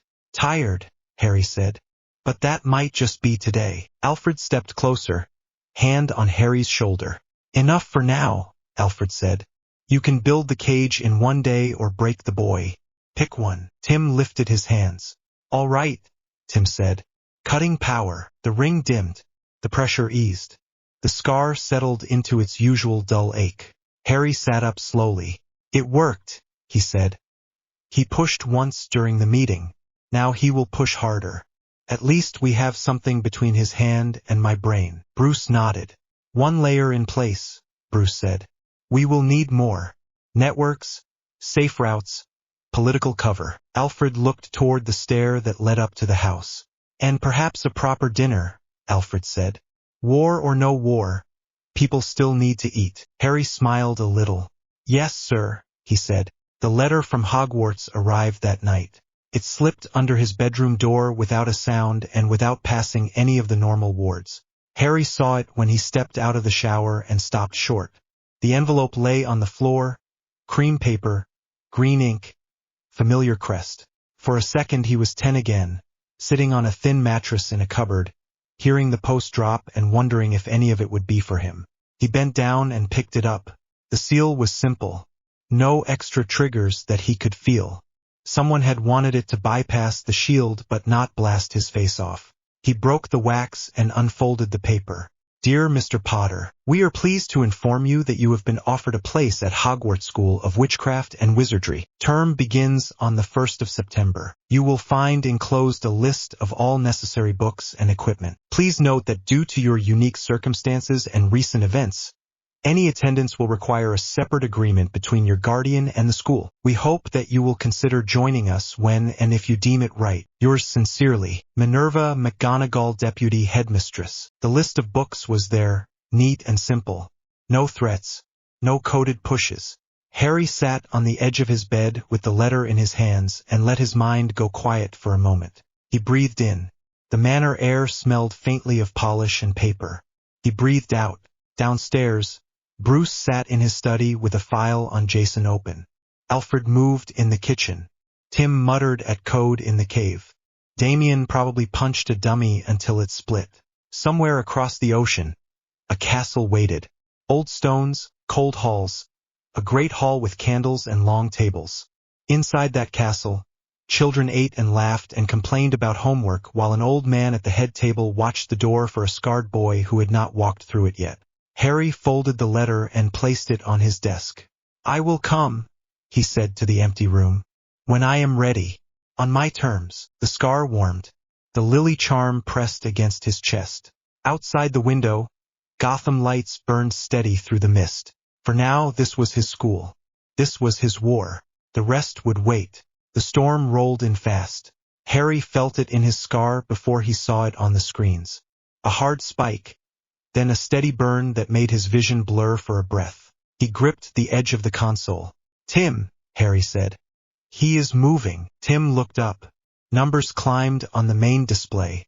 The red trace that marked Voldemort jumped, then drew a straight line toward the center of the city. No more circles, Tim said. He picked a vector, heading straight for Gotham General. Harry's stomach turned. The children's wing, he said. Power readings from the roof just spiked. Tim went on. No one normal did that. We got a storm cell forming right above the building. Too fast for weather. Scar readings map right onto it. Bruce came down the last steps already in armor, cowl in his hand. Damien followed, mask hanging from his fingers, jaw tight. What happened? Bruce asked. Voldemort stopped testing, Tim said. He is coming in hard, targeting the hospital. Harry pushed himself upright. His head throbbed. He wants hostages, Harry said. If he threatens the kids, he thinks he can pull me in alone. He is right that you are going, Damien said. You would go even without a suit. Harry did not deny it. Bruce looked up at the map, then at the scar cage ring on the equipment table. It sat in its frame, dull metal, quiet hum. We knew he would push, Bruce said. This is earlier than I wanted, but we cannot let him use a hospital as bait. We go now. Tim was already pulling up the ring data. The base setting worked, Tim said. We can step it up. Use it as an active lure and a shield. You will still feel it, Harry. He will try to tear through it, but it should bend his spell work back into his own pattern. Alfred appeared at Harry's elbow with a small case. Eat this first, Alfred said. You are not going into another fight on an empty stomach. The smell of toast and tea hit Harry. For a second his throat closed. He took a bite and chewed even though his stomach rebelled. Bruce picked up the ring. We do not have time for a full suit stress test, Bruce said. We run it from the field. Tim, give me a portable frame. Tim slid a smaller harness across the table. It looked like a flat band with a single mount at the front. No strange symbols. All the ugly work sat in the core. Harry shrugged off his shirt and pulled the harness on under the armor, tight across his chest. The metal mount sat just under his collarbone. Tim slotted the ring into place. The pull on the scar came at once. A steady pressure, like someone pressing two fingers hard against the lightning mark. Can you handle that? Bruce asked. It is loud, Harry said. Not sharp. I can work with loud. The scar burned again. This time the burn came with a voice, faint but clear. Come out, boy. Harry took a breath. He is already pushing, Harry said. He knows I can feel him. Good, Bruce said. We will use it. He wants you. He follows you into our cage. Not the other way around. Damien slid his mask on. Nightwing and Red Robin are on call, Damien said. Jason is still sulking in his hideout. Gordon has patrols already near the hospital because of the storm. We can put a ring around the place if we move now. Call Amelia Bones, Bruce said. She wanted to help. This is her chance. She needs to see how far this goes. Tim had a direct line now. Bones had insisted after the meeting. An old secure channel that carried more truth than the public ones. Her face came up on a side screen in less than a minute. She looked tired and ready for a fight. Tell me you are calling because you found him, Bones said. We did not find him, Bruce said. He chose a hospital. Bones swore once under her breath. I can be in Gotham in 10 minutes, Bones said. Kingsley with me, 2 OR teams on a short leash. We will respect your fields.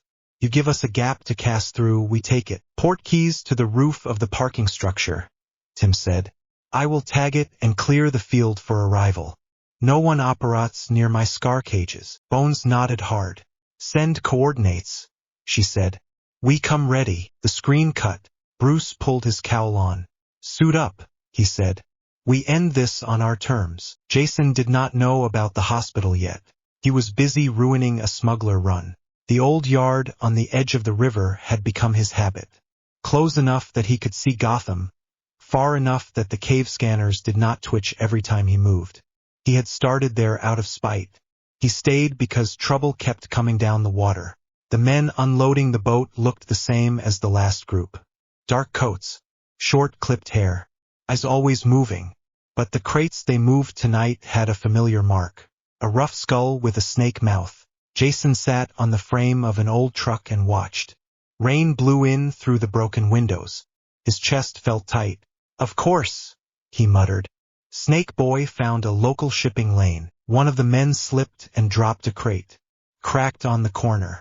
A faint green mist spilled out before the man jammed the lid back on. His skin around his hands paled, then flushed red. Careful, another hissed. Jason drew a slow breath and slid down from the truck. He could walk away. It was not his job anymore. He had told himself that every night since the pier. He moved toward the fence anyway. The first man saw him when he was halfway across the yard. Who the hell are you? The man snapped. Jason stepped into the light. Red hood jacket, guns at his hips. A local critic, Jason said. Of bad imports. The man went for his wand. Jason shot the ground near his hand. Concrete chips flew. The wand spun away. The other smugglers shouted and scattered. Some grabbed guns. 2 went for more crates. Jason cursed under his breath. He moved. 1 shot to the leg. A crack of broken glass. A yell. He kept the rounds low. Knees, shoulders, hands. Painful, not fatal. One of the wand men managed a curse. The air sizzled. A crate blew apart in a spray of wood. More green mist poured out. Jason yanked a mask over his mouth and nose. His eyes stung. The mist hit one of the smugglers full in the face. The man screamed and clawed at his eyes. Skin blistered and peeled. Jason swore and shot the crate behind him. The impact knocked the man into clear air. Jason dragged him by the coat to the edge of the yard and dumped him behind a rusted bin. Stay there, Jason said. Try not to die. His phone buzzed against his side. He ignored it. He shot the rest of the crates as fast as he could and kicked them into the river. The mist hissed and thinned over the water. When the last of the smugglers was down and groaning, he tugged the mask from his face and finally checked the phone. Tim's alert filled the screen. Hospital roof. Dark Lord in transit. Jason's hand clenched around the device. Of course, he said. He looked at the men on the ground. 2 did not move at all. The one by the bin still breathed. Jason forced himself to dial emergency services and give location and vague explanation. He did it through a voice filter the way Batman had taught him. Then he grabbed his bike, revved the engine, and turned it toward the city. He did not call the cave. Not yet. The wind on the hospital roof felt wrong. Harry stepped out of the Batwing and into air that tasted like metal and old grave dust. His stomach rolled. The ring at his chest hummed so hard he felt it in his teeth. Rain hit his face like needles. Clouds boiled low, thick and black over the tower. Lightning flickered inside them without sound. Null pillars stood near each corner of the roof, squat and plain. Tim had put them in under the shelter of a fake maintenance program. They hummed now, field lines reaching out and up, forming a loose cube around the main helipad. Batman landed beside him. Nightwing rolled in low. Damian came up from the stairwell, sword in hand, eyes bright. Bones and Kingsley emerged from a flash of blue by the far wall, followed by a small Auror team. They all flinched at the feel of the null field, then adjusted. "This is worse than the department," Kingsley said under his breath. "Good," Harry said. "That means it works." Bones took one look around and nodded.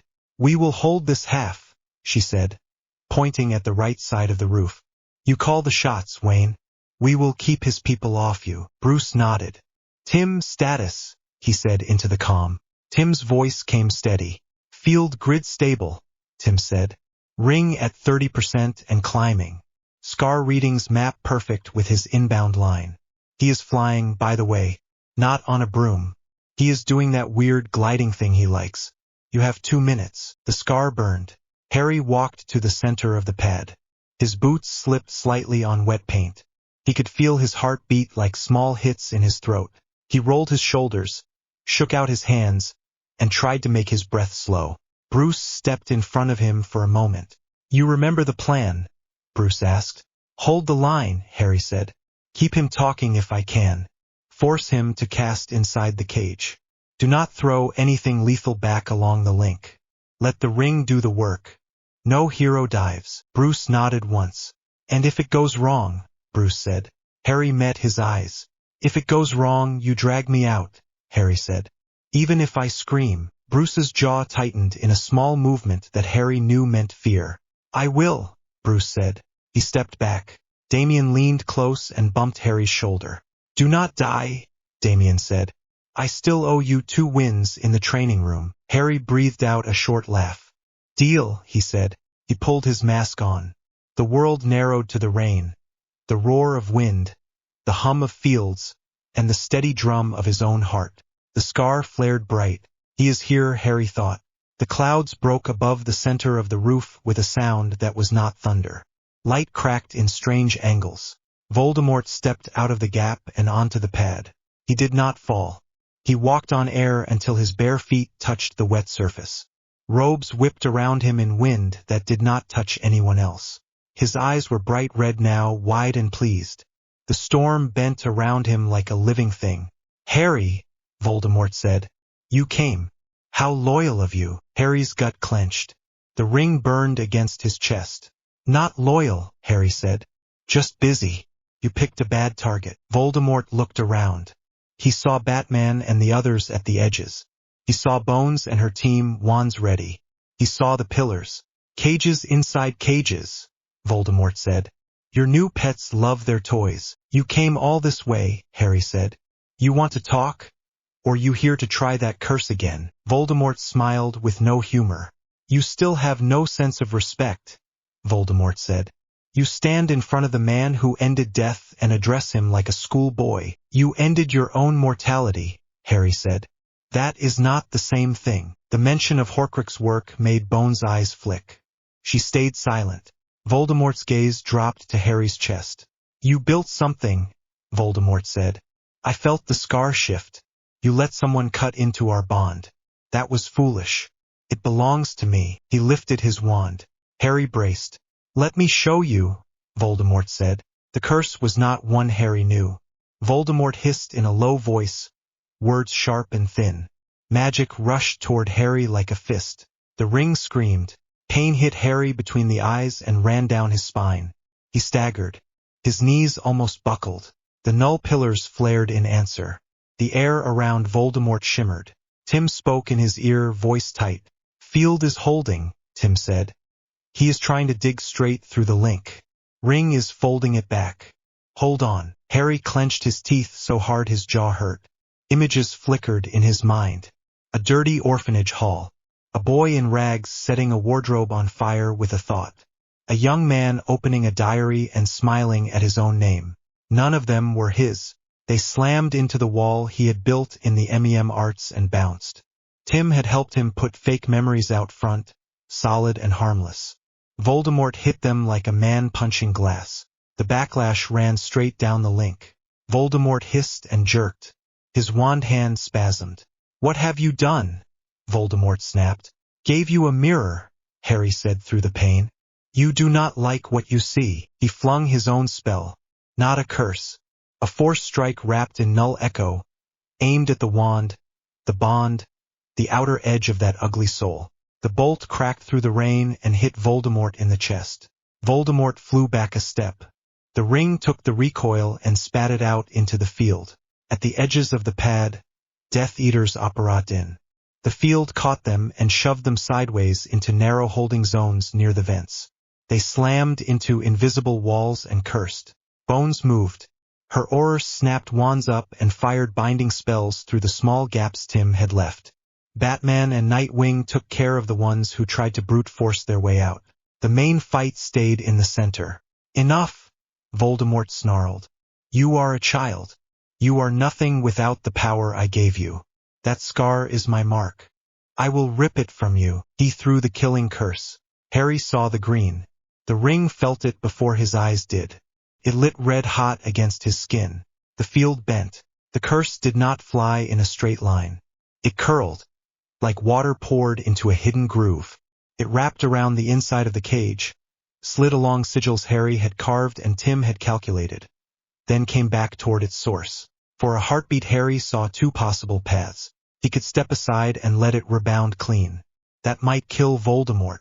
It might tear the scar apart and take most of Harry with it. Or he could meet it halfway, let the ring drink enough of it to blunt the edge. He would hurt. He might fall. But the hit on the link would be messy, not neat. Enough to break Horcrux anchors without burning his own mind out. Time stretched. He heard Bruce in his ear.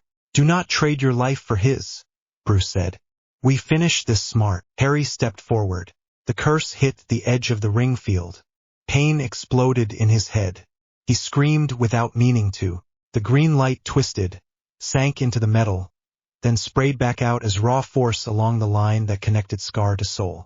Far away in that ruined church, every anchor Voldemort had ever made felt a surge. The ring had mapped them through the scar. Tim had fed that map into the array. Horcrux echoes flared and cracked. A diary husk that sat in a ministry vault shattered like glass. A ring hidden in a goblin safe turned black and crumbled. The locket in a pureblood vault burned from the inside. A cup in a bank melted. A snake far from Gotham writhed and stilled. On the roof, Voldemort convulsed. For a brief second Harry was not on the hospital. He was in a white room with no walls. Tom Riddle stood there in front of him. Not snake-faced. Not a monster. Just a young man in a school blazer with hard eyes and a neat tie. This is not how it was meant to end, Tom said. His voice shook with rage. I was supposed to live forever. You were supposed to fall at my feet. Harry panted. He felt sweat run down his back. Every breath hurt. You were supposed to be human, Harry said. You chose this instead. Tom sneered. You chose a man in a bat suit, he said. You chose to be a toy in another cage. You think that makes you free. Harry thought of the cupboard, of the pier, of Bruce calling him son, of Jason walking away instead of killing and the pain in his eyes when he did it. I chose people who do not treat me like a spell, Harry said. You never did. The white room shook. Cracks ran through the air. You will never escape this war, Tom said. You are marked. The world will always see you as a weapon or a symbol. You cannot change that. Harry stepped closer. Maybe I cannot change them, Harry said. I can change what I do. He reached up. For the first time since he was a baby, he touched the scar with intent. Not to soothe, to claim. This is my mark now, Harry said. Not yours. The room shattered. He was back on the roof. Voldemort screamed. His body jerked once, twice. Light poured out of his eyes and mouth. Not bright, just wrong. The sound hurt, not like a simple shout, more like nails dragged over stone. Then it stopped. Voldemort fell to his knees. His skin looked thin as paper. His eyes were still red, but the glow had gone flat. He lifted his wand with a shaking hand.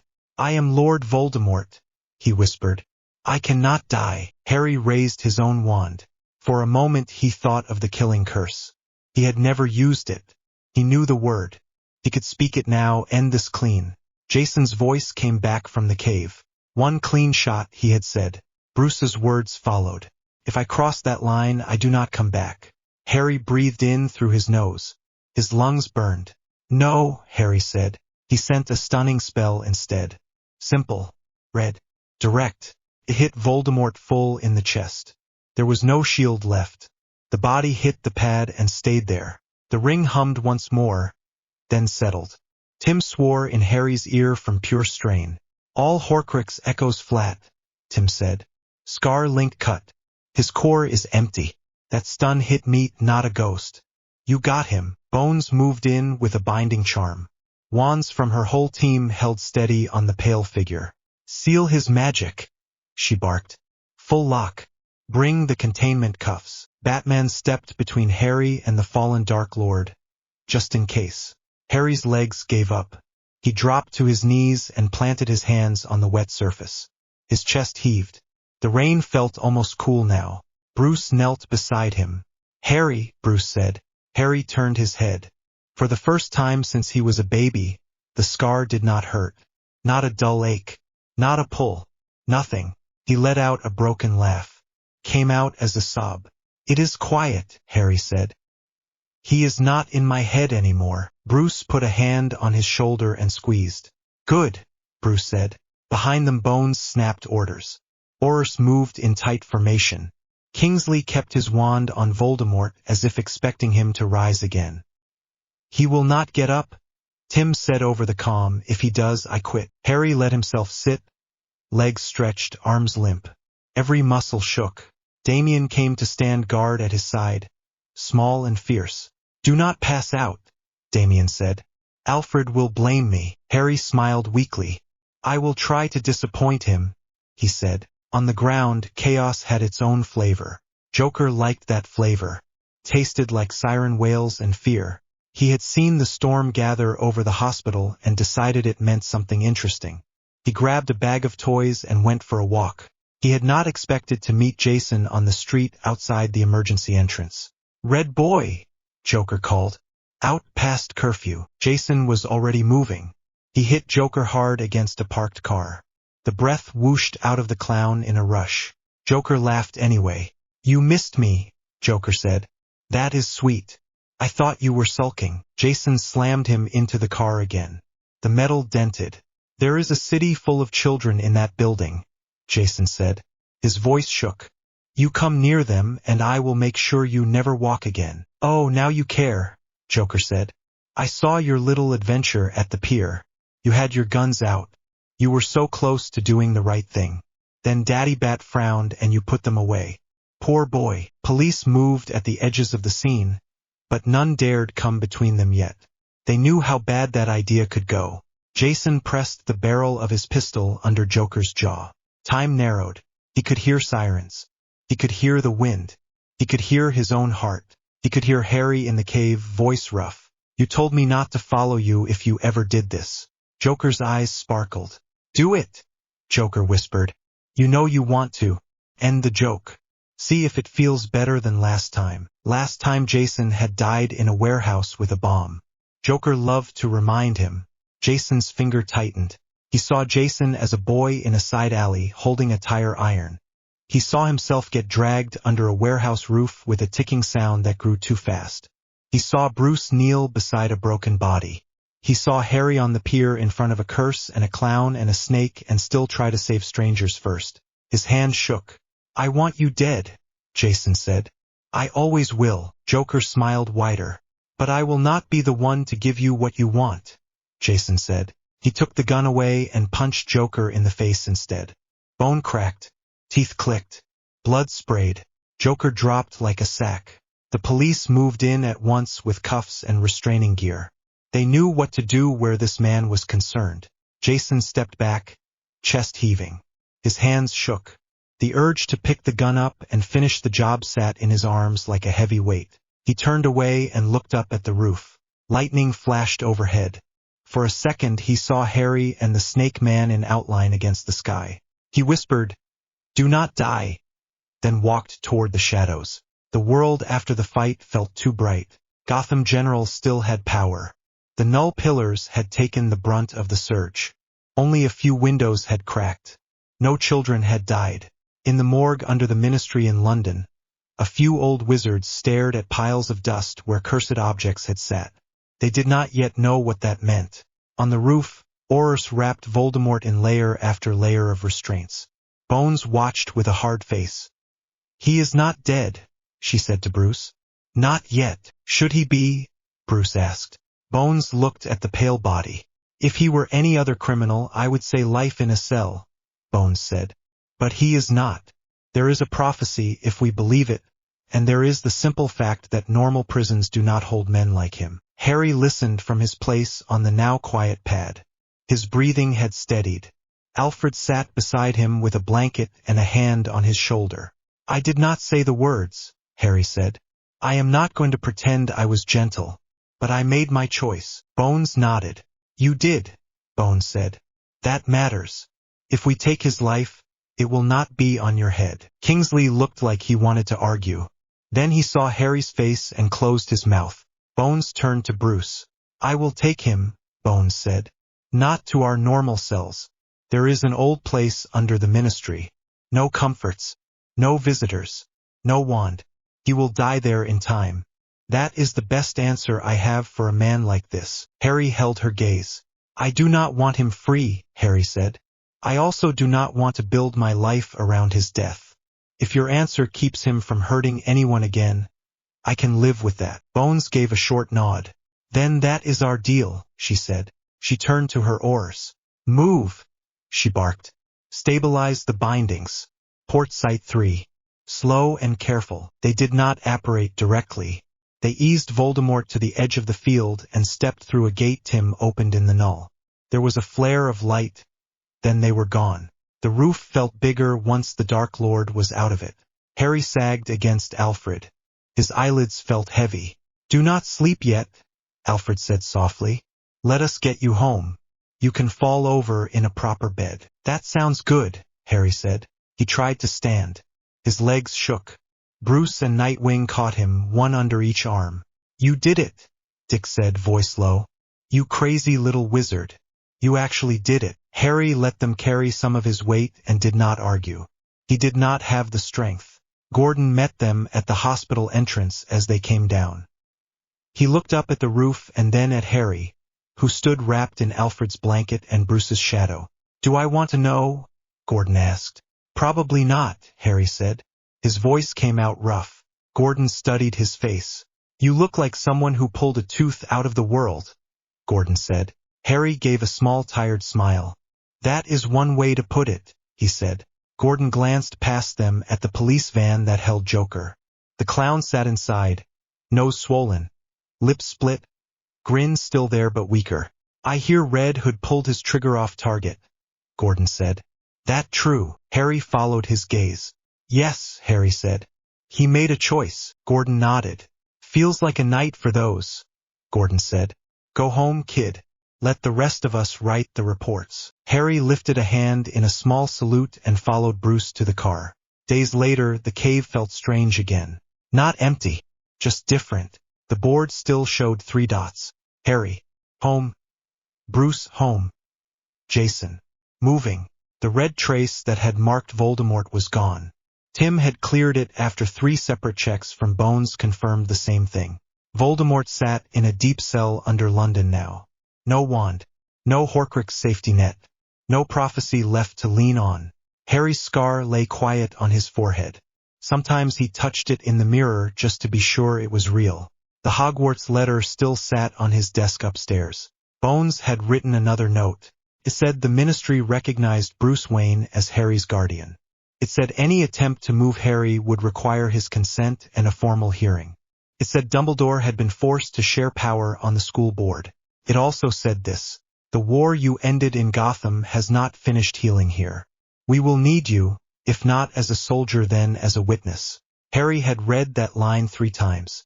Now he sat in the cave with that note folded in his hand while Bruce and Alfred and Tim watched him in their own ways. Damien pretended to train within earshot. "So," Tim said, "are you going to answer McGonagall?" Harry rubbed his thumb along the edge of the paper. "I do not owe Hogwarts anything," Harry said.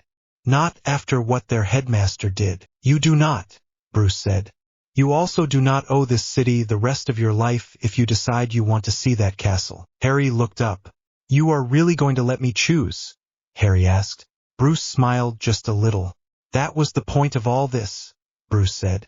"You get to decide what kind of life you want. If you go with a lawyer, a shield field, an escort team, and a pile of contracts. But the choice is yours." Harry laughed once, soft. "You make school sound like a raid," Harry said. "With the people in charge there, it is not far off," Tim said. Damien snorted. "If you go, I am sending a list of rules to their staff," Damien said. "About how they treat you." "Thank you," Harry said. He looked back at the paper. "I want to go," Harry said slowly. "Not because Dumbledore wants me. Because my mum went there. My dad. Because there are kids there who do not know any of this and still deserve someone who can say, 'Hey, the Dark Lord is not some myth, and you are not just pieces on someone's board.'" Bruce watched him for a long moment. "You sound like a teacher," Bruce said. "Bad pay," Harry said. "Worse hours. Strange houses." Tim snickered. "So you go," Tim said. "Term time you are part-time wizard. Holidays you are rook. Double workload. No problem." Harry groaned.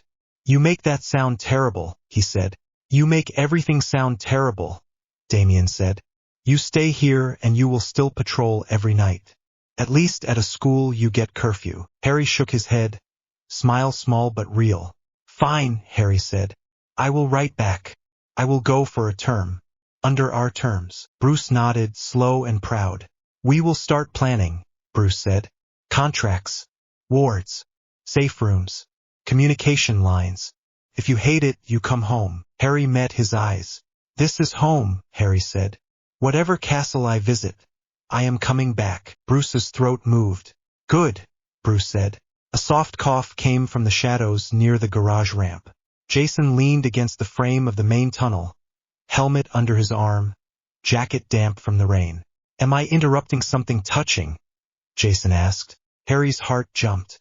"You came back," Harry said. Jason shrugged, trying for casual and not quite making it. "Joker is in a cell with a broken nose," Jason said. "Magic smugglers are wrecked on the river. Snake Man is gone. Figured I could stop the dramatic walkout and see how the home team is doing." Bruce turned slowly. For a second, no one spoke. The cave hummed. Water sounded at the far wall. Then Bruce stepped forward. "You disobeyed orders," Bruce said. "You walked out. You took lethal weapons from a locked case. You nearly shot a clown in public view." Jason lifted his chin. "If you want me gone, just say it," he said. Bruce shook his head. "I want you home," Bruce said. Jason froze. Bruce went on, voice steady. "You walked out because I did not say what I should have said years ago," Bruce said. "You are my son. That has not changed. It will not change if you leave again. It will not change if we fight about the code every week." Jason blinked hard. His jaw clenched. "If I stay, I will keep pushing that line," Jason said. "I still think some men deserve a bullet." Bruce nodded. "I know," Bruce said.